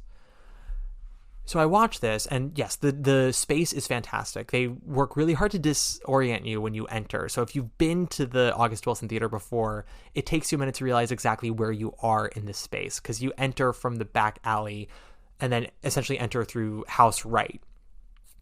House left takes you out into the street, whereas house right is behind the theater. And, yes, there are bars, there's a pre-show. The pre-show doesn't really add anything other than, I guess, ambiance, but the show is a very different ambiance to the pre-show. But it's a very impressive feat, the design. And then the opening number begins. It's a little slow, and Eddie is definitely very mannered. I don't like his performance at all, but, I understand why some people do. He takes the whole impish, not realistic being a few steps too far, in my personal opinion. But I wasn't watching the opening number going like, oh, they've ruined it completely. I was watching and going, okay, like, I don't love this, but I don't hate it either. I was expecting like the moment it began for me to hate it, and I wasn't hating it immediately. Things went more up and down as the night continued. I bring up the Mendes-Marshall collaboration because the biggest gripe I have with this production is that I don't think anyone on the production team actually understands musicals. They don't understand how they work. They don't understand how they flow. They don't understand how they build, because none of the numbers in this production builds to anything. They're not staged or designed in a way to flow in and out of the scenes and then to build to a cathartic finish. The only reason they kind of do is because the songs as written do that, and the songs are so fantastic. You can't really kill these songs. And there are a couple of times where I don't think that they were trying to, but there were a couple of times in this production where I felt like they almost did die, and the fact that they didn't was just because they were too good to die. The book scenes definitely have issues because on one hand you have Steven Skybell and BB Newirth as Frau Schneider and Herr Schultz doing beautiful work. When they are on stage together, the audience is so happy. And BB's voice, she's never been a singer. She, youth and gumption and having a semi-okay instrument got her through Sweet Charity and Damn Yankees and Chicago. But as she's gotten older, that vibrato has widened. Steven, of course, sounds beautiful. He's a beautiful man. Their intimacy with each other, their sweetness with each other, though, is what really becomes the highlight of this production, because everything else is so, I don't know how to say it. It's divisive, I know, because people have been at odds with their reactions to it. But, so for example, like, okay, we have Gail Rankin as Sally, who I was very interested to see because I saw her play Fraulein Kost in the revival of the Mendes revival, which also I think it's interesting that we have had 4 productions of Cabaret on Broadway prior to this one.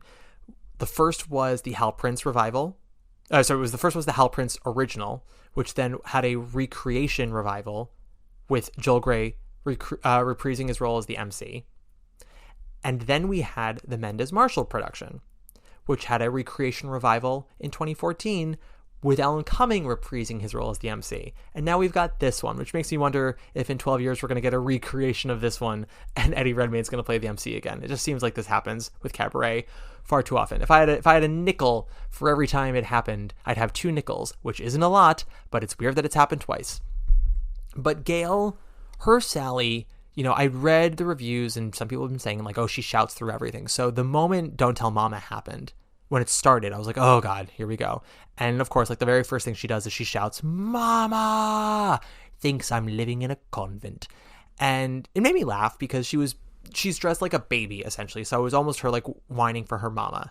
And then the rest of the song, maybe she took the reviews into account. Maybe she read them. She actually sang most of the song. There were a couple of moments where she like would do a meh, but overall it was as sung. But then she did Mine Hair, and that was absolutely screamed the entire way through, and was also done at a snail's pace. And it wasn't like super slow and then built. It was just slow the entire time, and I do not know why.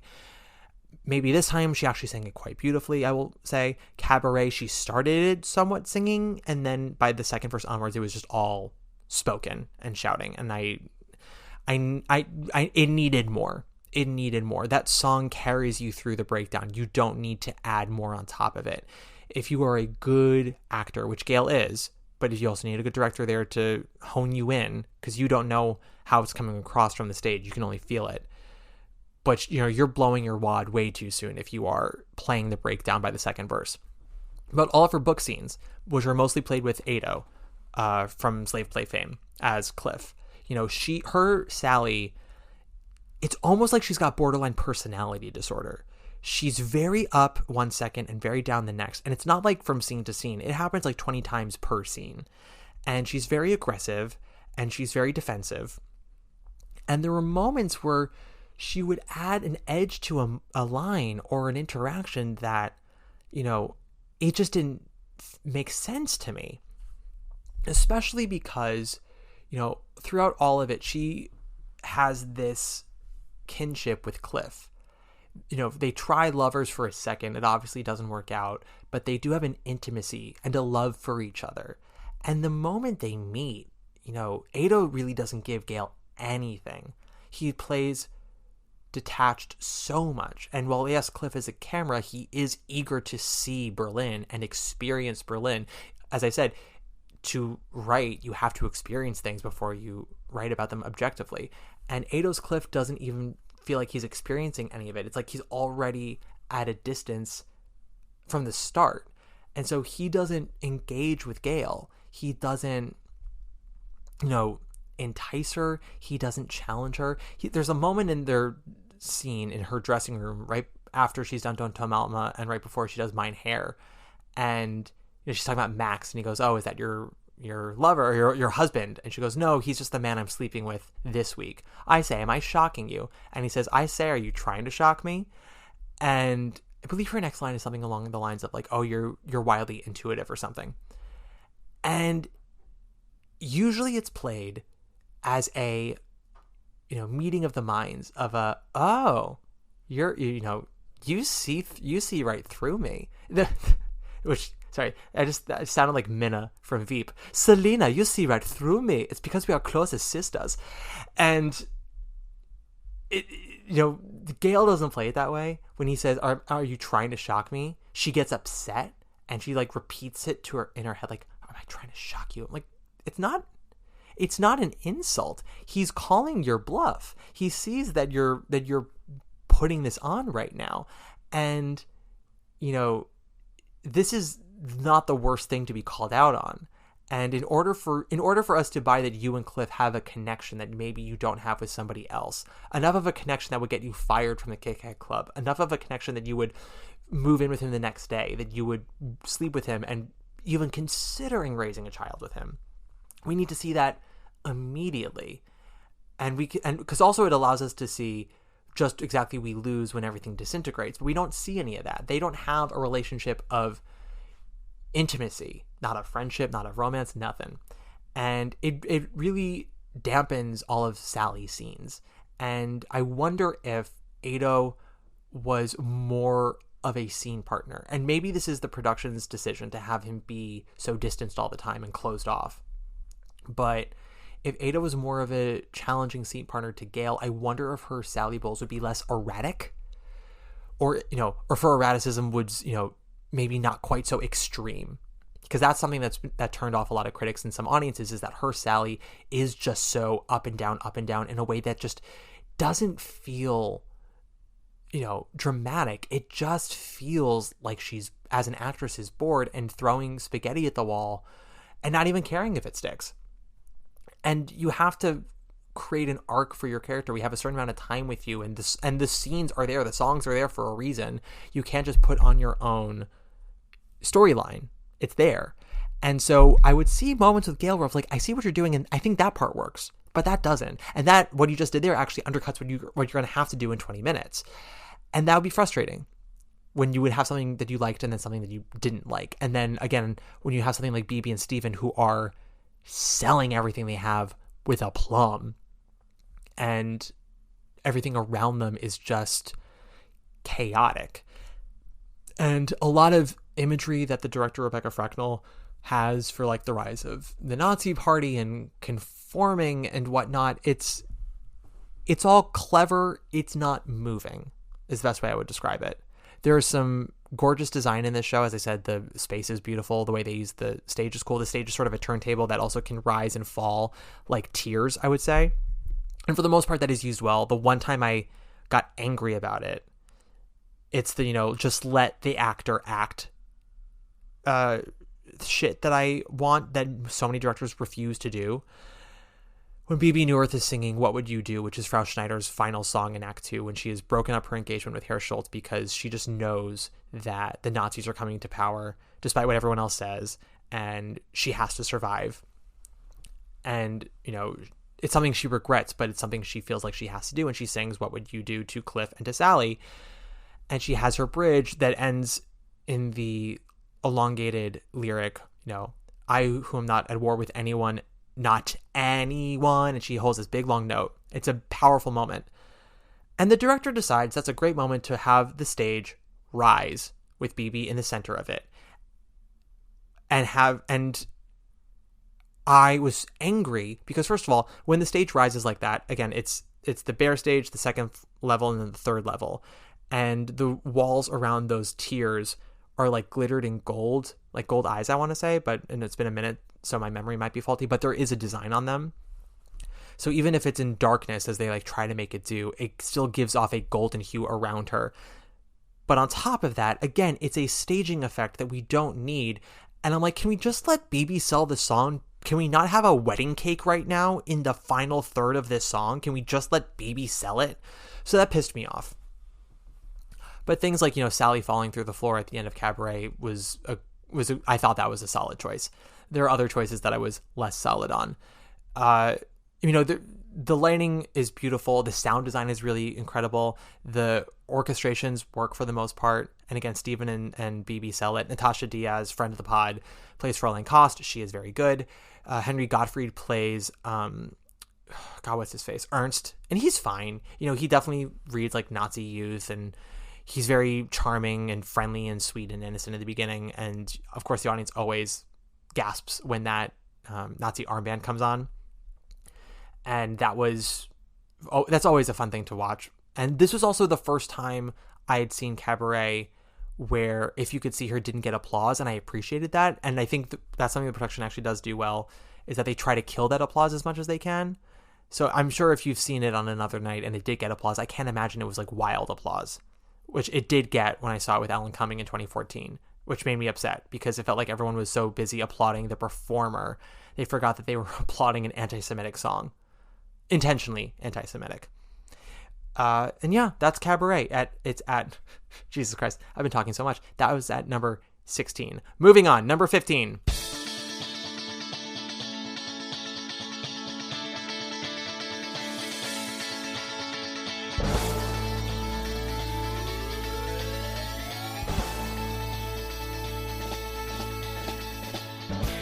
Tommy. So this is the show that I said it's a worse show than Cabaret. Cabaret is a masterpiece. Tommy is fine. This is a slightly better production. It's still a production I don't love very much. It is. I find the style to be unappealing. It's a color palette that I find quite unappetizing. It's like mostly black, white, gray, and then they choose piss yellow as their bold color. You know, speaking of American Beauty from the last number, American Beauty uses red, bold, bright red as its distinguishing color. And Tommy chooses yellow as its identifier, and not canary yellow, not golden yellow. It's like a piss colored yellow, a dehydrated piss. I don't understand it. This production also, and you can hear more of my in-depth thoughts on an earlier episode where I discussed Tommy, as well as I believe The Outsiders and some others. This is a vocally very powerful show. The music for Tommy has always been fantastic. The story has left some people confused and some people moved. I'm sort of halfway. I find the story odd but fun until the last 10 minutes where for me it always just falls apart, especially so in the stage musical where they, just try to make it feel good, stand and sing. I hear the music and I'm always left confused. The vocals are great. It is way over choreographed, which is a theme for Broadway overall. The cast, the ensemble, this ensemble is the hardest working ensemble on Broadway. They sing their faces off, they dance their faces off, and they are making a million costume changes a second. The opening sequence alone, which is, if not a direct replica of what Des McAnuff did in the 90s, it is very close to it. There's a lot in there that is from the original. Maybe with some fewer hydraulics, and obviously, Wayne Cilento is not the choreographer this time. Lauren Lataro is. So she puts her own spin on whenever there is movement, but there is a lot of the original staging in there, and you just have to watch even a bootleg of the 90s version. The people I know who have loved this are either people who don't have much association with the show or have association with the album. The people I know who have not liked this, have actually hated this, are people who have a deep association with the 90s stage show. That production was very important to a lot of people. It was a watershed moment for Broadway, and I feel like this production is trying to capture that same energy and that same response, while obviously trying to do new things, but not too many new things. Like, they want to keep the bone structure, they want to keep the skeleton, they want to keep the moments that worked last time, but dress it up in new colors and maybe alter a dance move here, maybe cut that lyric there, which is not, a crime. That's what a lot of revivals do. And when it works, it works. It's easy to side-eye when it's the same director as the original. It's like when James Lapine did Into the Woods, and then when he did Falsettos. Those who saw the original Into the Woods, those who saw the original Falsettos, most of those audiences were less accepting of the revivals.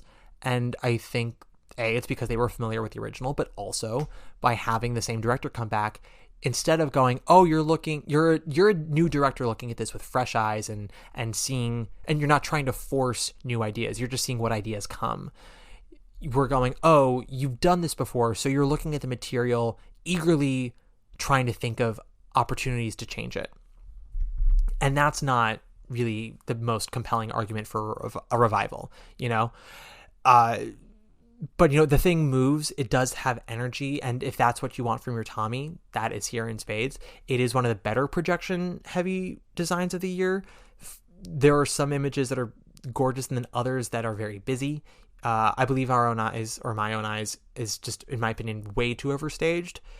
Acid Queen is kind of clunkily staged, and I know some people are annoyed that there are no actual pinball machines. It's just, the impression of one, which I suppose leans into this aesthetic that I found for the show, which was like simulation. The whole thing feels like it's an active simulation because, we start this production in the future with everyone wearing these helmets that, in the musical and in the album, Tommy makes his followers wear so they can also be blind, deaf, and dumb. But if you don't know that that's what it is and you're just watching it, it looks like they're all at an arcade doing a virtual reality game, which honestly they could be at that point. It could be that with those helmets, they then are in a simulation. But Yeah, Tommy is at number 15. Number 14, Actually, it's Your Royal Highness. Patriots. Yet again, another show that I've covered on the podcast earlier. I will be very brief on this one. Written by Peter Morgan, directed by Rupert Gould. Its only Tony nomination this year is for Michael Stuhlbarg. And that's a shame because I thought Will Keane as Putin should have been nominated. But I guess there's some optics to nominating someone playing Vladimir Putin. But he does do a great job. It's more annoying to me that Keane wasn't nominated and Jim Parsons was from Other Play. Once again, I will never sing that show's praises. Patriots, it's at number 14 because it is very smart. It is very creative. There is some phenomenal acting happening by our, two central men. I didn't find it terribly boring, but I did find it rather dry and very British. It's intellectual. It's not even intellectually stimulating. It's intellectually engaging. It's not emotionally stimulating at all.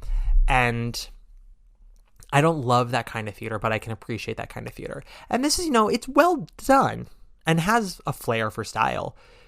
But ultimately, I walked out appreciating it and happy I saw it and no desire to ever see it again and not necessarily giving it a 2 thumbs up.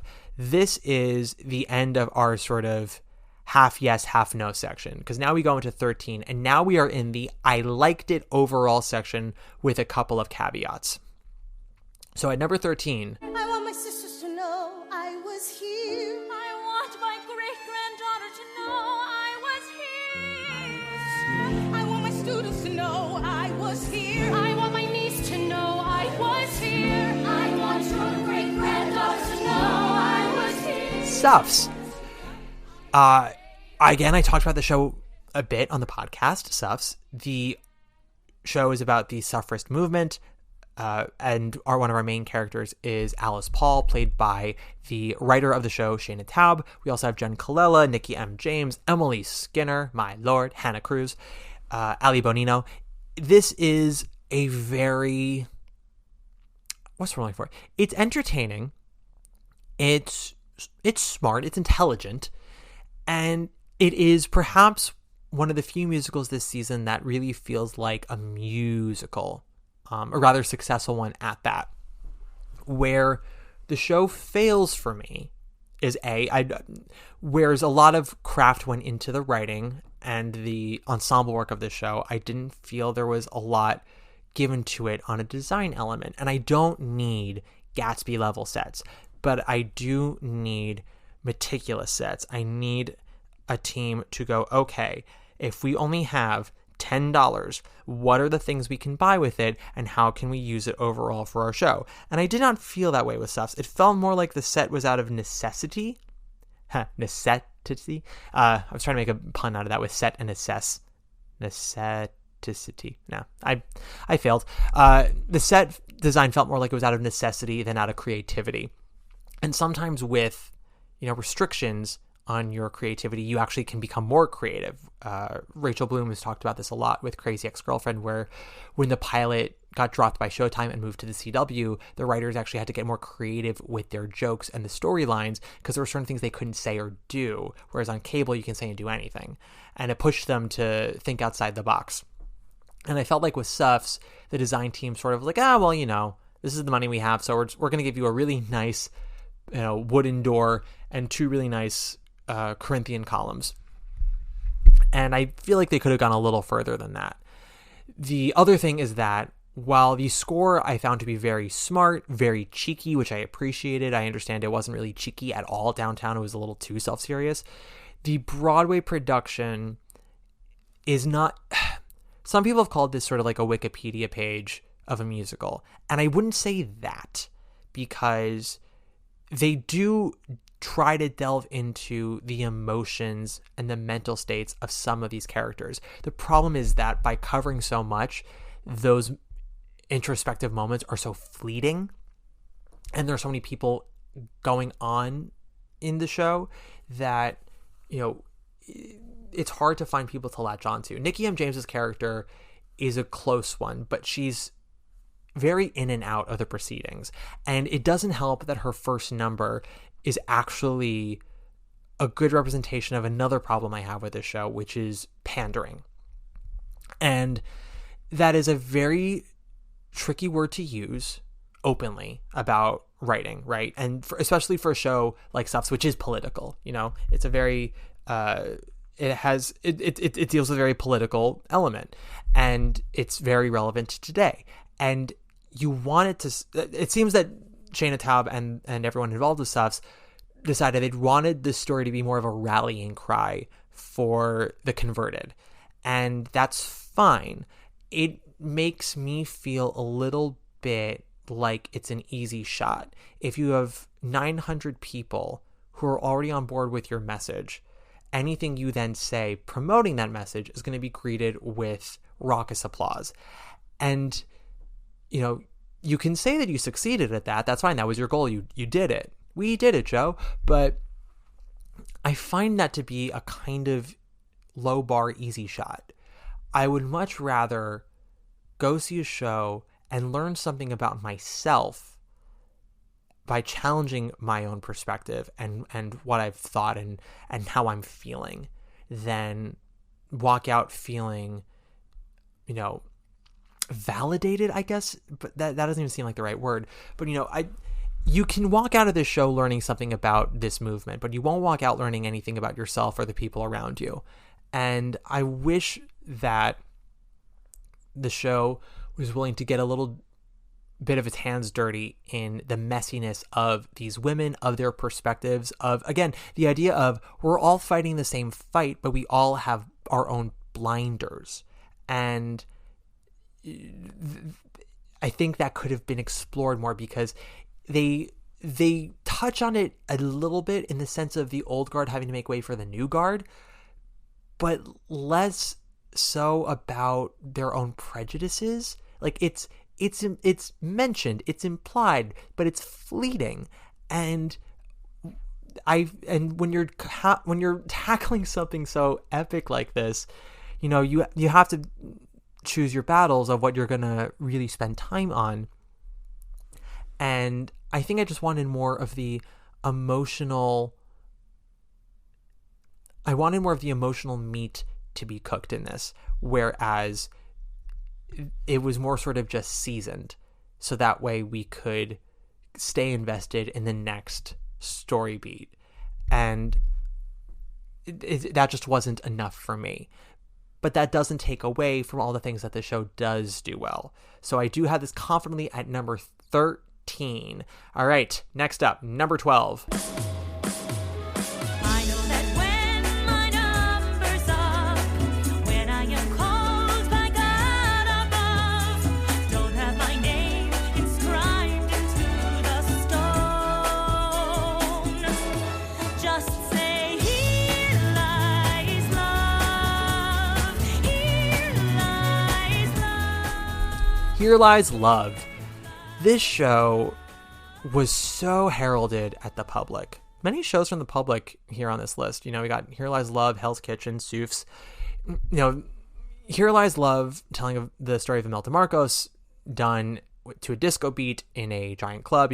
What Cabaret does for the August Wilson Theater, this show did for the Broadway. They didn't really overhaul the lobbies or anything like that. They mostly just did a lot of pink lighting. But the theater itself got a total makeover, and it was so cool. The music was very catchy, the staging was inventive, the design was impeccable. For me, this was a marvel of technology, design, and staging, but not a marvel of storytelling. This was sort of like Disco Evita. People have been trying to compare Lempicka to Evita, which I don't get outside of, I keep saying, I don't, that's something my sister does. I think I picked that up from her.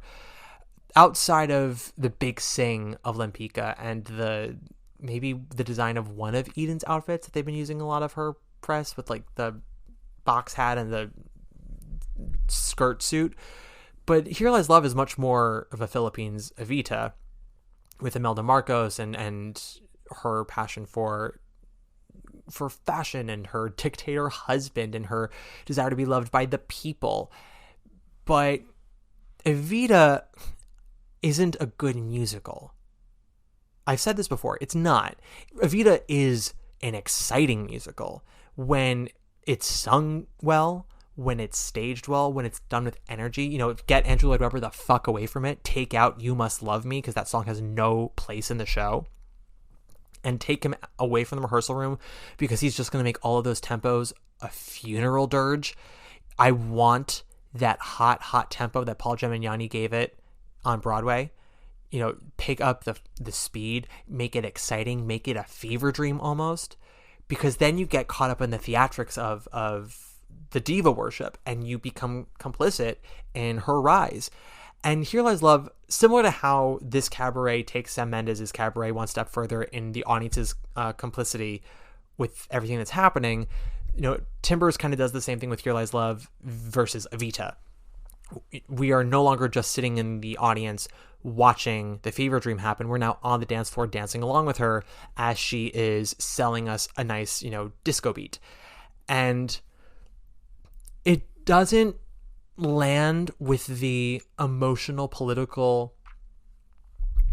Thud sounds dispiriting. I don't mean thud in like, oh, clunk. But, you know, it doesn't land politically and emotionally, I think, the way that they wanted to. Or at least it didn't for me. It might have for some people.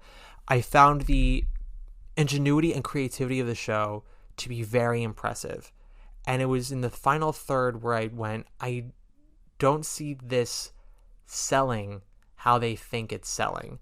And that lack of emotional pull is what kind of keeps this out of the top 10 for me.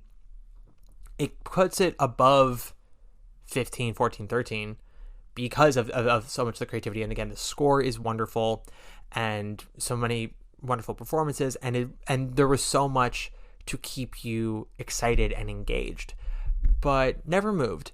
And I think 90% of the show isn't necessarily looking for you to be moved, but they do want you to stop and reflect at the end. And I can't tell you how many people did that at the end of Here Lies Love. I think too many people were too busy dancing. Anywho, that's a solid number 12, a solid, confident number 12, Here Lies Love. Number 11.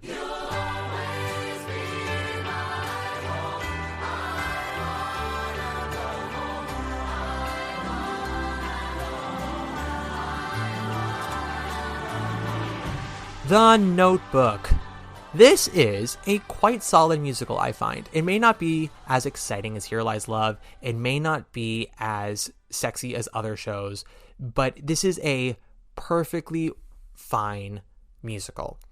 I saw this towards the end of March, right before they opened, and I had been through a desert of musicals at that point. I had seen quite a few. None did it for me, and I thought I might be dead inside. And I was really, really, really hoping, because of the wave of good press that this show came in on from Chicago, because word of mouth from previews was solid but not as effusive as it was in Chicago. I was so nervous and so desperate for the show to be good.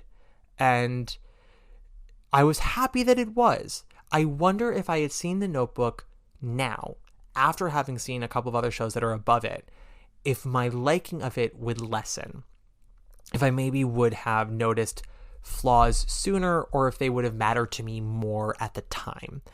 Because there are things about this show that detract from it. You know, the lyrics, I've said already, Ingrid Michaelson's lyrics, sometimes they're very specific and very well crafted. Other times they feel a little concept album-y.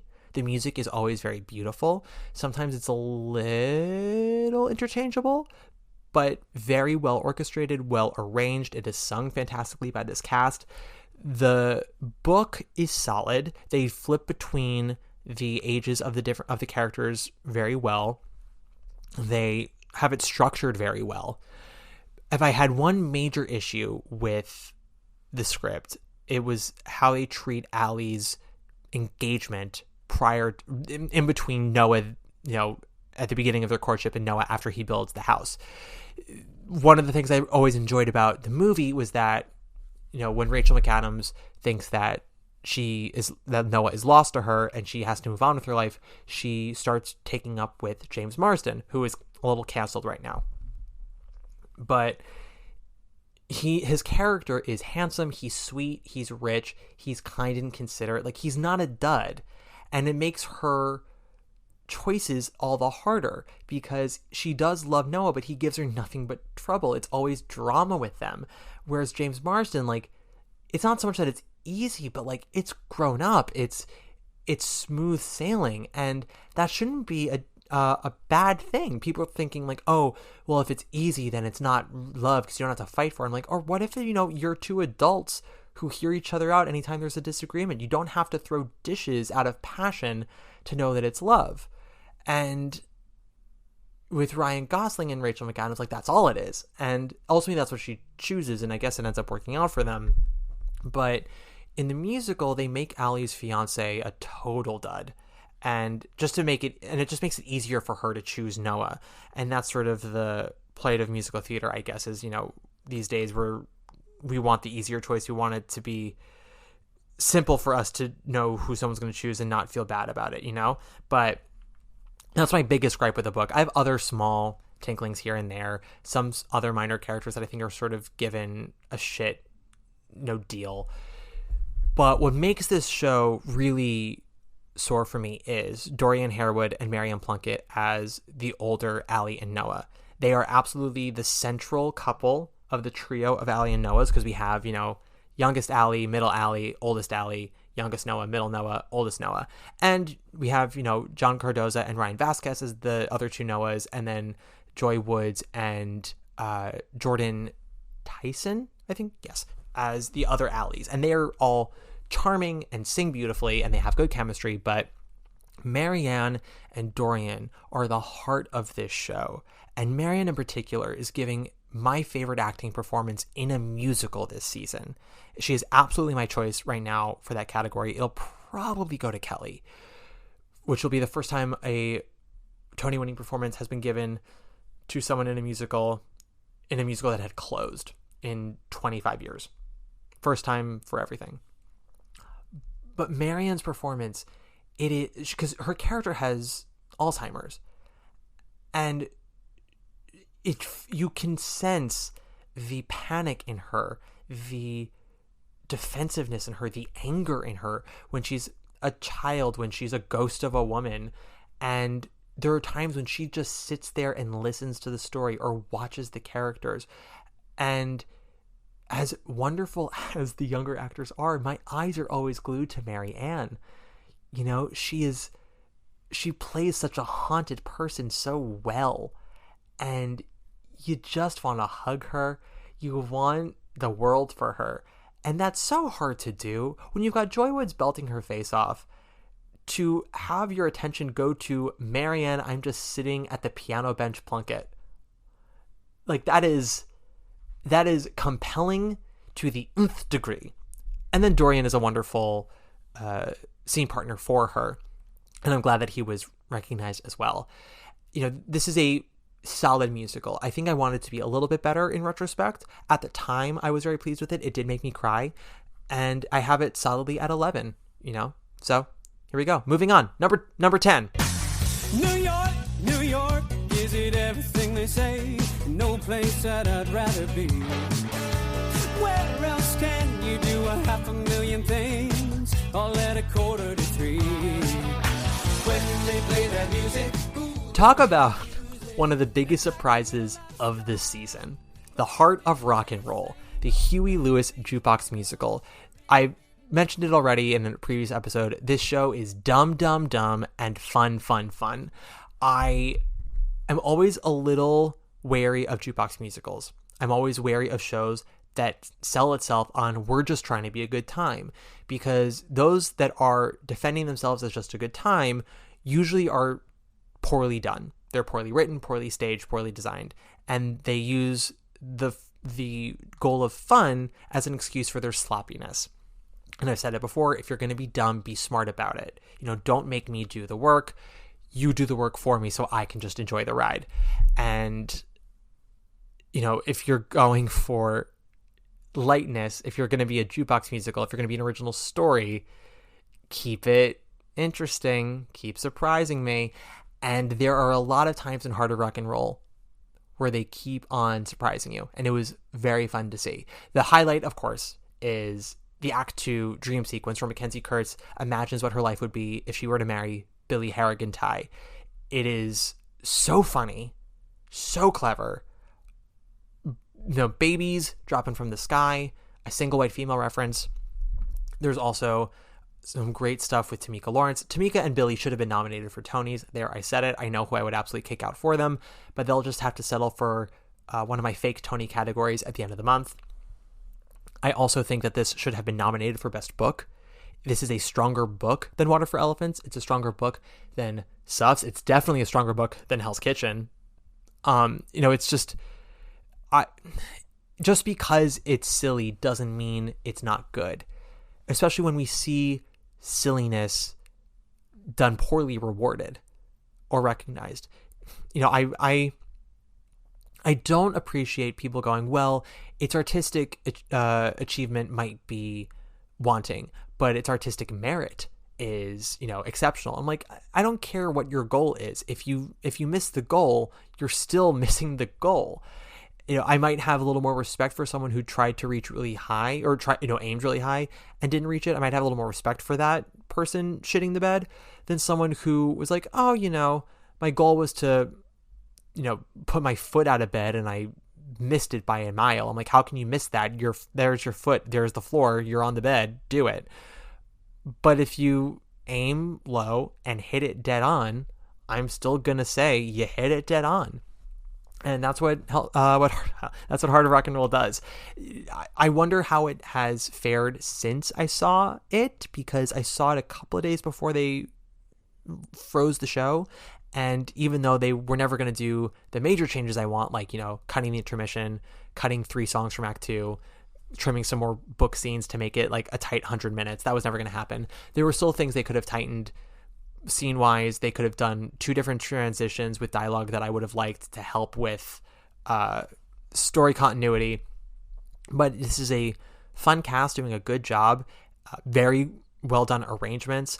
I don't really care for the set, but, they did what they could to fill up the space. And I don't really care for the choreography, but that was sort of their attempt to have it both ways of being a campy, tongue-in-cheek, girls want to have fun show and a big Broadway musical. And I think they succeed more often than they don't in this one, which is why it is at my confident number 10. Number 9. Pick yourself a road, get to know the countryside. Soon enough you're merrily practicing dreams that will explode. Okay.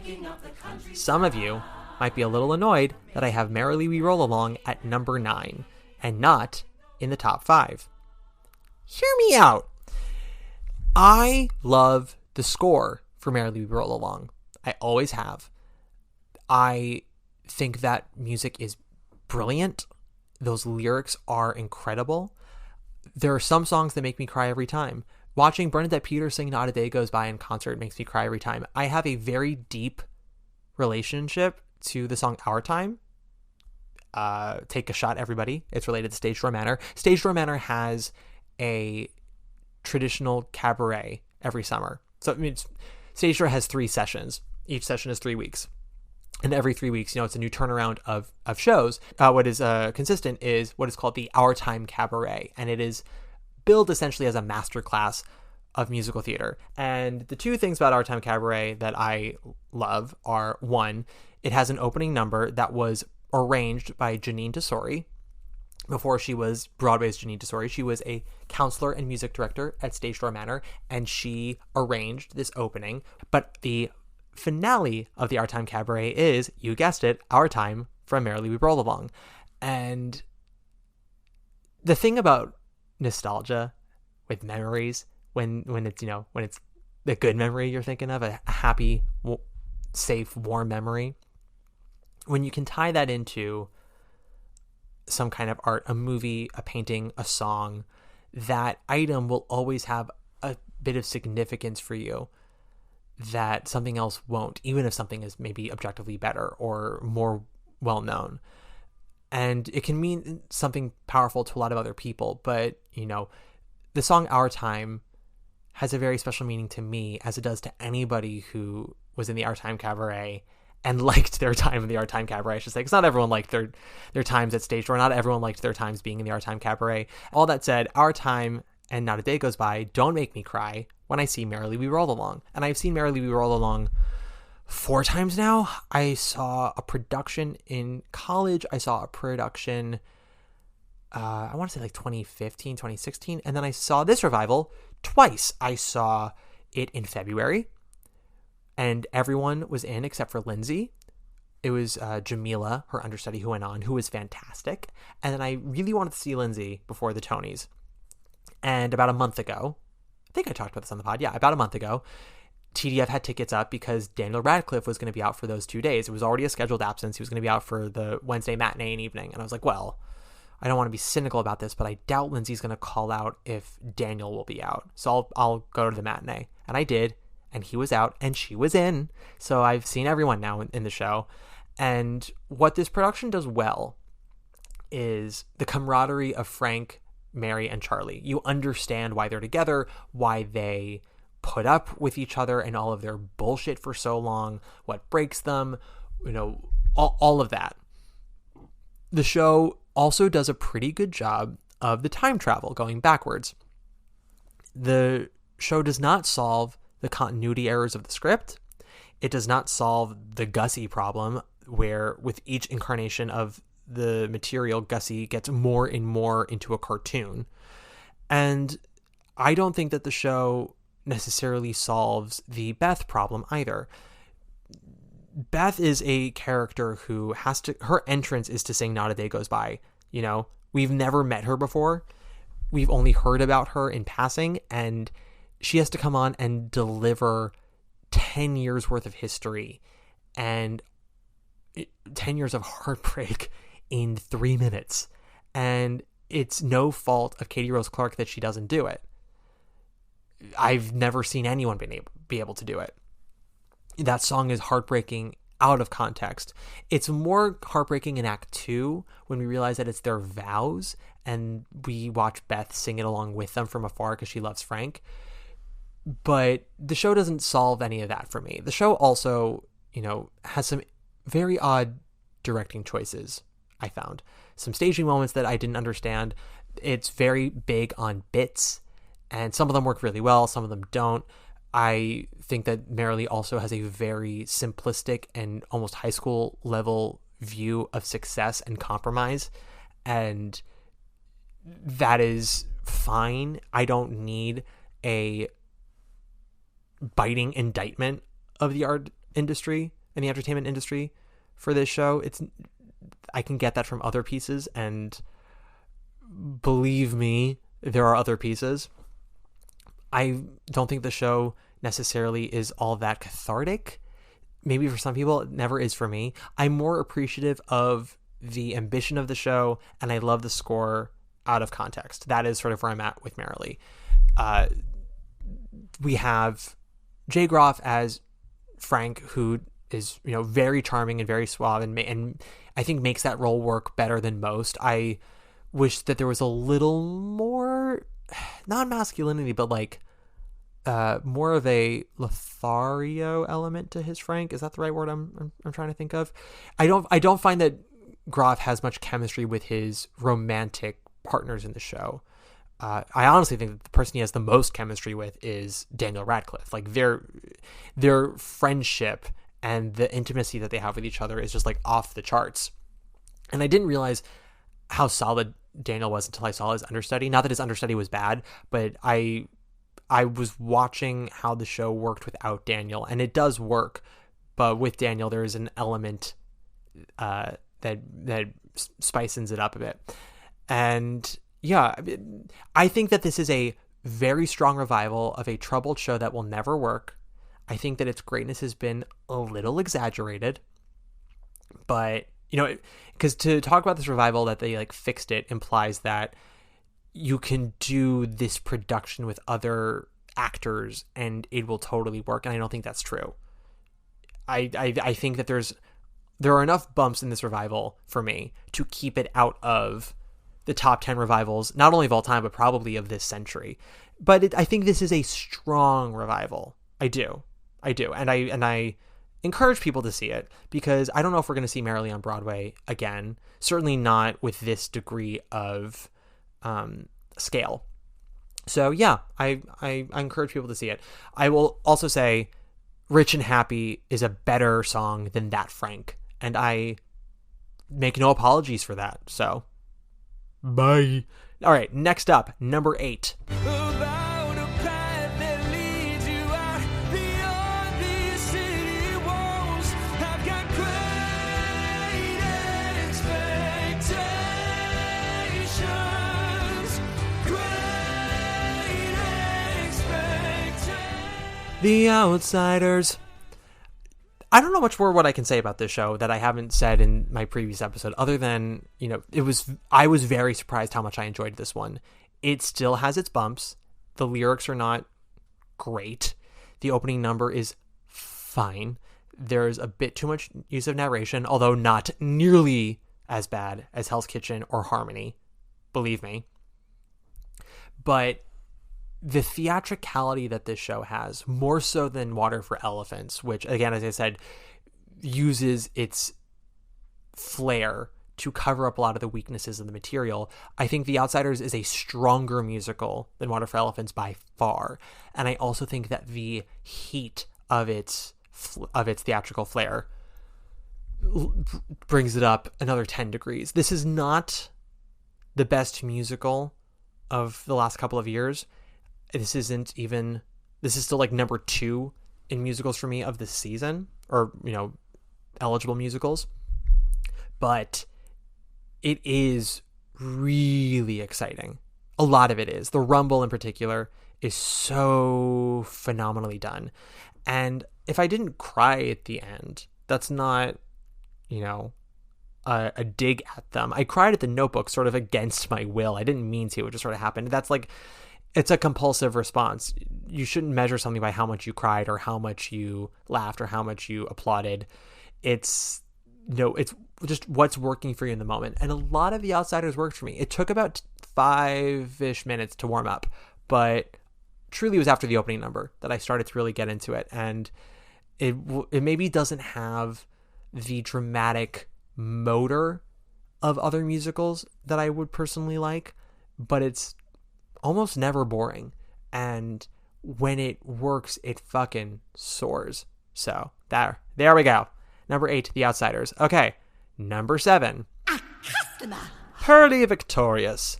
Once again, another delightful surprise this season. I don't know how many of you were on the boards at the beginning, around like August, September, but Pearly Victorious was originally a bit of a joke because, first of all, Leslie Odom Jr. did not exactly leave Broadway on the best of terms.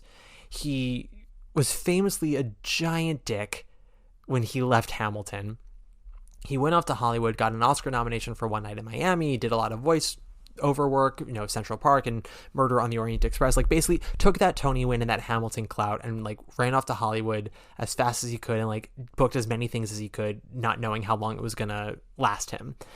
And when he came back with Pearly Victorious, there was a little bit of schadenfreude within the community of people wanting it to not be good, of people wanting it to fail, mostly because it was riding off of the name recognition and box office power of Leslie. This was going to be the thing that proved whether Leslie was actually a draw outside of Hamilton, because everything he's done in Hollywood, he was never the star of. He was always part of an ensemble. And if he was somewhat of a lead, he was like a co-lead with 3 other far more famous people. But he is a name.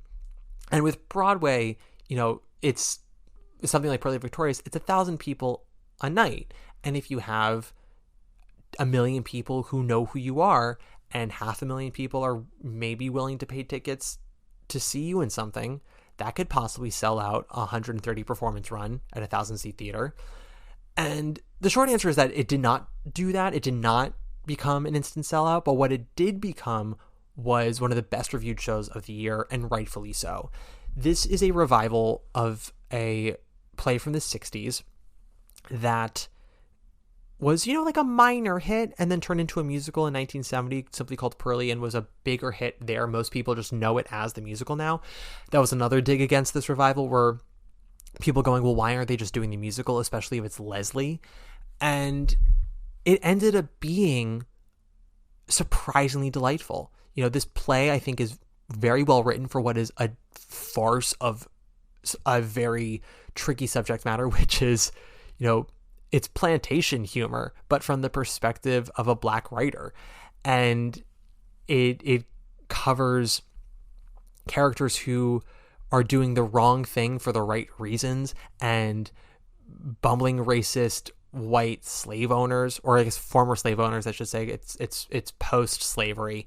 And then you also do have characters who are white saviors, but not framed as, the sacrifice they do for nobility, but rather the games they play, similar to their Black counterparts, doing the wrong thing for the right reason, and understanding that they are doing it with their privilege in mind. They are using their privilege for good. And it's also just fucking funny.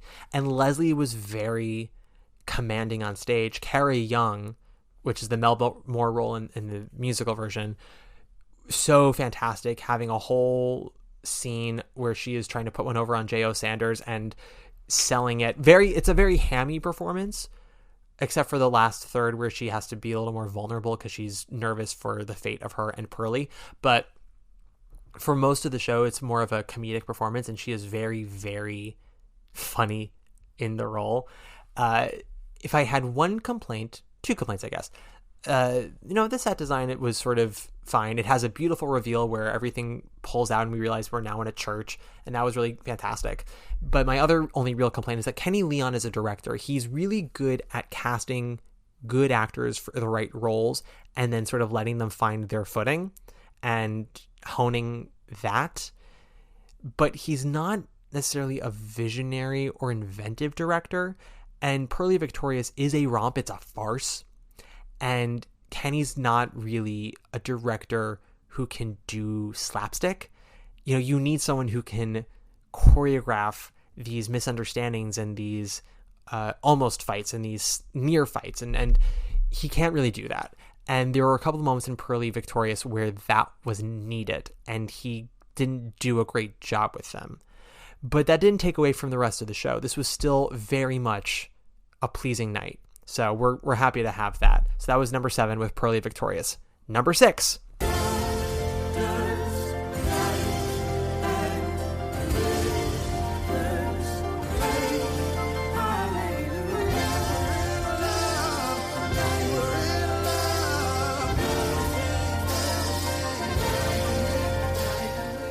Illinois. This is my favorite musical experience of the season. This was a dance piece created by Justin Peck based off of the album by Sufjan Stevens. I did not know this album. I only really knew Sufjan from Call Me By Your Name because I am basic. And I made it a point not to listen to this score before I went into the theater. I knew a few people who had seen this when it was at the Armory earlier this year before it, made the immediate transfer to Broadway. And all of the word of mouth from the Armory was great. My own mother saw it and she was like, "Oh my God, Matt, you got to see it." And I was like, "Yeah, okay, sure, Jan." And I go to see it. My only really negative is that I was sitting behind a bunch of, 12-year-old girls who were sitting behind their mothers. And the 12-year-old girls could not be bothered with the show. They were talking to each other the entire time, texting the entire time. Really wanted to spit gum in all of their hair, but I didn't have enough gum on me. So I did my best to just sort of focus on the show. And luckily that was pretty easy to do because I have been very open. I have not liked Justin Peck's choreography in the past, hated his carousel, mid on his West Side Story. The dance he did for this was beautiful. And the aura of this show, the lighting, the sound, the orchestrations, all beautifully put together. And most importantly, I was finally introduced to this work by Sufjan, which is absolutely gorgeous. I mean, I cannot stop thinking about and listening to The Predatory Wasp of the Palisades is Out to Get Us. That song, some pieces of music just get under your skin and get into your heart. And, we talk about crying is not a metric for something's success, but I don't think I've been able to listen to that song once without getting a tear or two in my eye. It is, it starts off deceptively intimate and, indie folk music like, but then it takes a wild turn into this epic sound that feels like young love, which is, that's what the song is about young love, young queer love too. And, it's so free and flowing, and it makes you just want to run. And then when you get to the end, as it sort of quiets down and simplifies, the words in this song just, and part of it is my own personal experience. Like, I know I've alluded to him a little bit today in this episode, and I haven't spoken about him much in a few months because we're trying not to do that. But those of you who remember from the Torch Song Trilogy episode with my mom, we talked about the guy I was involved with who we will only refer to as Bub.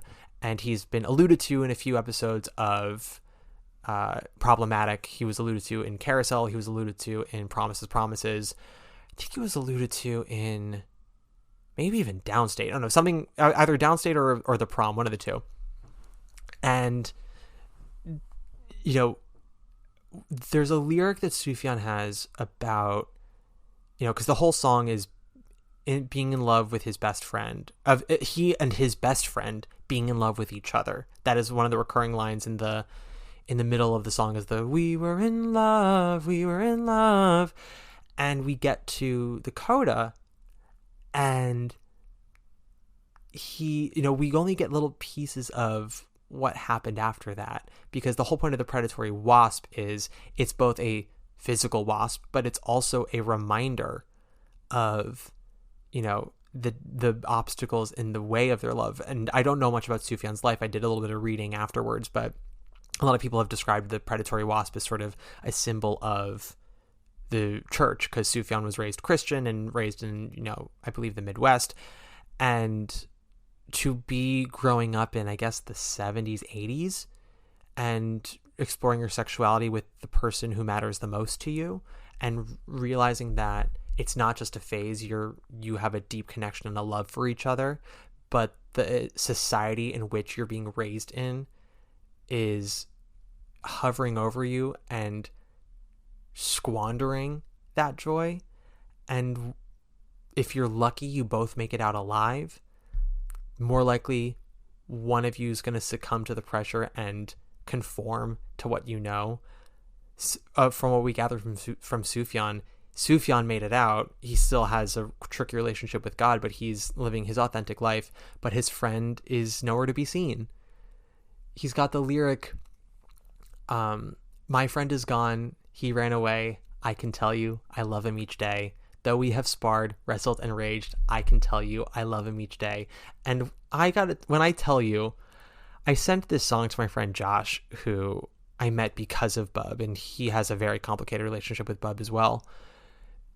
Josh and I were talking about that song afterwards, because Josh, I sent it to him not knowing he was at work, and I didn't think he was going to listen to it immediately. And he texts me 5 minutes later. He's like, not me sobbing at my desk. And I was like, I know. It was just, do yourself a favor and just listen to it. It's beautiful. I mean, the whole album is fantastic, and not all of it is, heart-wrenching music. And I wouldn't even say that Predatory Wasp is heart-wrenching, because it's not punishing. It's just, he's so matter-of-fact about it. And you are given this high of this young love he and his friend have, and the joy and the safety, and then it gets pulled away. And you watch that on stage in Illinois, and it's beautifully carried out by Ricky Ubeda and through Justin Peck's choreography and all the other performers. And there is a story, there's a structure to it with live vocals, and it's maybe more heavily reliant on dance than most musicals you would see, not so much on book scenes in terms of dialogue. But there is a structure to it. There is a story to it. There are characters to it. The songs serve a purpose. The dance is an extension of the songs. So in my mind, this is a musical. It is, if you only have very binary definitions for your dramatic works, maybe you wouldn't.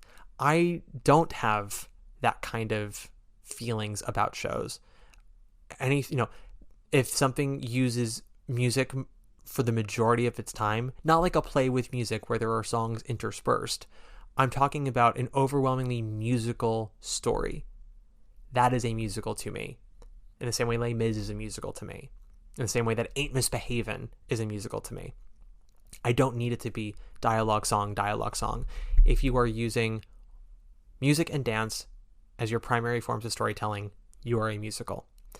And this is a musical. And I found it very lovely. And I would like to see it again. Until then, I have the album. Number 5. Appropriate. This show is, along with Cabaret, the most I paid for a theater ticket this season. Now, I have been very fortunate this year to see quite a few things for free. I also was very cunning and was able to get a lot of deals on shows. Of the 36 shows this Broadway season, I tallied it up, how much I spent divided by the number of shows, and I spent an average of $42 per show. That tells you how many shows I saw for $30, $40, and $50, and how many shows I saw for free, because Cabaret and Appropriate were both $150. That's not the most I've ever personally spent. The most I've ever personally spent was $199 on My Fair Lady the night before the Tony Awards. I've seen shows with family members and their tickets were more expensive because they wanted to sit in specific spaces and I was along for the ride. But I try not to spend more than $200 if I can, because I just don't agree with that. But this was the first ticket I bought this year that was over $100. That was actually over $70 at the time. I hadn't spent more than, I think, $60 or $70 this season when I saw Appropriate in December. And I wanted to see it because the reviews were so fantastic. It was a hard ticket to get, and I heard it was a compelling drama. Compelling, again, the word that keeps coming back. And it was. This is an engaging and very capturing piece that is cloaked in hundreds of years of toxic racism and prejudice. The story is of a family that is cleaning out the home of their patriarch, their father, who has died after years of dementia. And, we have Sarah Paulson, who's been divorced. She's there with her kid. Her brother, Corey Stoll, and his wife, Natalie Gold, and their 2 kids. And their third sibling, I forgot the actor's name, but their brother, who basically was run out of town 12, 15 years ago and has returned with Elle Fanning. Now it's someone Benning or Beatty. It's Warren Beatty and Annette Benning's daughter. I forget her name though, but I saw it with Elle Fanning, this white girl who names herself River. And they show up and they're all trying to basically get their piece of their father's financial pie while also having to sell all of his items, sell the house. They all need the money and they want to sort of just be done with it. But Sarah Paulson's the only one who's trying to hold on to the memory of their father because it's all she really has to hold on to. And as they keep, sort of boxing up the house, the more they uncover of their father's past, that is very troubling.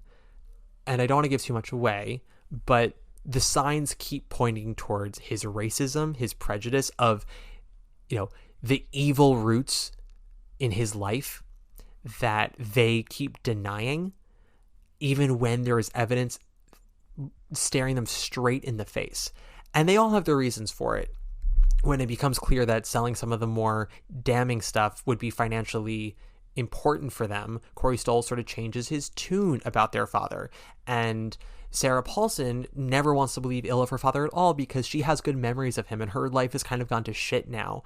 And she doesn't want to let go of the love she had for her father and her good feelings for him, because when she lets that go, then she basically has nothing left to tie her to this world. Not even her son, who she loves, but he's difficult. And, she can recognize that poison in herself. She has a standoff with her 2 brothers at the end where she basically is like, we're going to get rid of all the rest of this stuff.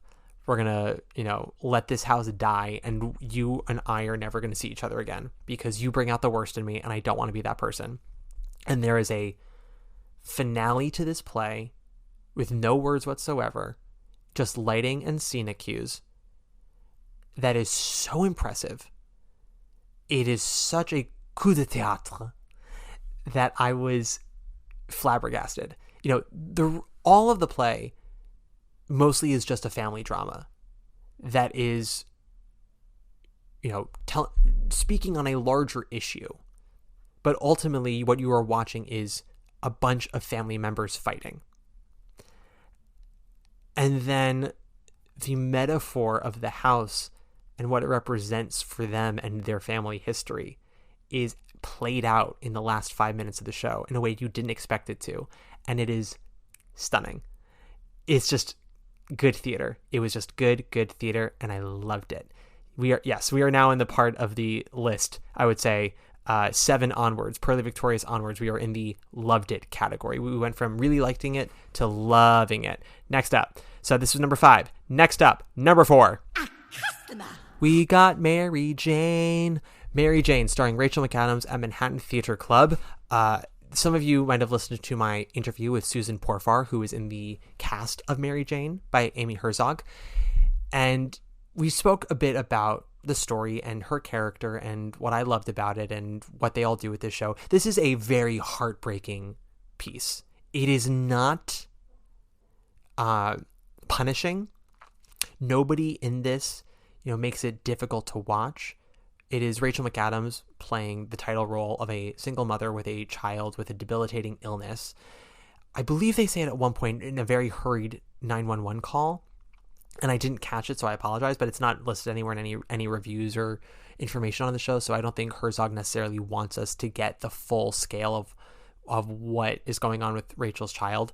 Just that, he's on a ventilator half the time. He has to be in a wheelchair all the time. He's got all of these needs, and he's almost 3. And it's a lot. And she's got a very good handle on it, but there are good days and bad days. And she tries, and she has people in her corner helping her. There are people not in her corner, or people who make it difficult. We never get to see them.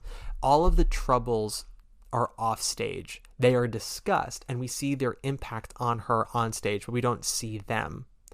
And the brilliance of this piece is how you can keep watching the hard times and the suffering, and you don't feel like you're intruding. You don't feel like you are, suffering yourself. You hurt for the character of Mary Jane. You like her. You want her to succeed. You want Alex to get better. And there is a sadness in knowing that he never will. He can hold on for a while. He's held on this long, but he's not going to make it in the end. And the heartbreak will be just as bad, but there will also be a guilt about the release of that suffering, And I think Jesse Green talked about this in his review as well, of also the other sense of loss, in addition to a mother without her child, but also a mother not sure what her purpose is anymore, because for all of this time of Alex's life, she's basically had to give up everything to be his caretaker. She has help thanks to a good, health benefit system with her current boss that she will eventually have to leave because she's had to take too many 6 days to take care of her son. But this has been sort of her life for so long. She had to put on hold her desire to be a teacher so she could take care of her son. And she has all these different conversations with all these different women in different points of their life, some who are going through a similar thing to her, some who are 4 years ahead of her, 2 years behind her, some who don't have kids, some who are, teenagers or work at a hospital, doctors, nurses, the like.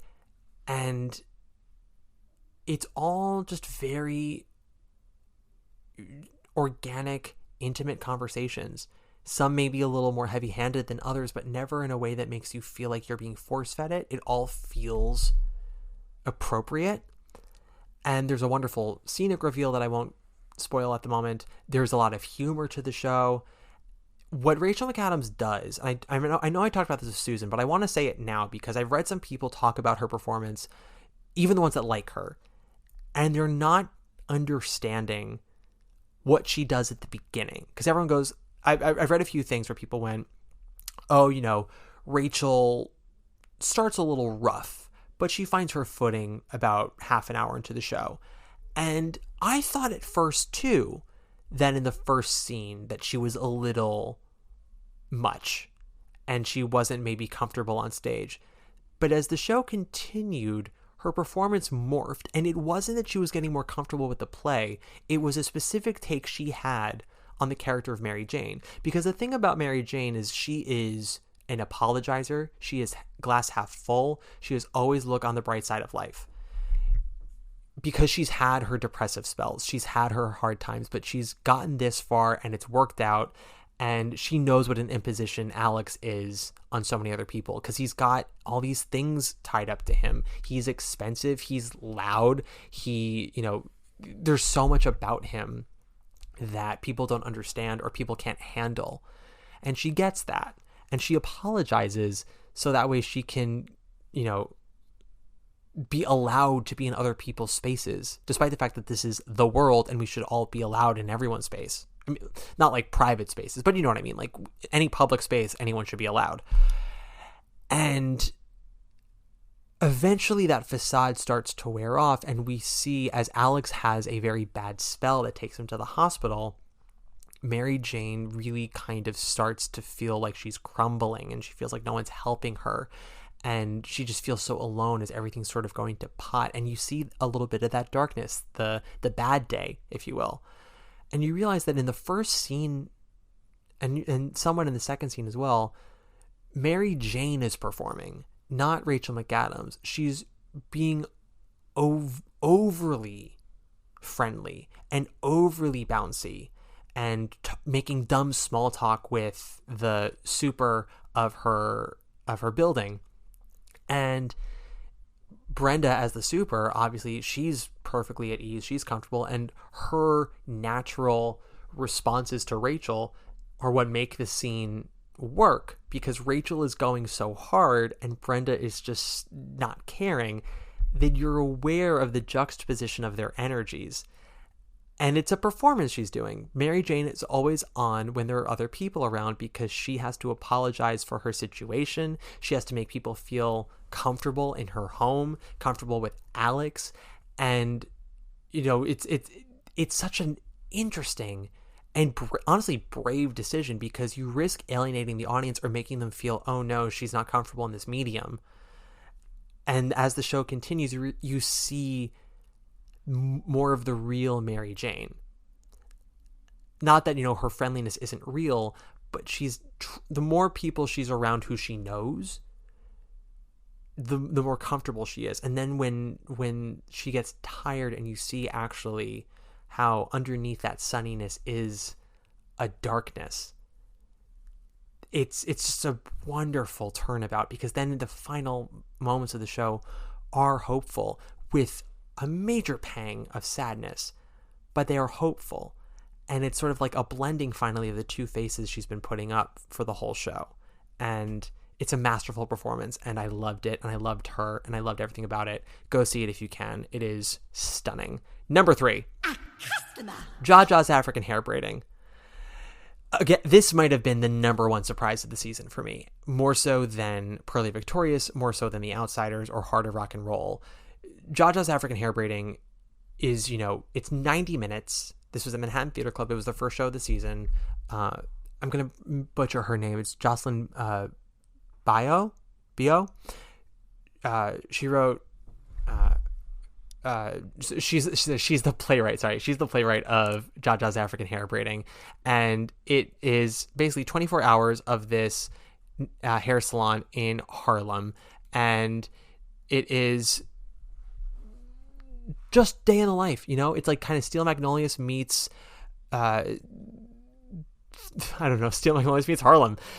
Jocelyn also by the way also wrote Schoolgirls, or the African Mean Girls play, which I believe was at McCarter 4 or 5 years ago. And Jaja's it's not so much that a lot happens. Again, we're more just sort of spending time with all of these women, with their different clients, with their different personal dramas. We learn more about their lives from the countries they immigrated from. I believe Trinidad is one, possibly another one was Ghana. I should look it up again, because I haven't read the script since I've seen it, and I saw it in November, so I'm really just going off of that one night that I saw it.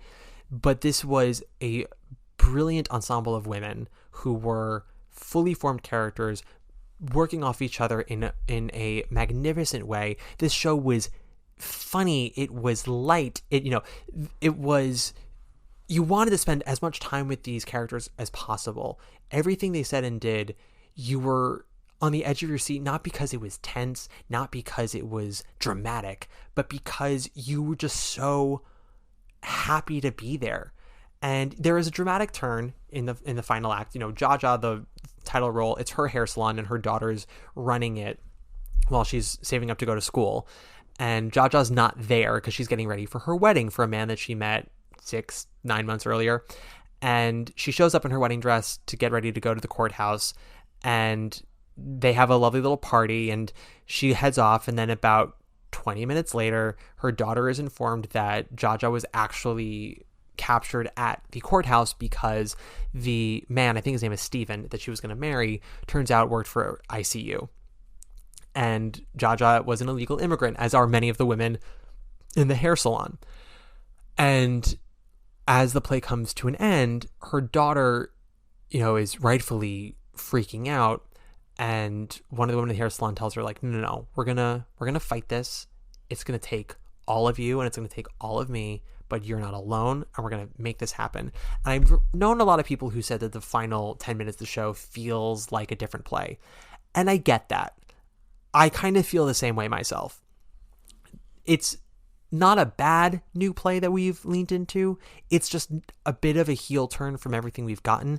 But in a way, you could argue that that's on purpose, because for these women, they don't get to just live lived-in lives every day. There's always the fear that it's going to turn on them. And then, of course, when they have their guard down, that's when it does. For all of the opportunities that they get in America, for as much as life is probably better here for them than it is in their home country, there is a fear that they have here that they don't have in their home country that they let go of for 90 minutes. And it's in the last 5 that it gets to them. And you realize that, despite what Suf says, you're always fighting. And in Jaja's like, yeah, they're always fighting. Even when they're trying to thrive, they have to fight to stay alive, and they have to, and not just for themselves, but for their own. And that's a really powerful message. Whether, the show earned that heel turn or not is up to you to decide. I think because I was so happy to be with these characters for so long, I didn't mind the heel turn so much. I did feel like it was a switch, a very sudden shift, but it did not work for me. And I am so happy that the show got the Tony recognition that it did. I wish some of the actresses had gotten nominated. It's difficult. Featured actress was so tough this year. And again, this show had closed, and it's such an ensemble piece. But, I for a while, this was my number one show of the season up until the new year, because we have 2 more shows left that I got to get to. All right. Number 2.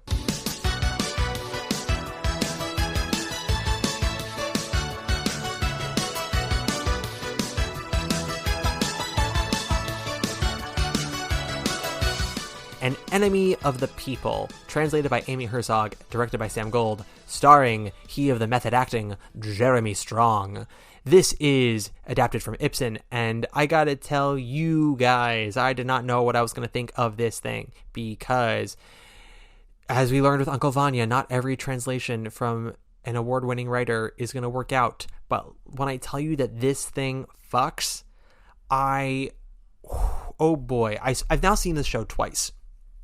I saw it famously the day that the climate protesters came, and that was a fascinating moment. And then my grandmother asked to see it, so I took her, and no protesters were there during the town hall scene, so I was able to watch it just as it was meant to be. And, I think if I had to give, one caveat to the show, and it's not even my own, but it's sort of, I could understand where someone would maybe be iffy. The first 20 minutes are a little, not slow, but it's world building. You're figuring out who the characters are, their relationships to everybody. There's a lot of exposition dumping. Things are kind of happening in and out. Your mind might wander a bit, and that's fine because the plot hasn't kicked in yet. You're just sort of getting a sense of everyone's relationships and where we are and what's going on.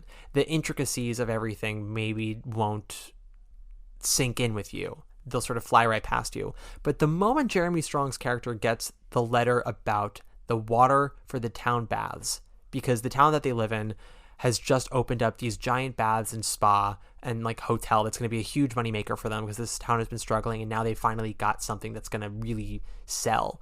And Jeremy Strong is the town doctor and very well respected, and he's relatively rich, and his brother is the mayor. And he finds out, because he'd had these suspicions about the baths because people were going and they were getting sick, and they all just assumed, oh, they were sick, probably when they got there, or they got sick when they left. But Jeremy Strong did some investigating, and he brought some scientists along, and no, it turns out that the water in the baths is contaminated because it's linked to pipes from the town tannery, which has toxins in it, and it's making people sick. And he says, no, not everyone exposed to them will die, but a couple of them will, and those that will die, we will always know that it's us. And at first he's got people on his side, but then eventually people turn on him. Corruption reigns supreme, and people would rather, save the economy of the town and their own jobs than do the right thing, do the honorable thing. And then those people who claimed to be honorable and then turned their back double down and start rewriting the narrative of Jeremy Strong's character, of who he is as a person and his honor, in order to make themselves feel better. And throughout all of this, Jeremy Strong's daughter, played by Victoria Pedretti, who I thought was robbed of a Tony nomination. There, yes, I said it, robbed. I am hypocritical like I was told last week. No, I don't mean she was actually robbed.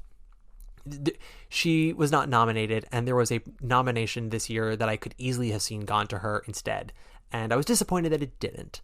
But no actress in that category robbed Pedretti of it. There are just nominators who I think have questionable taste is all. But she plays Jeremy Strong's daughter, and in this translation, her character is a combination of his daughter and his wife. Not literally, but in the original Ibsen, there's a wife character and a daughter character, and Herzog has combined them into just one daughter. And they have a very respectful dynamic. They listen to each other, they respect each other, they actually have a conversation, because you learn with Victoria Pedretti, the men around her who listen to her have ulterior motives. There are men who claim to be on her side, who believe in her, but then it turns out it's because they just want to marry her. And she's beautiful and she's smart and she's funny, so I get it, and she makes a great hot toddy. But she's more than that, and she doesn't even want that, and that's fine. But it's like, being on The Bachelorette, I guess, and the contestants telling the Bachelorette how much they respect her, how much they love her, how much they want to be with her, and the moment they get cut, they go home and find a girl in 5 seconds. And it's, you'll say anything to bring up the person you want to be with, because you want them to think highly of you, because you think highly of them. But that's not the case with Victoria Pedretti and Jeremy Strong, because they're father-daughter. They actually have a close friendship of mutual respect and trust. And, the show is very timely as well as being timeless. This is a very compact adaptation. It's tight. It is smart. It is funny. It is tense and brilliantly acted by this company. It's got style, it's got panache, it's got everything, the moment that Jeremy Strong gets that letter about the baths, we are off to the races. And if you don't find the show engaging after that letter till the end of the show, I don't know what to tell you.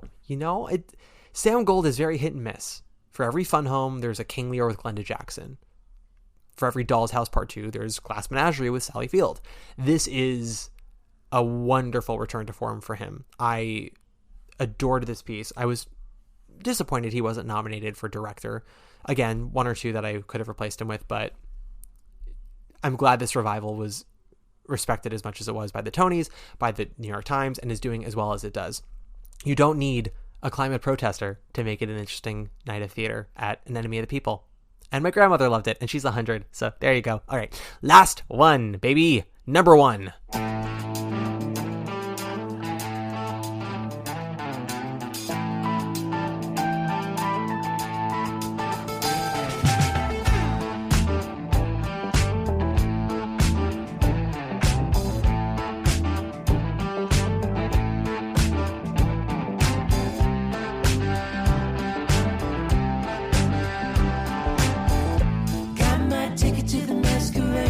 Y'all knew this was coming. The moment we got to the top 10 and you didn't see its name immediately, you're like, oh, I know what's going to be the number one show. And it is Stereophonic. This is a wonderful play with phenomenal songs and a perfect cast of actors. Yes, it is 3 hours and 15 minutes. Yes, it pretty much flies by. I think there may be 2 sections of the whole show where I was like, I'm starting to feel a little bit of the length, but only for a few minutes. And then we went right back into it. This is, I've spoken about this already in the Stereophonic episode, so I'll keep it tight. I'll keep it brief. But, this may not be my favorite play of all time or of the century. It is absolutely my favorite thing this season. And, it stands up to just about anything that I have loved in the last 10 to 15 years. This play about this band, this didn't gut me emotionally like Significant Other or Fun Home. That's not really what the purpose of this play is. It's not there to like reach you by the heart and make you suffer. It's an insight into a situation with certain people that you can maybe learn more about yourself from out of watching it, learn about the people around you out of watching it, how other people react and respond to these stories. If it doesn't gut me like, Fun Home or Significant Other, this is probably a better play than Significant Other, which I do think is a good play, but also I've acknowledged that I can't be objective about that one. But I do think this is a better play than Significant Other, and it probably has a larger outreach due to its heat than Fun Home, because Fun Home is a very, beautiful, moving and emotional show. It's not hot in the same way that there is like a lot of heat to Stereophonic. There's also a lot of tension to Stereophonic. Like there are whole scenes where you're just like, there's no gun on stage, there's no violence really, there's emotional violence, and there's the being unsure of what's going to happen next. But it's things that feel so low stakes out of context, just writing it down on paper. But when you're in the moment, there's nothing more scary than not knowing how a character is going to react from being told that they're dragging during take number 52. There's nothing more unsure than knowing if this is finally going to be the take that makes it. And it just keeps going to that place of anxiety and stress. And it's really a beautiful and thrilling depiction of the creative process. People who think, oh, writing songs is easy, acting is easy, singing is easy. And you watch how, no, it's not easy. Not only is there the stamina, the physical demands, there's the everyone's a critic. So you write one thing and someone's got an opinion, another person's got an opinion, writing and rewriting, arranging and rearranging over and over and over again, and making it the best it can be, whatever that means in any way. It's fucking hard. And there's an emotional toll to it, because you're asking so much of yourself, of others, and going to places that people shouldn't be going to on a regular basis. And for what? So 1 million people can like a song you wrote? How draining will it be for you after the fact? I just finished reading Capote's Women, which is about Truman Capote and his Swans, which is the book that Feud season 2 is based off of. And they talk about, after Truman Capote wrote In Cold Blood, which is one of the greatest books of all time. You should absolutely read it. If you haven't, it is, first of all, perhaps the greatest work of nonfiction written, and definitely created the formula forever of narrative nonfiction, things like Seabiscuit and books like that. But Capote, after writing In Cold Blood, was just so emotionally devastated after it that he was never the same again. And he created his best and most famous work. And the cost was, he never could write like that ever again. He still wrote. He had things published, but never a book again. And never with the frequency that he once did. Something about that process broke him. And unclear with the characters of Stereophonic if any of them will be broken by this experience. I don't think so. They all seem to be able to walk out with their heads on their shoulders. But you watch the toll that it takes on all of them, on their relationships with each other, on their mental state, on their emotional state.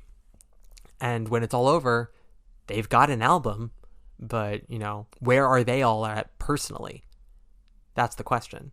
And it's an exciting one, and it's a fun one. This isn't a show that's dealing with AIDS or sexual assault or racism in America. This is dealing with a band in the 1970s making an album, and yet, for my money, it's the best thing of the season, bar none. And I am so glad that it is getting the recognition that it so rightfully deserves. And I hope I've convinced a few of you guys, after either watching my video review of it on Instagram or listening to this episode or listening to the previous episode, that you will be enticed to see it, because I think it's going to do quite well at the Tony Awards. And this has just been a really exciting year for plays. I mean, I don't know if you've noticed, but my top 5 in this 36 have all been plays. And in fact, at that moment, let's do a quick review of this ranking 36 to 1, shall we? All right, at number 36, we have Once Upon a One More Time. 35, The Shark is Broken. 34, I Need That. 33, Uncle Vanya. 32, Mother Play. 31, The Wiz. 30, How to Dance in Ohio. 29, The Great Gatsby. 28, Back to the Future. 27, Lempicka. 26, The Cottage. 25, Grey House. 24, Hell's Kitchen. 23, Harmony. 22, Spamalot. 21, Doubt. 20, Days of Wine and Roses. 19, Water for Elephants. 18, Prayer for the French Republic. 17, Gutenberg. 16, Cabaret. 15, Tommy. 14, Patriots.